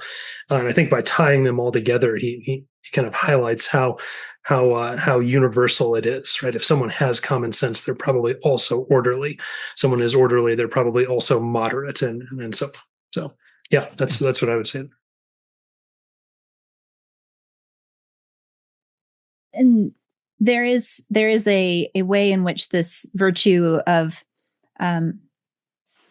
good sense, which is a great translation. It's the Latin is prudentia, where we get prudence.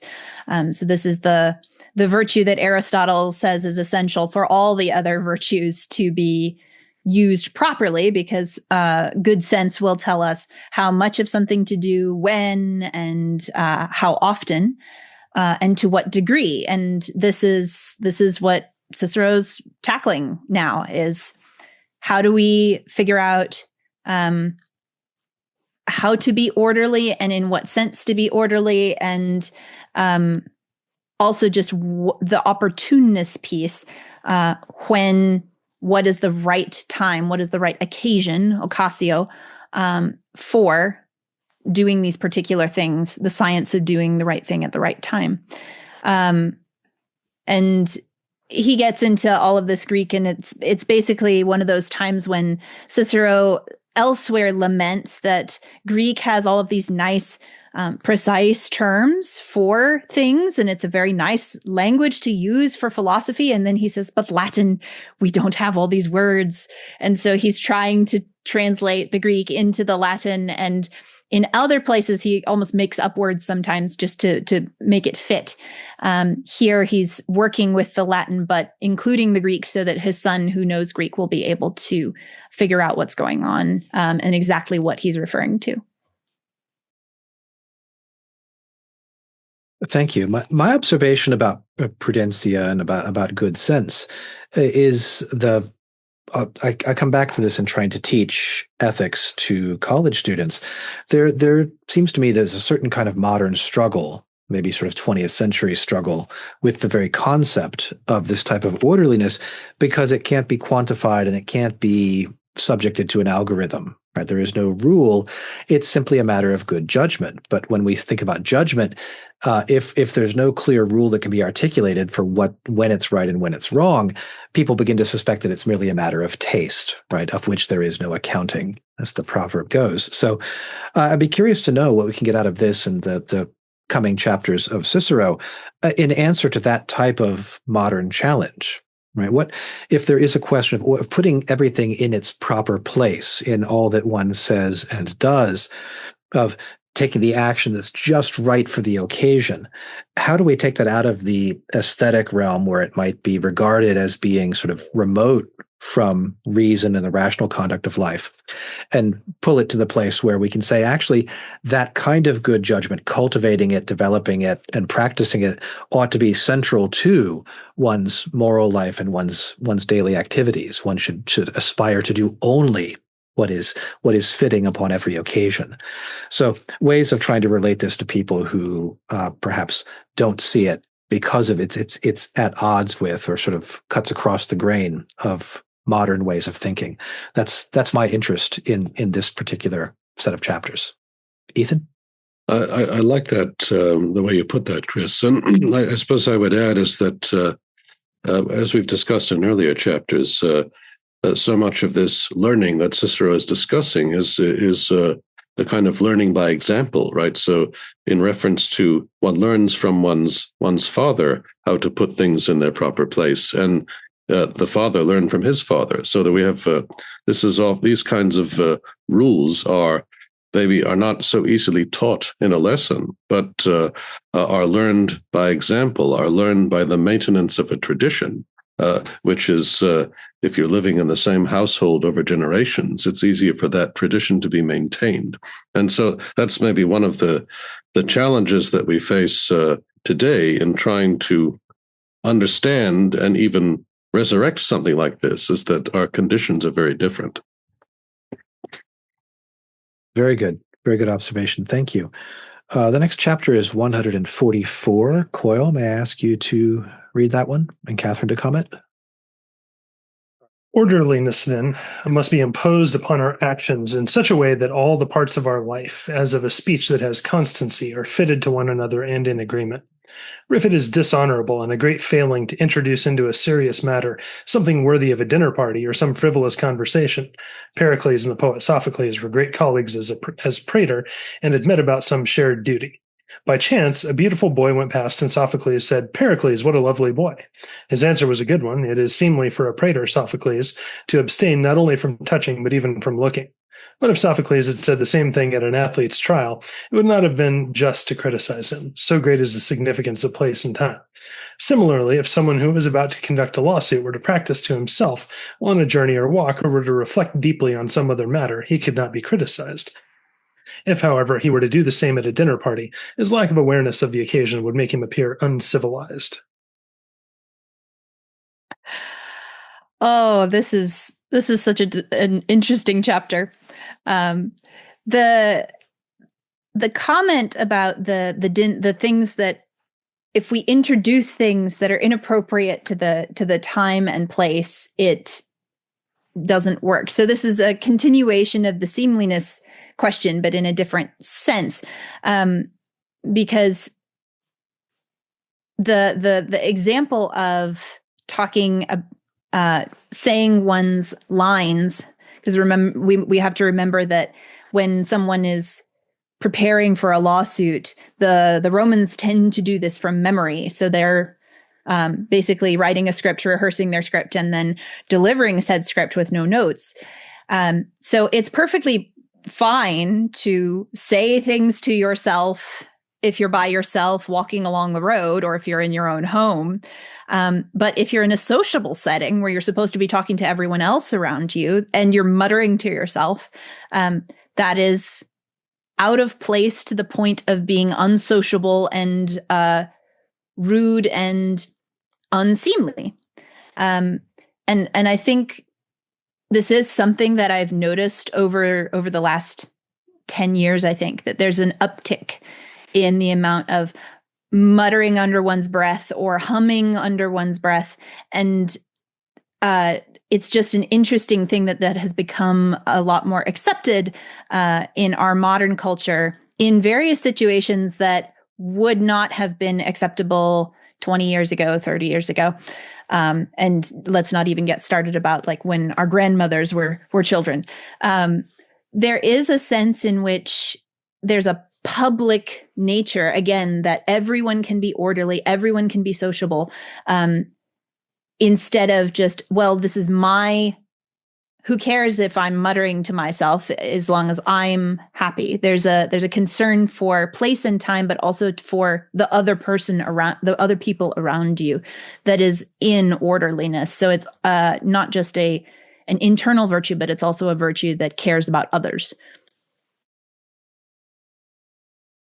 Well, at the risk of being an old man who complains, I'll add that the case that comes to my mind right away is people speaking on cell phones loudly in shared public spaces, people listening on the subway or on the bus or in some other public space to music without headphones, which seems to me quite rude. But thinking of it in a more general sense, some of this has to do, I think, with what's happening in our own place and time, which is not maybe the direct subject of this podcast, but it seems to me it could at least be described as a kind of thinning out of the concept of a public space. The public space is a space where you actually take account of yourself as occupying a public space, right? I'm in a library. In a library, one acts respectfully to other people in the library who, like oneself, are in the library. So there's a sort of implicit code of conduct in it.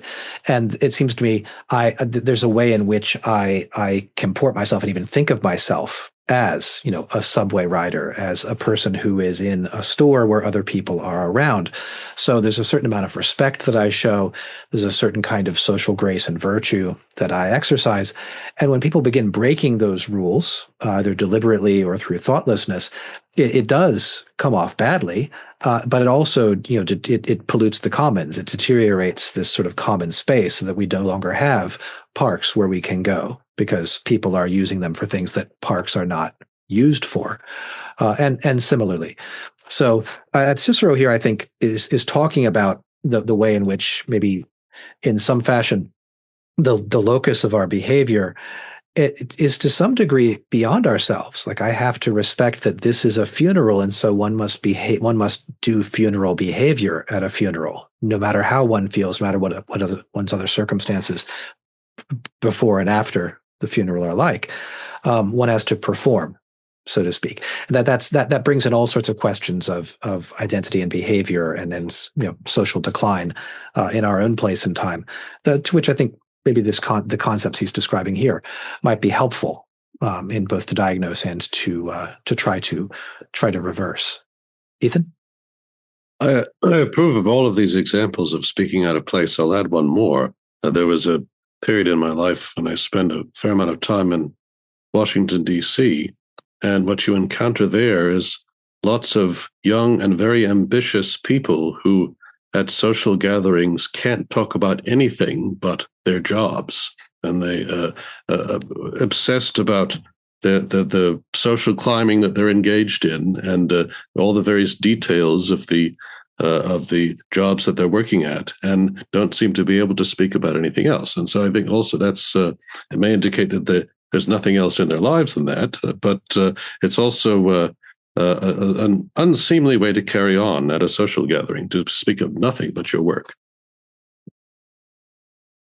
Well, I think I again agree with everything you guys have said. Although I will throw out there that maybe social media is part of the culprit here, and I think it's really interesting to try to think about this passage in the context of social media, which has just obliterated the seemliness of discourse. Whatever was left at the end of the 20th century is largely out the window now, and it's in part because it is this pseudo public space, right? Theoretically, anyone can be on social media. Most people are on social media, where you have the combination of no consequences and anonymity, that together mean you can say whatever you want and there isn't that cost, right? You can scream into your cell phone on Twitter, and Dr. Anadale is not going to be there frowning at you, because that's just not how it works, right? So I don't know what that means in practice. I don't know how to fix that, but it is interesting to sort of raise this question of how do you be seemly when there are seemingly no consequences, when no one is going to do anything to you for it. And you might even be celebrated for being unseemly. You might be elected to high office for being unseemly. How do we wrangle that? Well, a lot of great stuff coming out here towards the end of book one. This is feels like it's becoming increasingly relevant to the kind of lives we live today, rather than less so. The next sections I'd like to tackle chapters 145 and 146. Katherine, may I ask you to read those together, and I'll lead off comment. Certainly. Actions that are strongly discordant with civilized behavior, such as singing in the forum or any other instance of extreme waywardness, are readily apparent and do not call for very much admonition or advice. However, greater care is required to avoid failings that seem to be minor and cannot be recognized by many people. If a lyre or a flute is only slightly out of tune, a knowledgeable person will still usually notice it. We ought to see that nothing in our lives happens to be discordant in just the same way, or rather, as much more so as the harmony of actions is greater than that of sounds. The ears of musicians can perceive that lyres are even the smallest bit out of tune. Similarly, if we ourselves are willing to notice faults keenly and carefully, we shall often grasp important things from small indications. We shall readily be able to judge what is done fittingly and what discords with duty and nature, from a glance of the eyes, from the relaxation or contraction of an eyebrow, from sadness, cheerfulness, or laughter, from speech or from silence, from a raising or lowering of the voice, and so on. Here, it can be advantageous to judge by looking at others the nature of each of these things, so that we ourselves may avoid anything that is unseemly about them. For somehow, it is the case that we can detect failings better in others than in ourselves. Consequently, a very easy way for pupils to be corrected is if their teachers imitate their faults in order to remove them. All right, thank you. What a suggestion for people who are teachers. Instead of pointing out the fault and naming it, merely mirror it back at the student. Perhaps parents have had experience trying this with children as well. I don't know if it is an easy way to correct a pupil any longer, but I note it with some amusement. I love the image here of the lyre, which is slightly out of tune versus greatly out of tune. I think of two things here. One, think of the advice that a spiritual director might give to someone who's sort of working on his moral character, his spiritual life. The large faults are easy to notice. The small faults will go unnoticed, and if they go unnoticed for too long, they can undermine the integrity of the whole. And the second, from the chapter 146, mentioning the raising of an eyebrow and the tone of voice, and we should have this be very sensitive to notice these things. I think of the difference between a really excellent actor turning in just a bravura performance and an actor of sort of middling ability who can get the job done, can communicate the emotion, but not with that kind of exquisite touch, that sort of that sort of sharp intake of breath that makes the scene by communicating emotion all in one moment. If you look at it sort of objectively, or you try to quantify it, you say, well, how different is one performance from the other?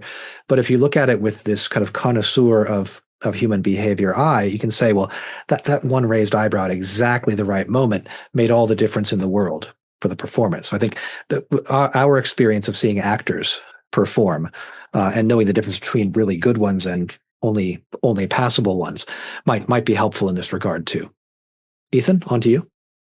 Yes, I also, of course, like the metaphor of the lyre, right? We should take care that not only that the lyre not be out of tune, but not even slightly out of tune. We should make sure that it is fully in tune. And when I think about that as a metaphor for behavior, the first thing that comes to mind about the current era is the rock musician who screams into the microphone and then lights his guitar on fire, right, for effect.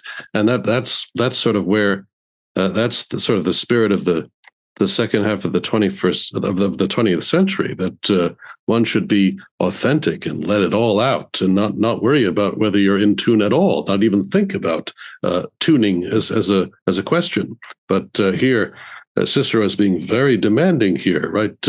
Don't even be slightly out of tune.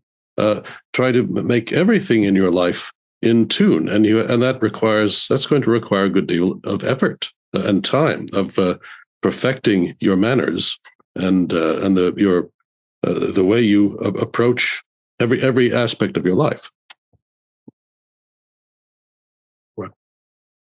Yeah, I guess I've got to be the discordant note on the lyre here, since you guys have both said it's a great example, and I was a percussionist, so I count to 4 really well. But if something's out of tune, I'm not the person to go to on that.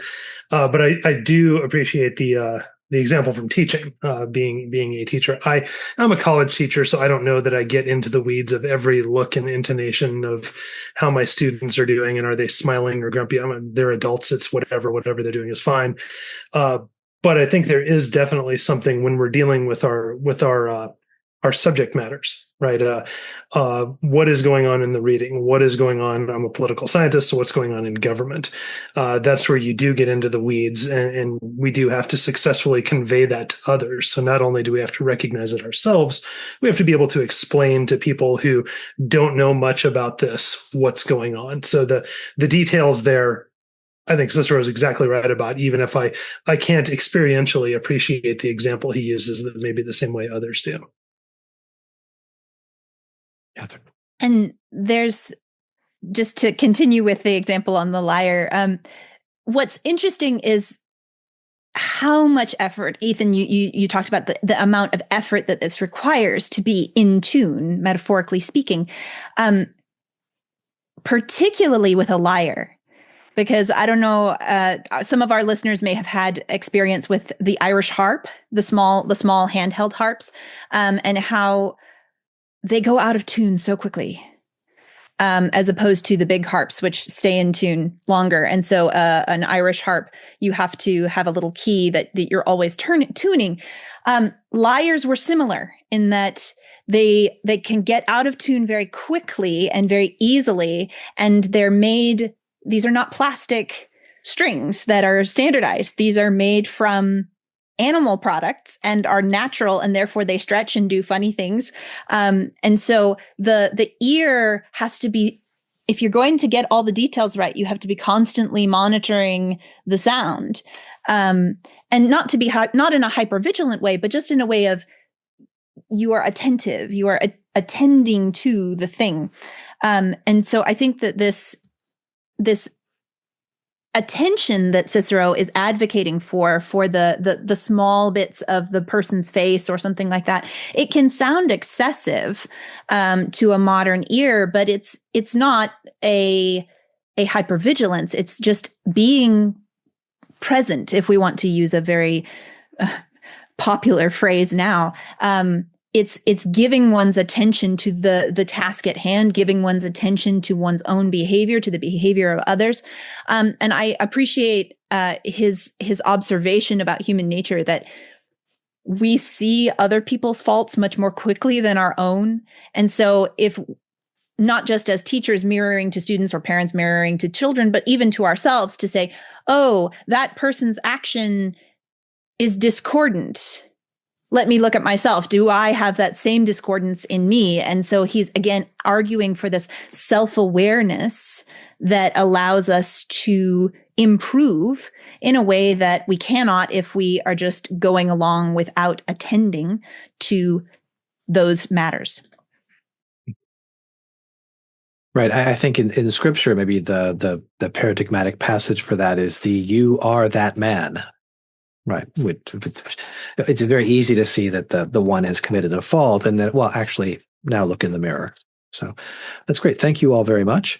We have one more chapter, I think, for this episode. It's 147. I'll read it, and Ethan, start comment with you. It is not an inappropriate thing, when making choices that cause you to hesitate, to summon men who are learned, or experienced also, and to discover what they would approve in the case of each sort of duty. For the majority tend to be carried along to where they are led by nature herself. In such matters, we must see not only what each person says, but also what he thinks, and indeed why he thinks it. Painters and makers of statues, and even poets indeed, each want the public to inspect their own work, so that they may correct anything that most people criticize. They ask not only themselves, but others too, what is wrong with it. In the same way, there are very many occasions when we ought to rely on the judgment of others in choosing or rejecting or altering and correcting our actions. Well, this is some of the oldest advice, the most common advice, right? You could hear consult about any important matter. Consult people who know something. Consult people who have shown that they have good judgment about the thing in question. And I mean, this is something to bring it back to academics, which we all are. Before you give a paper, you might send it to some of your colleagues and ask them what they think about it. And if there are things that could be improved, if there are things that you have, if there's something discordant in your discourse. And so it's always best in any matter to consult with people who have shown they know something about the matter in question before you act, and can anticipate the sorts of criticisms that you may face when you present yourself to the world.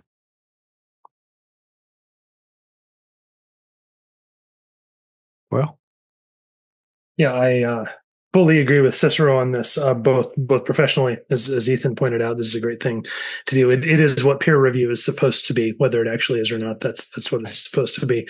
There's a personal element where this is wise. So my wife gets a universal veto over anything I put on social media, and it's to the point where I don't even question it. Just if she says no, it doesn't go up. And so far, I have not been canceled. So I think there's some wisdom behind this. That may change someday, but so far that's been the case. And then in public, right? I was talking with some friends about this the other day. What is the function of experienced wisdom in our public life? And the answer is not much. Outside of the Supreme Court, we don't have much deference to that. And it's interesting to think that there are four living former presidents right now. they have no function in our society, right? We listen when they say things, it makes the news. They write a book, it automatically hits the bestseller list, but they have no formal function of any kind whatsoever. And it is always interesting to think about whether there maybe should be something, right? Whatever it is, some kind of council of former presidents or former speakers of the House or something. We have chosen not to make that a part of our public life, and I suspect Cicero would disapprove. What the Romans would have called the Senate, if I may add. Right. Yeah. Katherine? There's a sense also in which there's the public life in the sense that you've talked about Coyle with the political sphere. And there's also the public life in the sense of the non-private life. So you mentioned social media. I think there's also a sense in which in an era where we have several generations who have been sort of taught, don't trust anyone over 30, there is a dearth of the kind of thing that Cicero's advocating for, that Scripture talks about in Titus, where the older men and the older women are teaching the younger men and the younger women respectively. And the fact that that's in Cicero and in Scripture indicates that even in these cultures, it is a thing that we must be reminded to do in an era when it's much more common than it is now. So here, I think Cicero is also advocating for not just political or public discourse, we might say, but also just, I mean, for the older woman kind of taking aside the younger woman and saying, have you thought about this? Or the older man telling the younger man, perhaps you should not do that. Perhaps you should do this other thing instead, just in social interactions like, hey, I have been observing your behavior and you seem open enough to this that I can talk to you about it. Maybe you should think about doing something differently. This is something that is part of the passing on of wisdom, not just on the here are the proverbial things that one should know, but just kind of the streetwise or street smarts sense of just, this is how you have social graces. This is how you interact with people. And this other way is not a good idea. Yeah, I wonder if just a few concluding thoughts. It may be we're all teachers and academics of a sort. I wonder if perhaps the tenured faculty of a university was maybe one of the last remaining places where you might hope to find something like this initiation. Look, here's how this is done. Here's the sort of the standard here for how things happen. I think of many years ago how I had a faculty mentor when I first came to where I'm at now. But then I reflect on this, the sort of the modern attitude, the 21st century attitude, where what might be characterized from one perspective as a reservoir of talent and experience, wisdom waiting to be drawn upon, might be described from a different angle as sort of a hotbed of corruption and self-interest. And this is also battling the cult of the new, the sort of the attraction of fashion, which is also has swept through academia in several waves. So the idea that new programs, new faculty, new people, new ways of doing things, which the old have necessarily no experience and authority to speak about. So the last thing I'll mention here, and something sort of pick up on a theme that's come up several times from Ethan, Cicero uses the example of artisans here, right? The painters, people who have won't say a contemptible, but a lesser sort of station, people who are not doing sort of perhaps glorious work. Well, makers of statues and poets, artists, I guess. I should say maybe artists, not artisans. They certainly will seek out input, right? Because they know that they are not capable from their own sort of inner authentic selves alone of creating a great work of art. They need the feedback, they need the input, they need to be told where the flaws are that they cannot themselves see. This is a general rule that should apply to all of us in terms of our moral behavior, in terms of our public presentation and our and choosing, rejecting, altering, and correcting our actions. Right? I'm doing this. Am I doing the right thing? But I need to find people who are learned and or experienced in this area. So I trust the people. Back to the whole virtue ethics idea of the moral exemplars and the authorities with the experience and good judgment to assist me in improving my judgment. So that's my comment. Any final thoughts about this set of chapters about orderliness and the like? Okay. Well, if there's nothing, we're at time, so we'll wrap up this episode. I want to thank each of you guys, Katherine, Ethan, Coyle, for being with me today. You've been listening to the Cicero on Duties podcast, a production of the Ciceronian Society. Please join us next week as we come closer and closer to the conclusion of Book 1 of On Duties. Thank you for listening. Goodbye.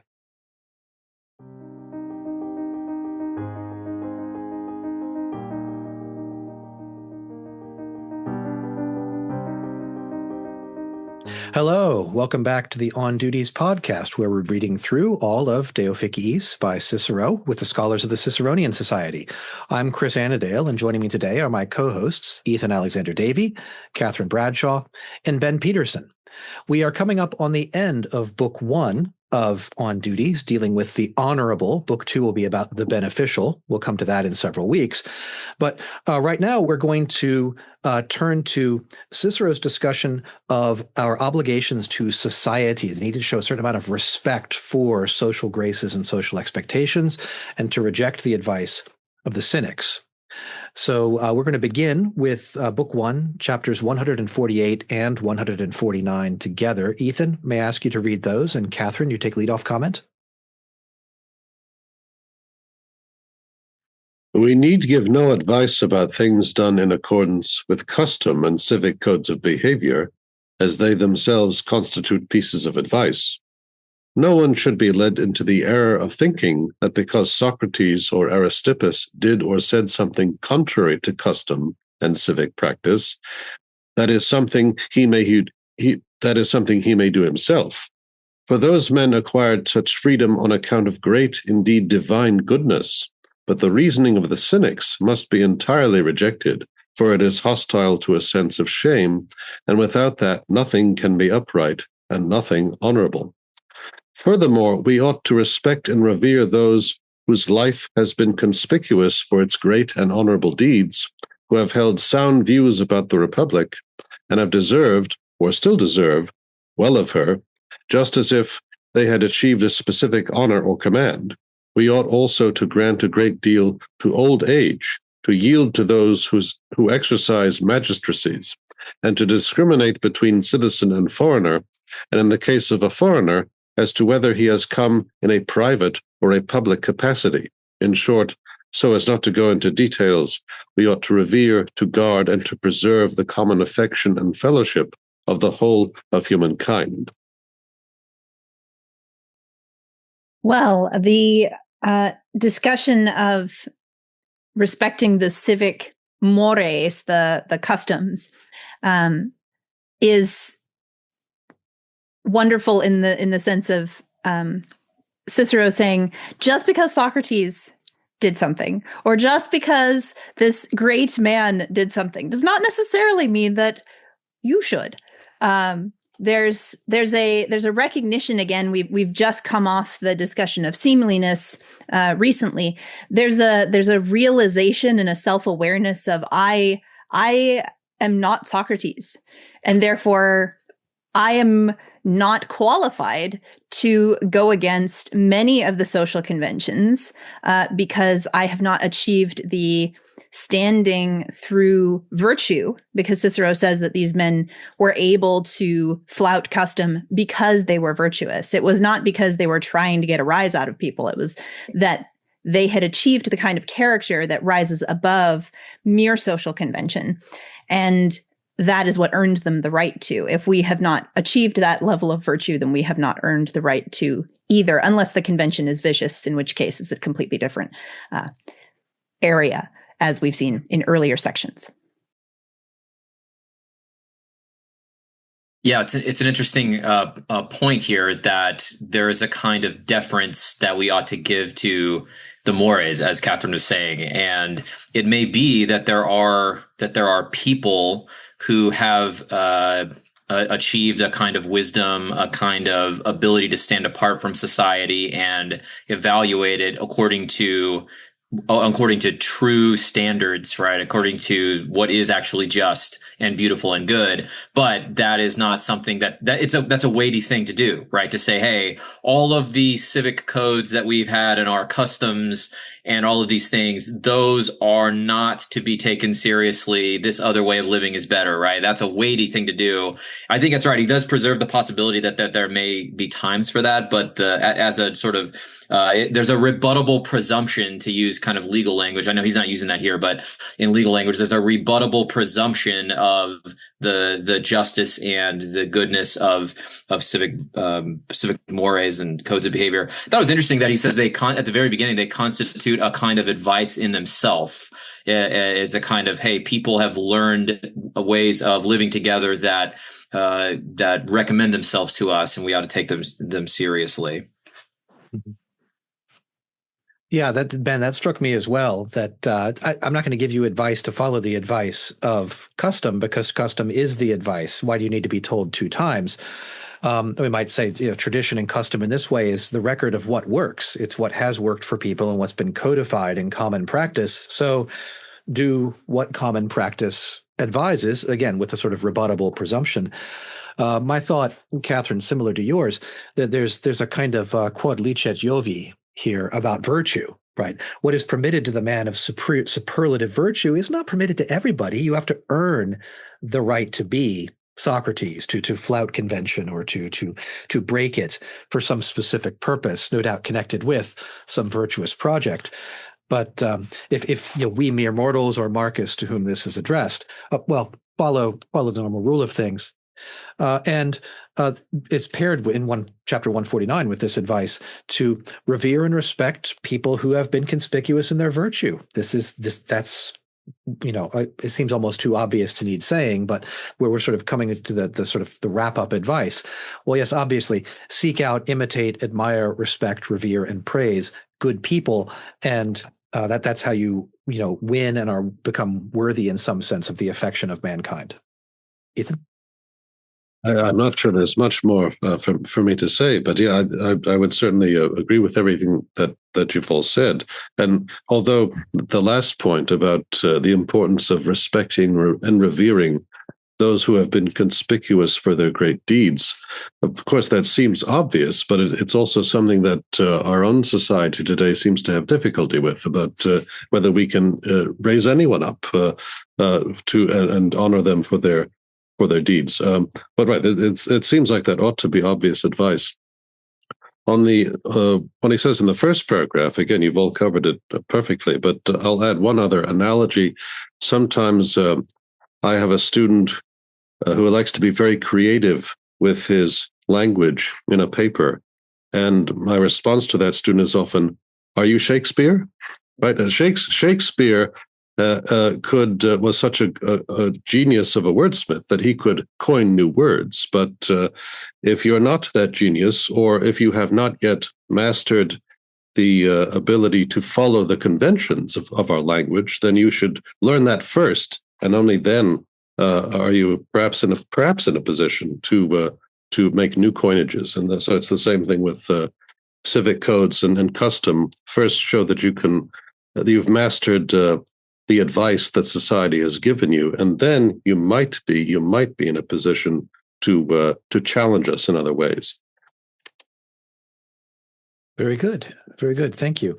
I'll add here, just as a post privilege. I certainly have encountered this in the genre of poetry composition. If you look at any very good poet, look at their collected poems, you'll find the first pages of the volume are always formal exercises, sonnets, villanelles, highly structured formal poetry that they have to master and do excellently and well before they can begin breaking off into whatever patterns of free verse or whatever different style that they would like to pursue in creative writing. So that certainly is the case in some of the areas that I'm familiar with. Our next chapter will be 150. Katherine, would you please read that, and Ben, lead off comment? Certainly. Now, as for crafts and other means of livelihood, the following is roughly what we have been told as to which should be thought fit for a free man, and which demeaning. First, those means of livelihood that incur the dislike of other men are not approved. For example, collecting harbor dues or usury. Again, all those workers who are paid for their labor and not for their skill have servile and demeaning employment, for in their case, the very wage is a contract of servitude. Those who buy from merchants and sell again immediately should also be thought of as demeaning themselves, for they would make no profit unless they told sufficient lies, and nothing is more dishonorable than falsehood. All handcraftsmen are engaged in a demeaning trade, for there can be nothing well-bred about the workshop. The crafts are the least worthy of approval the crafts that are least worthy of approval are those that minister to the pleasures, fishmongers, butchers, cooks, poulterers, fishermen, as Terence puts it. Add to this, if you like, perfumers, dancers, and the whole variety show. Well, this is one of those passages that might strike moderns or postmoderns kind of negatively on first reading, right? I almost feel like we spend a lot of time trying to send the opposite message, right? All work is honorable. If you're working an honest day's work, that's a great thing. You're putting food on the table for your family, right? And that we could maybe try to trace where that idea comes from. I think it probably does have something to do with Christian teaching, but traditionally our Lord was a carpenter, right? And so that would be one of these demeaning kinds of work. But it is striking here. So I wonder if but it's worth trying to figure out. Okay, there are certain trades that are sort of suited to the free person, the free man, and then there are some trades that are more they're more servile. And maybe we might try to map this onto Aristotle's idea of sort of labor versus action, right? The person of action, the person who makes choices, who is deliberating, who is engaging in virtuous action, which is based on the will, right? Aligning the will with reason and all these things, versus the person who is sort of just carrying out a function, right? Or the function isn't everyone's carrying out a function, but a function that is someone else's, right? It is useful to somebody else for somebody else's purpose, right? So I wonder if that might be part of what's going on here, in addition to the point about merchants being necessarily dishonest when they trade goods from one to the other. Yeah, I think to extend what you've said, Ben, I thought, of course, seems quite at odds with modern assumptions about economy and also about the dignity of work and of the way the spiritual life maps onto the material life. But trying to think sympathetically with Cicero here, I'm struck by the fact that part of what he's talking about, of course, is what kind of occupation is fitting for a free person, for a person of leisure, right? And meaning here leisure in the highest sense, a person who aspires to be the best of humanity. And there are some professions which are suitable and some which are not. We'll go on in the next chapter to talk a little bit more about this same subject. But he begins by saying some things are demeaning, and first among those are occupations which inspire the dislike of other people, like usury and collecting harbor dues, right? So these things are unworthy. And I think part of what makes them unworthy is that by doing them, you displease and sort of discomfort your fellow man. And this goes against the sort of office of the gentleman, which is to be, in a sense, pleasing, but morally pleasing, sort of inspiring to his fellow citizens. And I would contrast that with the sort of turn at the end of this chapter where he says the crafts that are least worthy of approval, that are least suitable, again, to the kind of excellent person we're imagining here, are ones that minister to the pleasures. And here, think to the pleasures of the flesh, people who prepare food, right? The fishmongers, the butchers, the cooks, etc. Those things must be done, but they are perhaps least fitting for a kind of morally exemplary person. A person who seeks to please not the physical senses, but maybe the moral sensibilities and the sort of spiritual life of the city. So that's what I have on this somewhat difficult chapter. Ethan, what are your thoughts? Right. I think all of that's fair. And so we should be thinking about this passage in terms of the role of someone like Cicero himself, or again, Aristotle was mentioned. Well, another important reference point here would be Xenophon's Economicus, where he makes very similar distinctions about different sorts of trades and free and servile labor, that there are some kinds of occupations that are consistent with the life of a man of virtue who is going to be engaged in politics, in serving his country, and there are these other trades that are not consistent with that way of life. And I think we'll see when we eventually get to the end of Book 2, Cicero will single out usury and banking and that sort of endeavor as the most dishonorable of all of the different activities. And so it's something that is, yes, it's displeasing to others to be a tax collector and to come and collect dues for them. But what is that person actually doing for his labor other than holding out his hand, right? So, the very idea of usury, of earning money without labor, right? So that there are trades that are disrespectful in them, dishonorable in themselves, and also that are not consistent with the life of virtue and public service, which the members of the patrician class and free Romans were supposed to be able to engage in. You all have covered this chapter wonderfully. I will only add, I think there is an interesting distinction that Cicero makes between the men who are paid for their manual labor as opposed to their artistic skill. It's when he says all those workers who are paid for their labor and not for their skill have servile and demeaning employment. So there is a distinction that Cicero makes between, it's not that everything that is done with one's hands is necessarily less honorable. It's that there has to be an element of skill, of training, of ability involved in order to raise it in his mind and in the general Roman mind publicly, as opposed to something that anyone can do. It's just, is he willing to do it?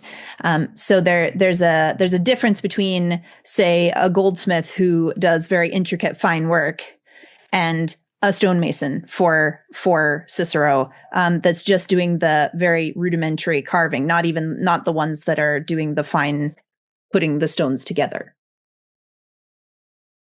That's very good. Thank you, Katherine. And I'll just add, I forgot to mention this, of course, for Christians, many might recognize that servile labor is just that category of labor which one is obligated not to perform on the Sabbath. So we may have a similar sort of distinction in mind, some of us, in terms of thinking through Sunday obligation.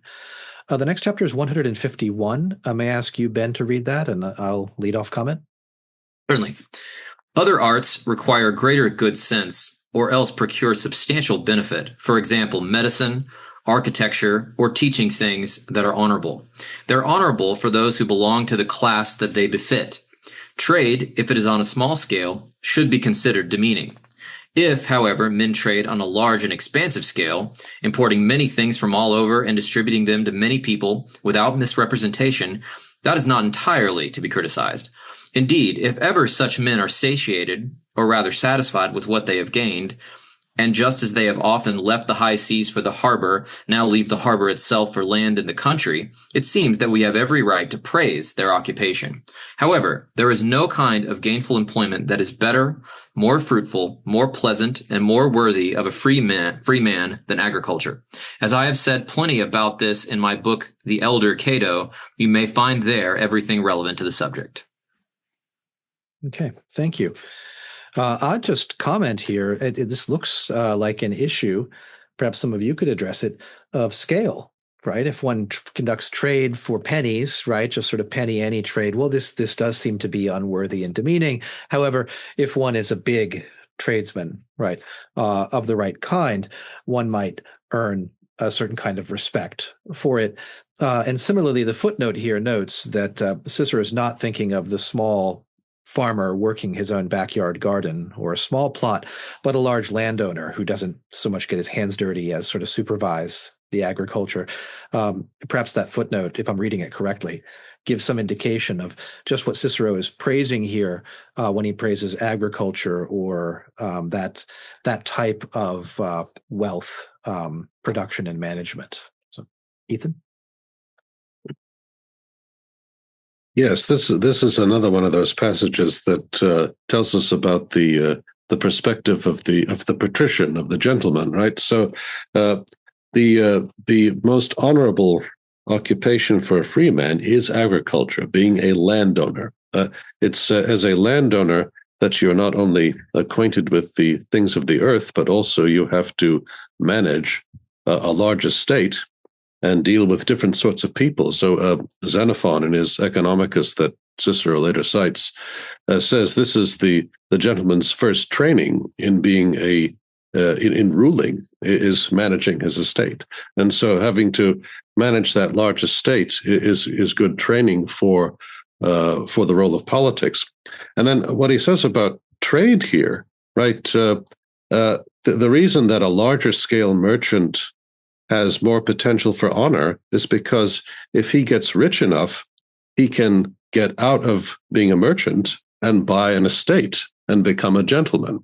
And that is where, if you're going to rise, the most honorable economic position to be in is a landowner. And so the merchant is honorable to the extent that he aspires to something better than being a merchant, which is to become a landowner, which is more conducive to a service to the state, leisure, the ability to cultivate your virtue, the ability to learn how to command different sorts of men.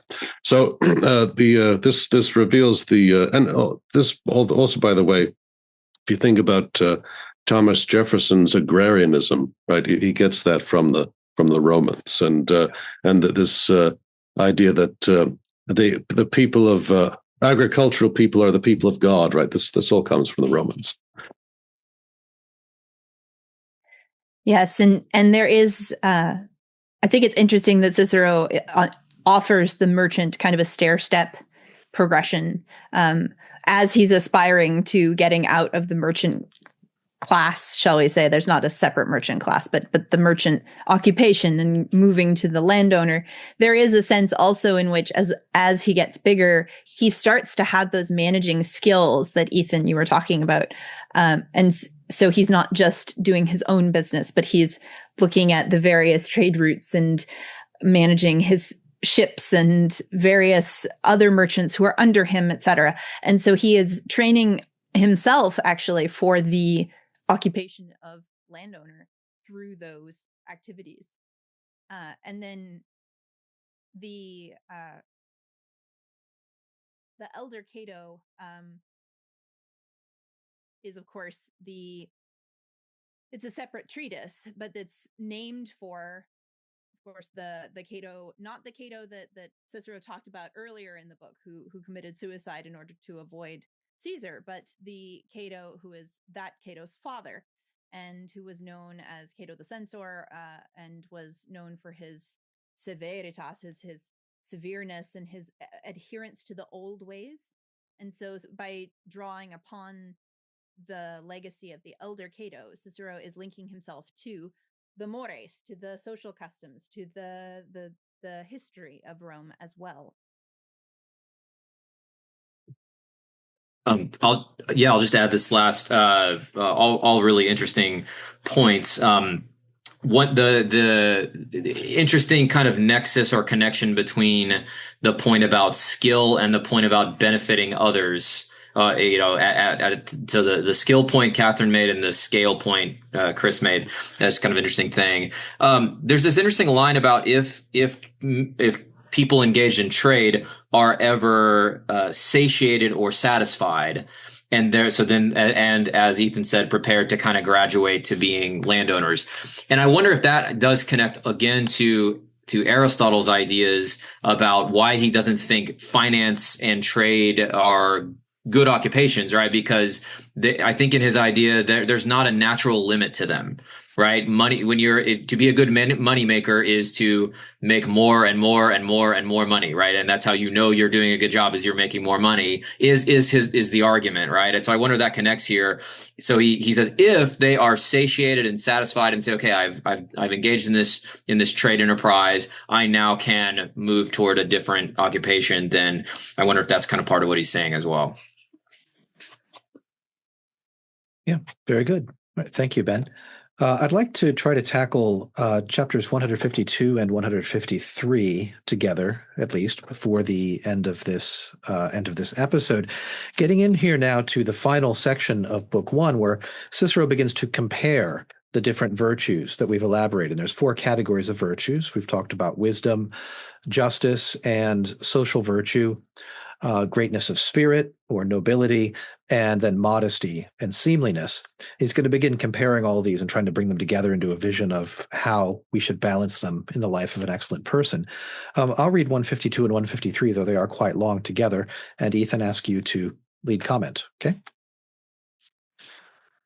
I think that I have explained well enough how duties have their roots in the different elements of what is honorable. However, there can often be a conflict, and one may need to compare possibilities, each of which is honorable, to determine which is the more honorable of 2 honorable courses. Panetius omitted to discuss this topic.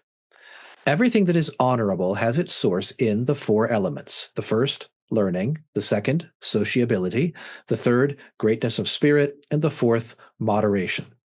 It is often necessary in selecting one's duty to compare these with one another. In my view, those duties that have their roots in sociability conform more to nature than those drawn from learning. This can be confirmed by the following argument. Suppose that a wise man were granted a life plentifully supplied with everything he needed, so that he could, by himself and completely at leisure, reflect and meditate upon everything worth learning. But suppose also that he were so alone that he never saw another man. Would he not then depart from life? The foremost of all the virtues is the wisdom that the Greeks call Sophia. Good sense, which they call phronesis, we realize is something distinct. That is the knowledge of things that one should pursue and avoid. But the wisdom that I declared to be the foremost is the knowledge of all things human and divine, and it includes the sociability and fellowship of gods and men with each other. If, as is certain, that is something of the greatest importance, then necessarily the duty that is based upon sociability is also of the greatest importance. Moreover, learning about and reflecting upon nature is somewhat truncated and incomplete if it results in no action.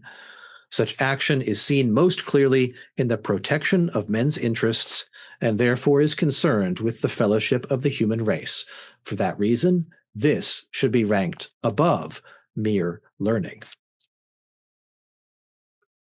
Yeah, so here again, he's setting up part of what the discussion is going to be in the second book. But so when we look at 2 honorable courses, we have to be able to decide which is more honorable of the 2, and that the rest of this discussion in paragraph 153, the place I would go would be Aristotle's Ethics, where Aristotle presents you with this choice, which is more, I'm not sure he uses the word honorable, but which form of learning is better, or which form of wisdom is better? Is it prudence, the life of action, or is it contemplation, right?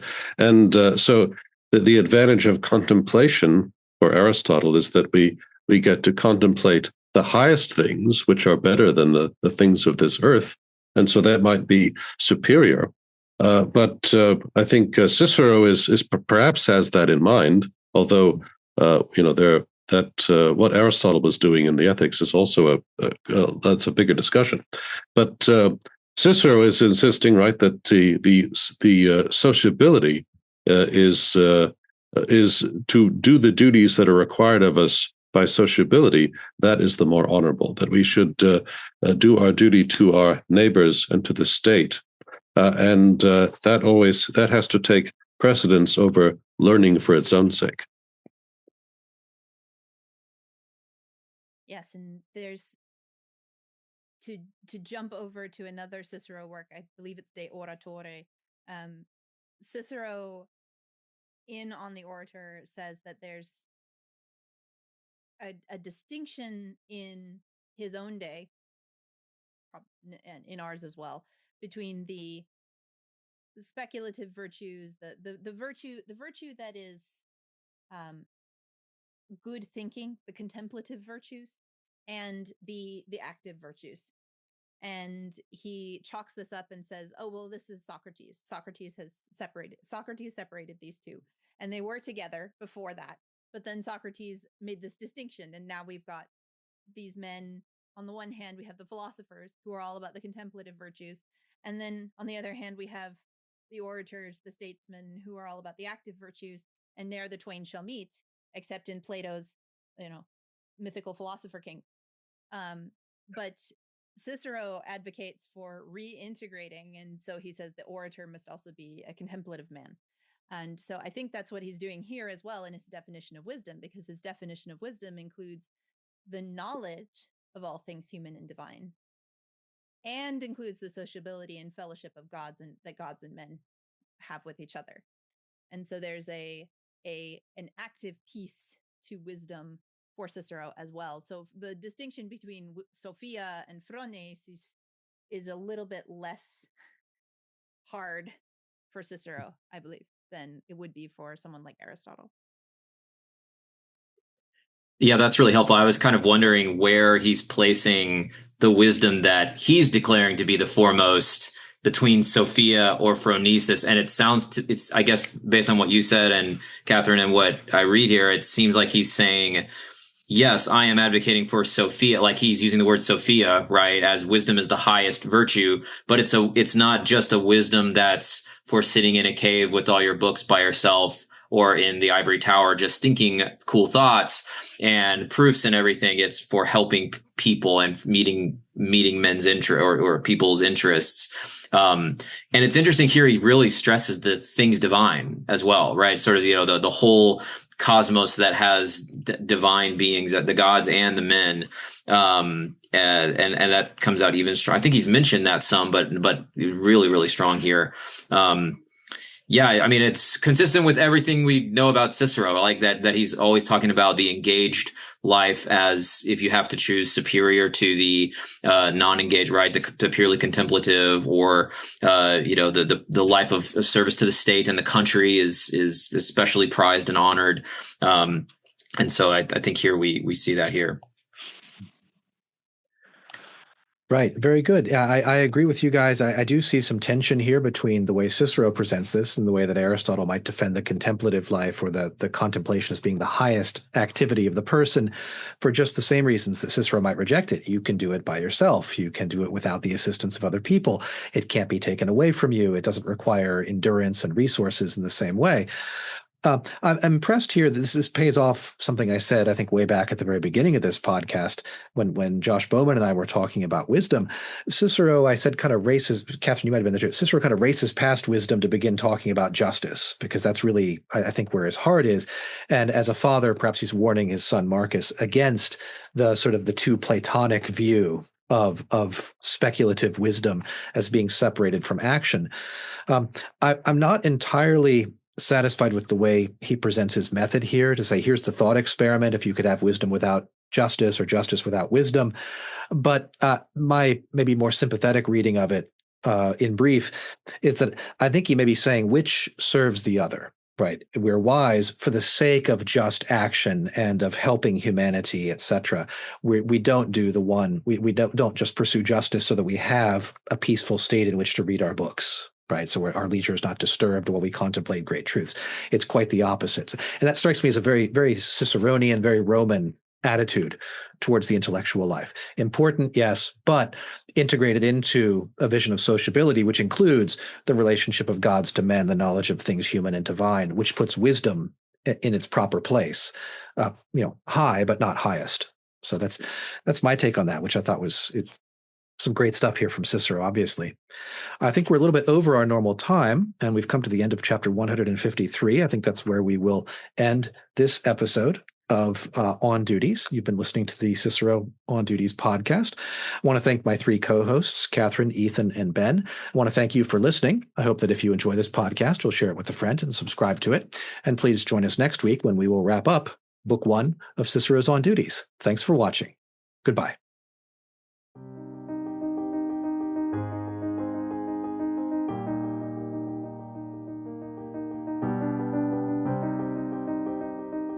Hello, welcome back to the Cicero On Duties podcast, reading through all of De Officiis with the scholars of the Ciceronian Society. I'm Chris Anadale. Joining me today are my co-hosts, Ethan Alexander-Davey, Katherine Bradshaw, and Ben Peterson.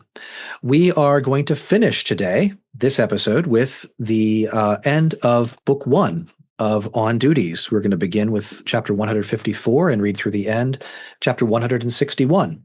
We are in the middle of Cicero's comparison of the different virtues with each other. We've just come to the point where he has stated with an argument that he believes that the virtues of sociability, including justice and beneficence, are in some way superior to the virtues of learning and of wisdom.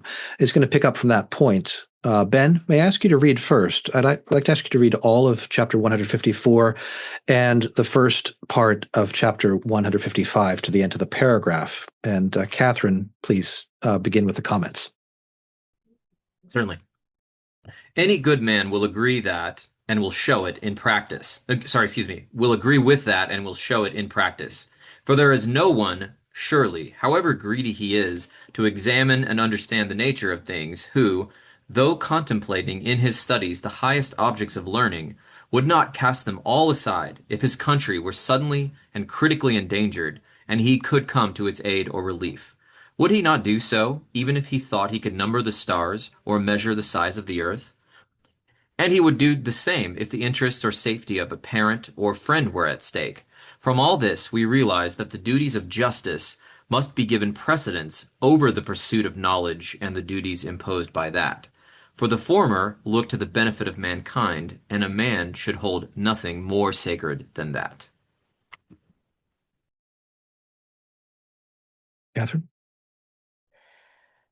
Well, we continue with the elevation of the practical over the contemplative or speculative, but on a practical level at this point, because he says, let's take a good man and say that something came up and he's in the middle of his particular thing. It doesn't matter how important that contemplative work is going to be. He's going to drop it and go to the assistance of someone else.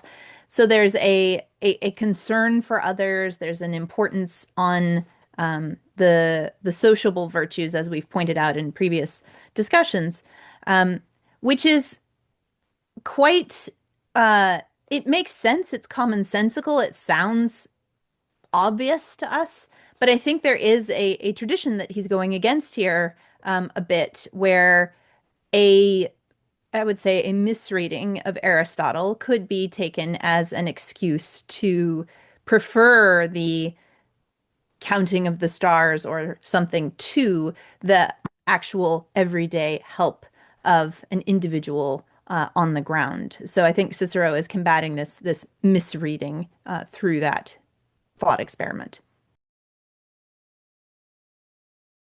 Ethan? We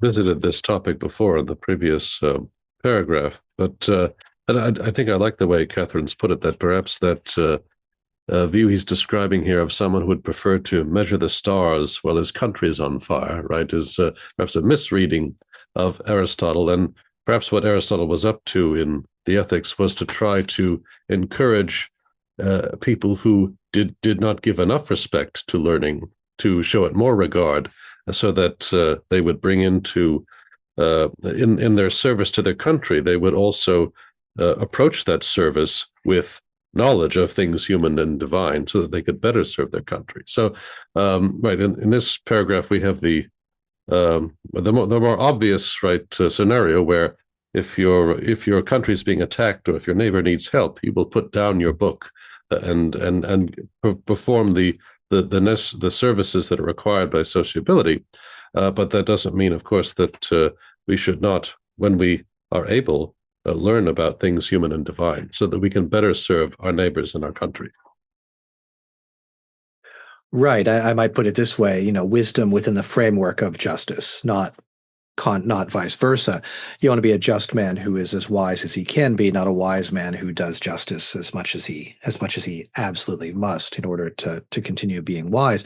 And then it goes back to his criticism of the Platonic philosopher king, who in a sense has to be compelled to rule, to contribute to the life of the state. He says, well, good things are better done freely, if we reach back to that chapter. I'll just note, I think the great final line of the reading here from chapter 155, the former looks to the benefit of mankind. A man should hold nothing more sacred than that, right? To benefit the human race, to benefit your society, to benefit your fellow man. That should be the supreme interest to which everything else should be subordinated in the life of a truly excellent, superlative human being. Ben? So one kind of comment along these lines, and then one tangential comment.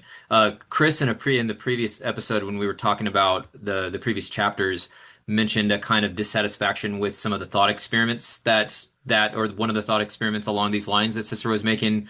And I don't know if this was your thinking, Chris, but I mean, it does strike me as kind of a question begging example, right? It says, well, of course, no philosopher would ever refuse to come to the aid and would prioritize, the parent, the country, if they were in peril. But it doesn't actually say, it's not a logical argument, right? It's kind of like, well, no one would ever do this, right? Of course not, because it's common sense. And so you could actually, and here, this will lead into my kind of tangential comment, not strictly exegetical, but it does remind me of C.S. Lewis's reflection on this very issue on, I think it's called On Learning in Wartime. I think it was a lecture he gave on learning in wartime. And it's kind of like, he's kind of defending even in like extremist situations of extremists, right? That there is that it is justified, in fact, to spend time just learning and contemplating, even when our country is directly under attack, and he's saying, well,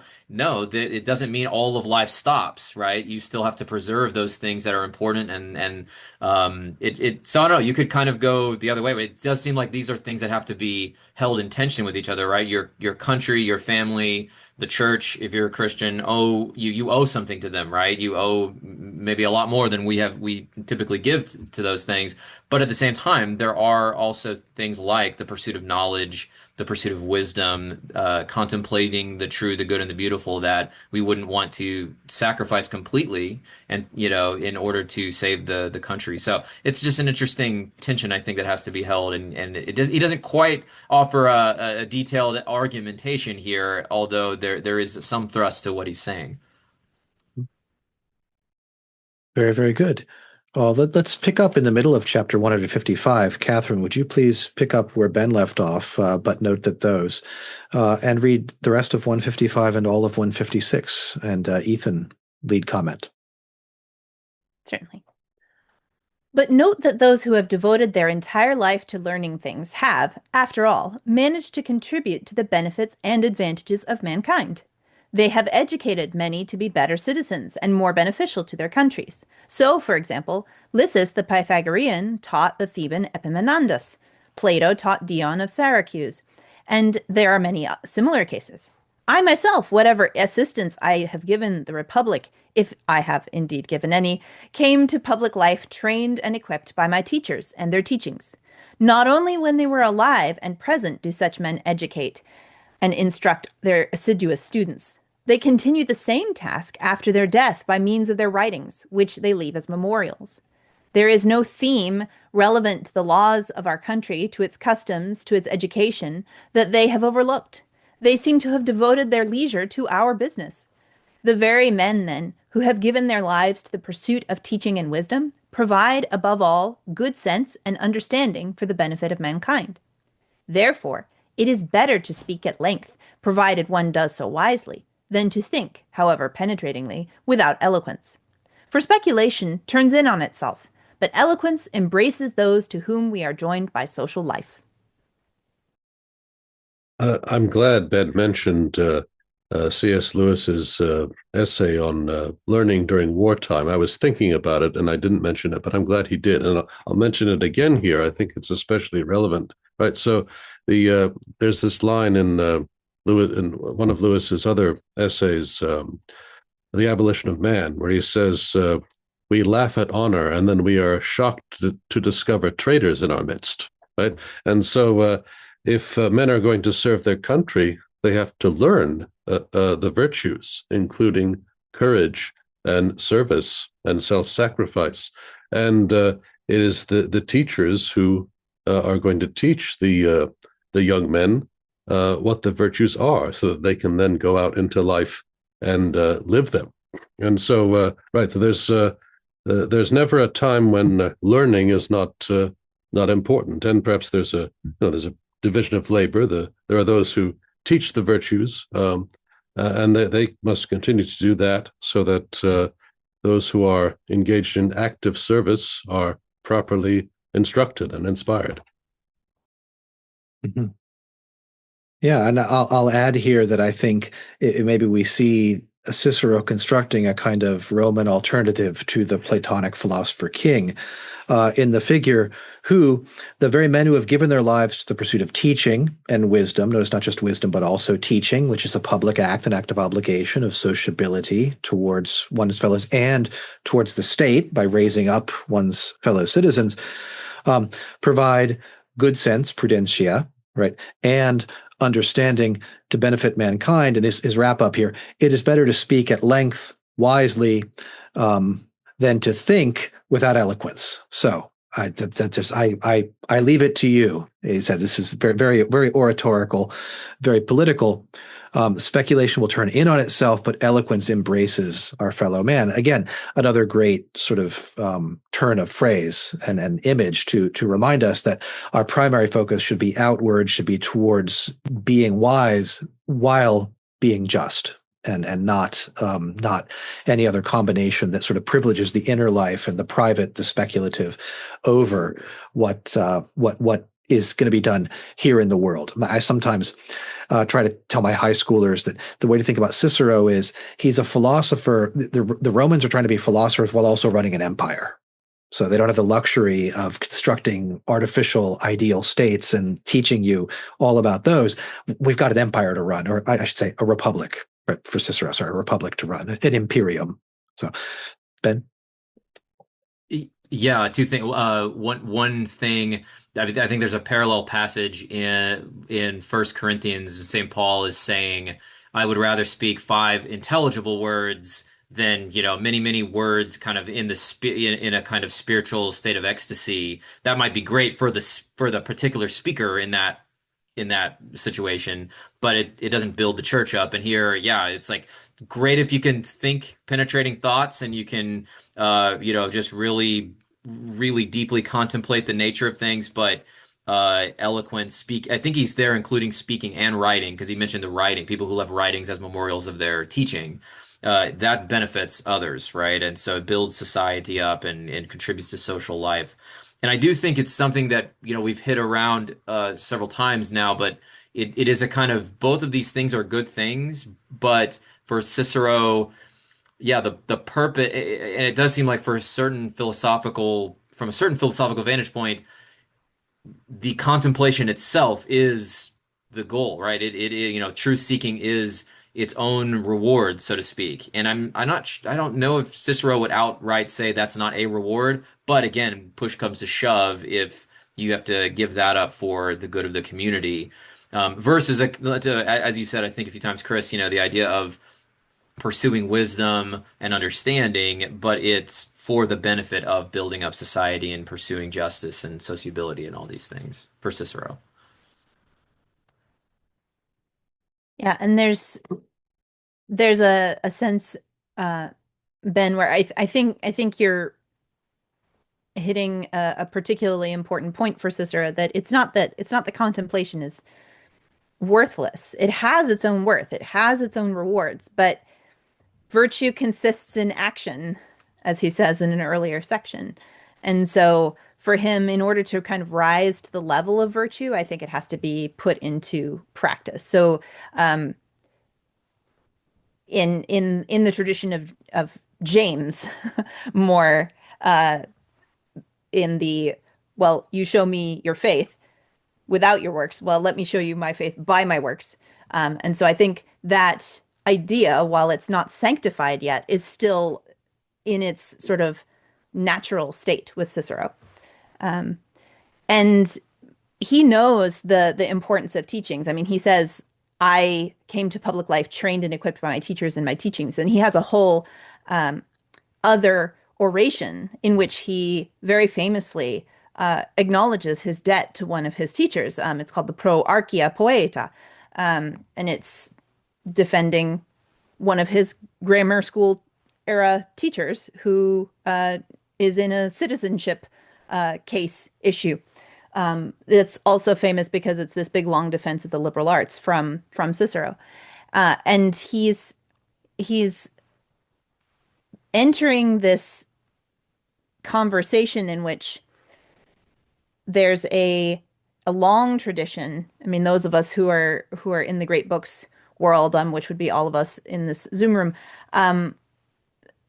there's that trope of, well, we're talking with authors, and I have so many friends, many of them are dead, and I only know them through their writings, but they are still my friends. Here's Cicero contributing to that tradition and saying that the authors contribute after their deaths. And here again, he's going against Plato, because Plato says you shouldn't write anything down. So there's a lot of little threads here that are all kind of being brought together in this paragraph. Great. Well, next, I'd like to tackle chapters 157 and 158 together. Ethan, would you please read those, and I'll start us with commenting? Now, it is not in order to make honeycombs that swarms of bees gather together, but it is because they are gregarious by nature that they make honeycombs. In the same way, but to a much greater extent, men, living naturally in groups, exercise their ingenuity in action and in reflection. Therefore, unless learning is accompanied by the virtue that consists in protecting men, that is to say, in the fellowship of the human race, it would seem solitary and barren. In the same way, if greatness of spirit were detached from sociability and from the bonding between humans, it would become a kind of brutal savagery. And so it turns out that the bonds between and the sociability of men take precedence over any devotion to learning. It is not true, as some claim, that men embarked upon communal life and fellowship in order to provide for life's necessities, just because we could not manage without others to provide ourselves with our natural requirements. In that case, if everything needed for sustenance and comfort were provided by a magic wand, so to speak, then any talented man would drop all his business and immerse himself completely in learning and knowledge. But it would not be like that. He would flee from loneliness, seeking a companion for his studies. He would want both to learn and to teach, both to listen and to speak.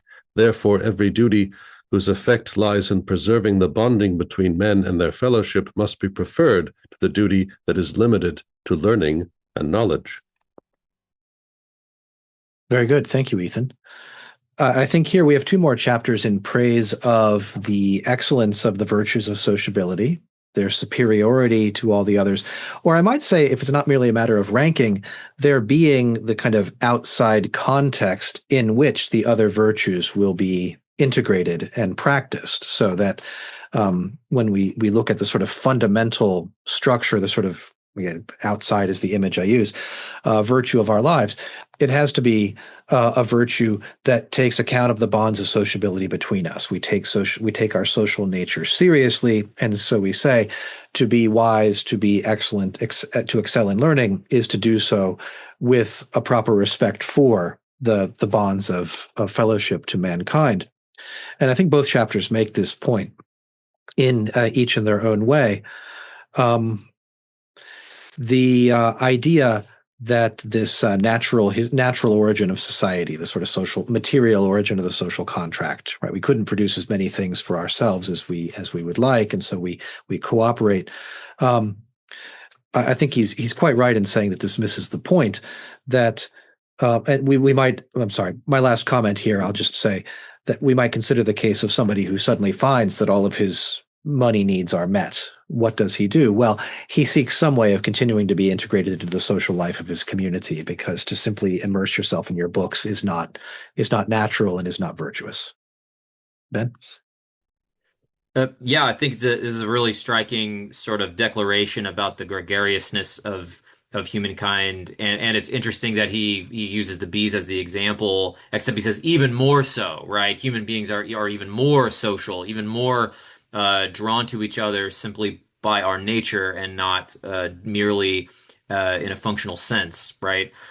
This second 158 struck me as, very relevant to the sort of debates we're having in the age of AI, right? Because it's saying, hey, if you had a magic wand that you could make things more efficient, you could do things without other people, then everybody would do it. Once again, you have a little bit of a thought experiment kind of argument. Of course, nobody would do that, but he skills some bases there. But it is still, I think the point he's making is very interesting to say, no, a lot of the things that we do socially are not because it's more efficient that way, although it may be that there are benefits to be had from the ways we coordinate and organize our societies. The sociability itself, the bonds between us themselves are, again, a good in their own right. And in fact, for him, is something like the chief good, or the good to which all the other goods are attached, or something like that.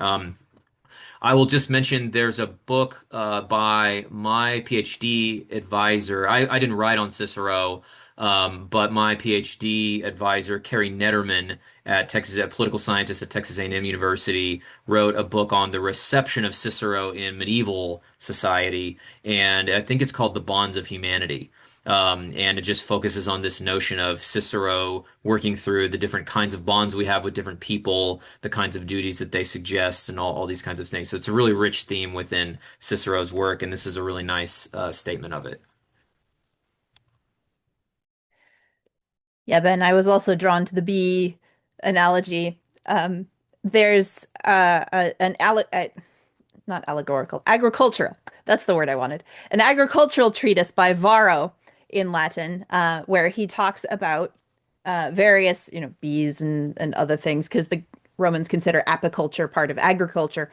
And so Varro says bees are not solitary like eagles, but like human beings, they are not of a they are gregarious. They are social creatures.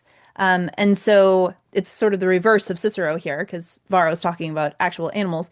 But there is a way in which the ancients kind of go to bees naturally as, let's talk about society. Oh, let us now talk about bees, and draw the analogy from bees, because they are a society in which all these little units come together to create this very impressive whole with all these wax cells that are perfectly aligned. So there is a sense in which that's very appealing for the Romans in general. And then for Cicero, as he's talking about each of these things, there is a way in which that hunger for community, when he does the thought experiment with the solving everything by a magic wand, I think that does speak to our era, not just in the realm of AI, but also in the realm of isolation, because, post lockdown, we're all dealing with the effects of prolonged isolation in adults and young people. So even those who are very into kind of isolating hobbies, video games, for instance, they seek a feeling of community, even if it's not a real flesh and blood community. There's the chats and the other characters in the video game and things like that. So there is that hunger for community, even if it's expressed in ways that are actually not very social. So everything that's been said so far is sufficient, but I'll add two references to the conversation. So man does not live by bread alone. We all know that line, right? And you can think of that in terms of the bees and their honeycomb. The honey is their food, so that they can live a gregarious life together, because that is their nature. It is the means by which they're able to sustain themselves, but is not the purpose of their joining together.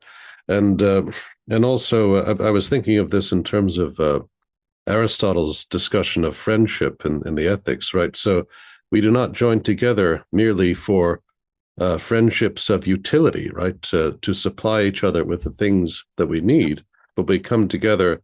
There are friendships of pleasure. It is pleasant to be with other people, usually.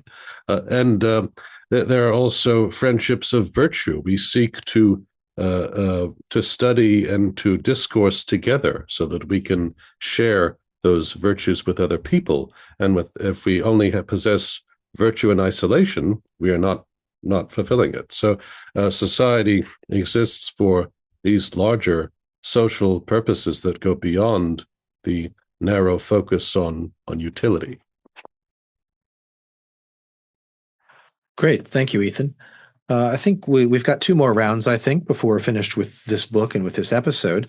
I will read chapter 159, which is rather short. We'll just go around quickly with comment on that, Ben going first, and then we'll finish the book.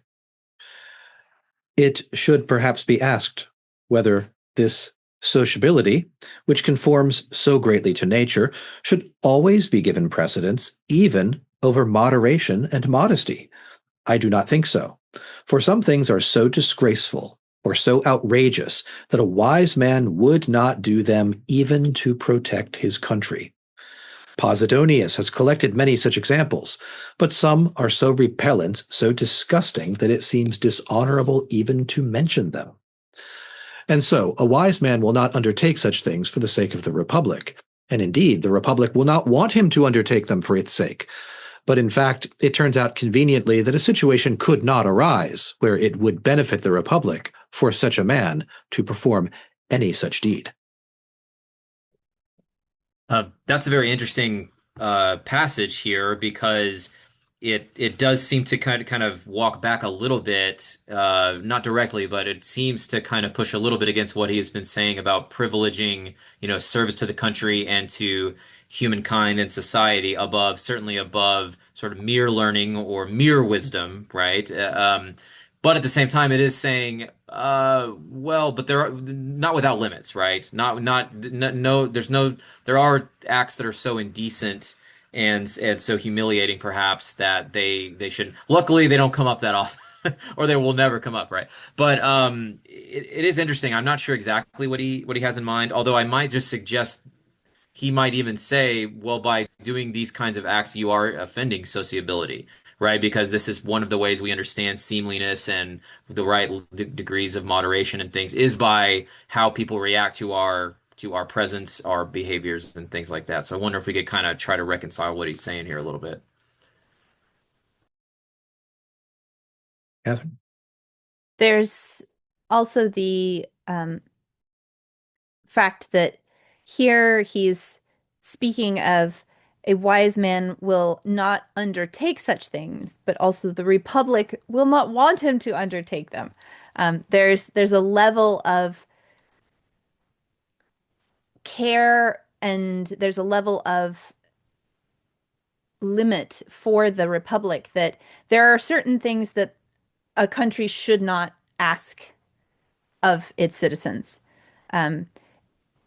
And I think these would be the things that we would, to use an old-fashioned term, that would constitute moral turpitude for the sake of the country. And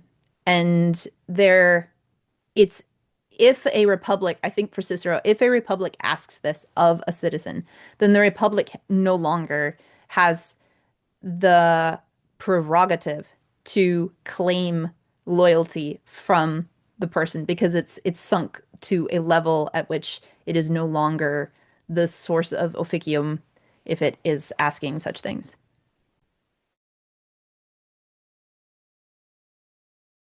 This is one of those passages which I'd forgotten about, but it reminds me that for a long time in Western civilization, this book on duties represented the standard, right? The starting point of discussions about morality, which is later challenged by Machiavelli, right? So again, for Cicero, there are limits to what you should do for the sake of your country to preserve your government and your society. There are things that are so disgraceful, so outrageous that you should not do them, even to save your country. Machiavelli would say the opposite, right? You can do the most immoral thing if it leads to the right result. And for Machiavelli, saving the state is always the result that you want to pursue. So this is right. I think that it's important that we have in Cicero this reminder that even although saving the state, saving your country is your first duty, there are things there are limits, right?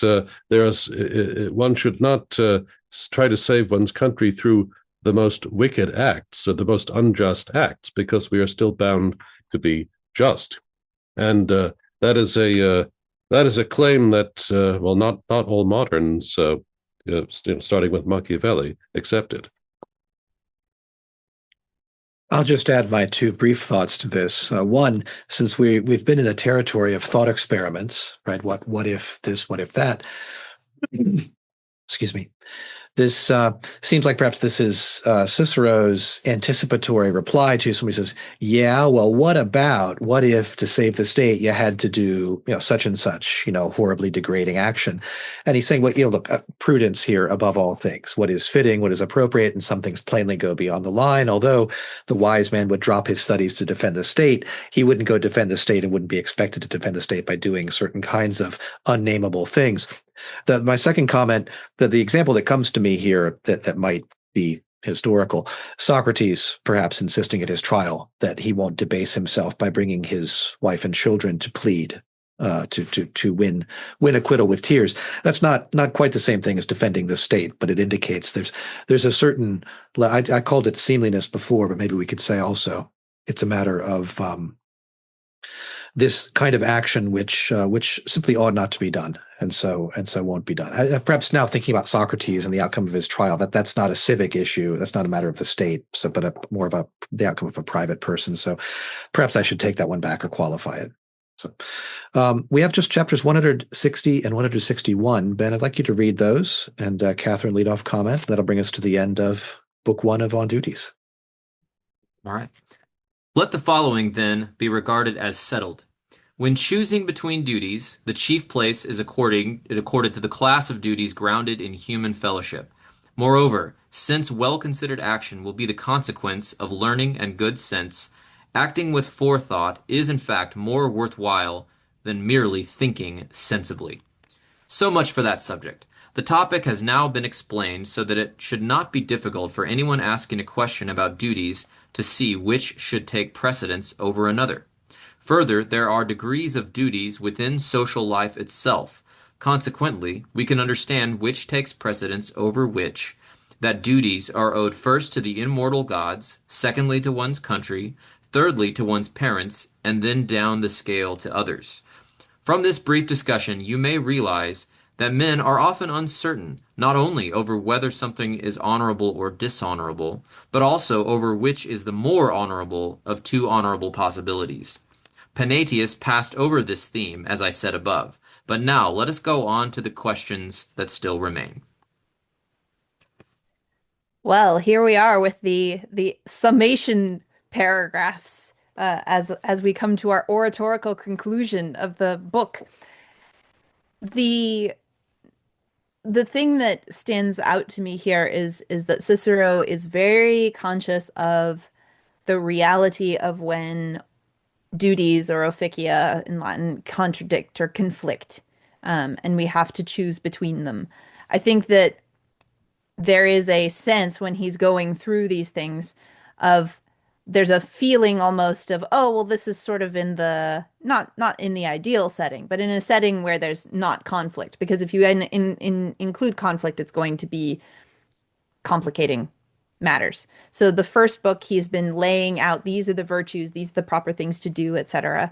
And now he's saying, okay, we've established the hierarchy. It's immortals, then parent, then country, then parents, then other people. So we have the, to borrow a term from St. Augustine, order of loves. But we are about to get into what if they conflict? And so he's setting up nicely for next book.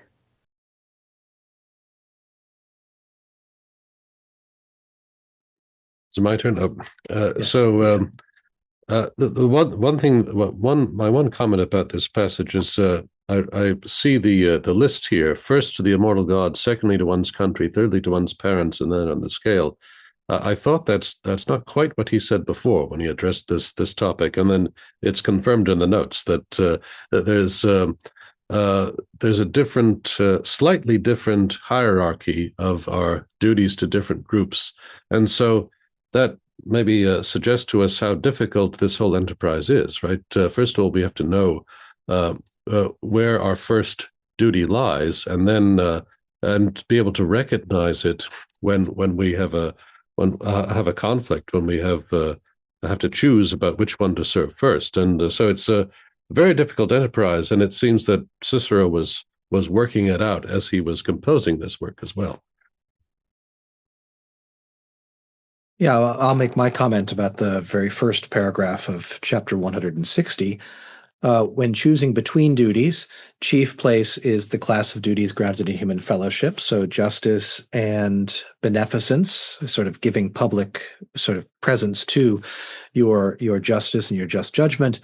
And secondly, since considered action will follow from learning and good sense, from prudence and wisdom, acting with forethought is more worthwhile than merely thinking sensibly. And again, that Roman preference for acting with forethought. I'm not quite sure what the Latin is here, but with sort of seeing ahead what the likely results are going to be of your action, taking account of that and choosing, wisely, prudently, correctly, within that widest possible scope, will be better than simply thinking sensibly, thinking well, or having the sort of those same virtues merely kind of in potentia.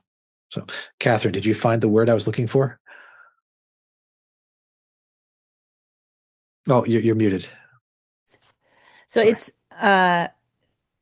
literally it's to act considerate, so with consideration. Consideration, okay. Yeah, so it has to do with thought, and Okay. thinking through what one has done Okay. or will do. Thanks very much. Ben, your comment?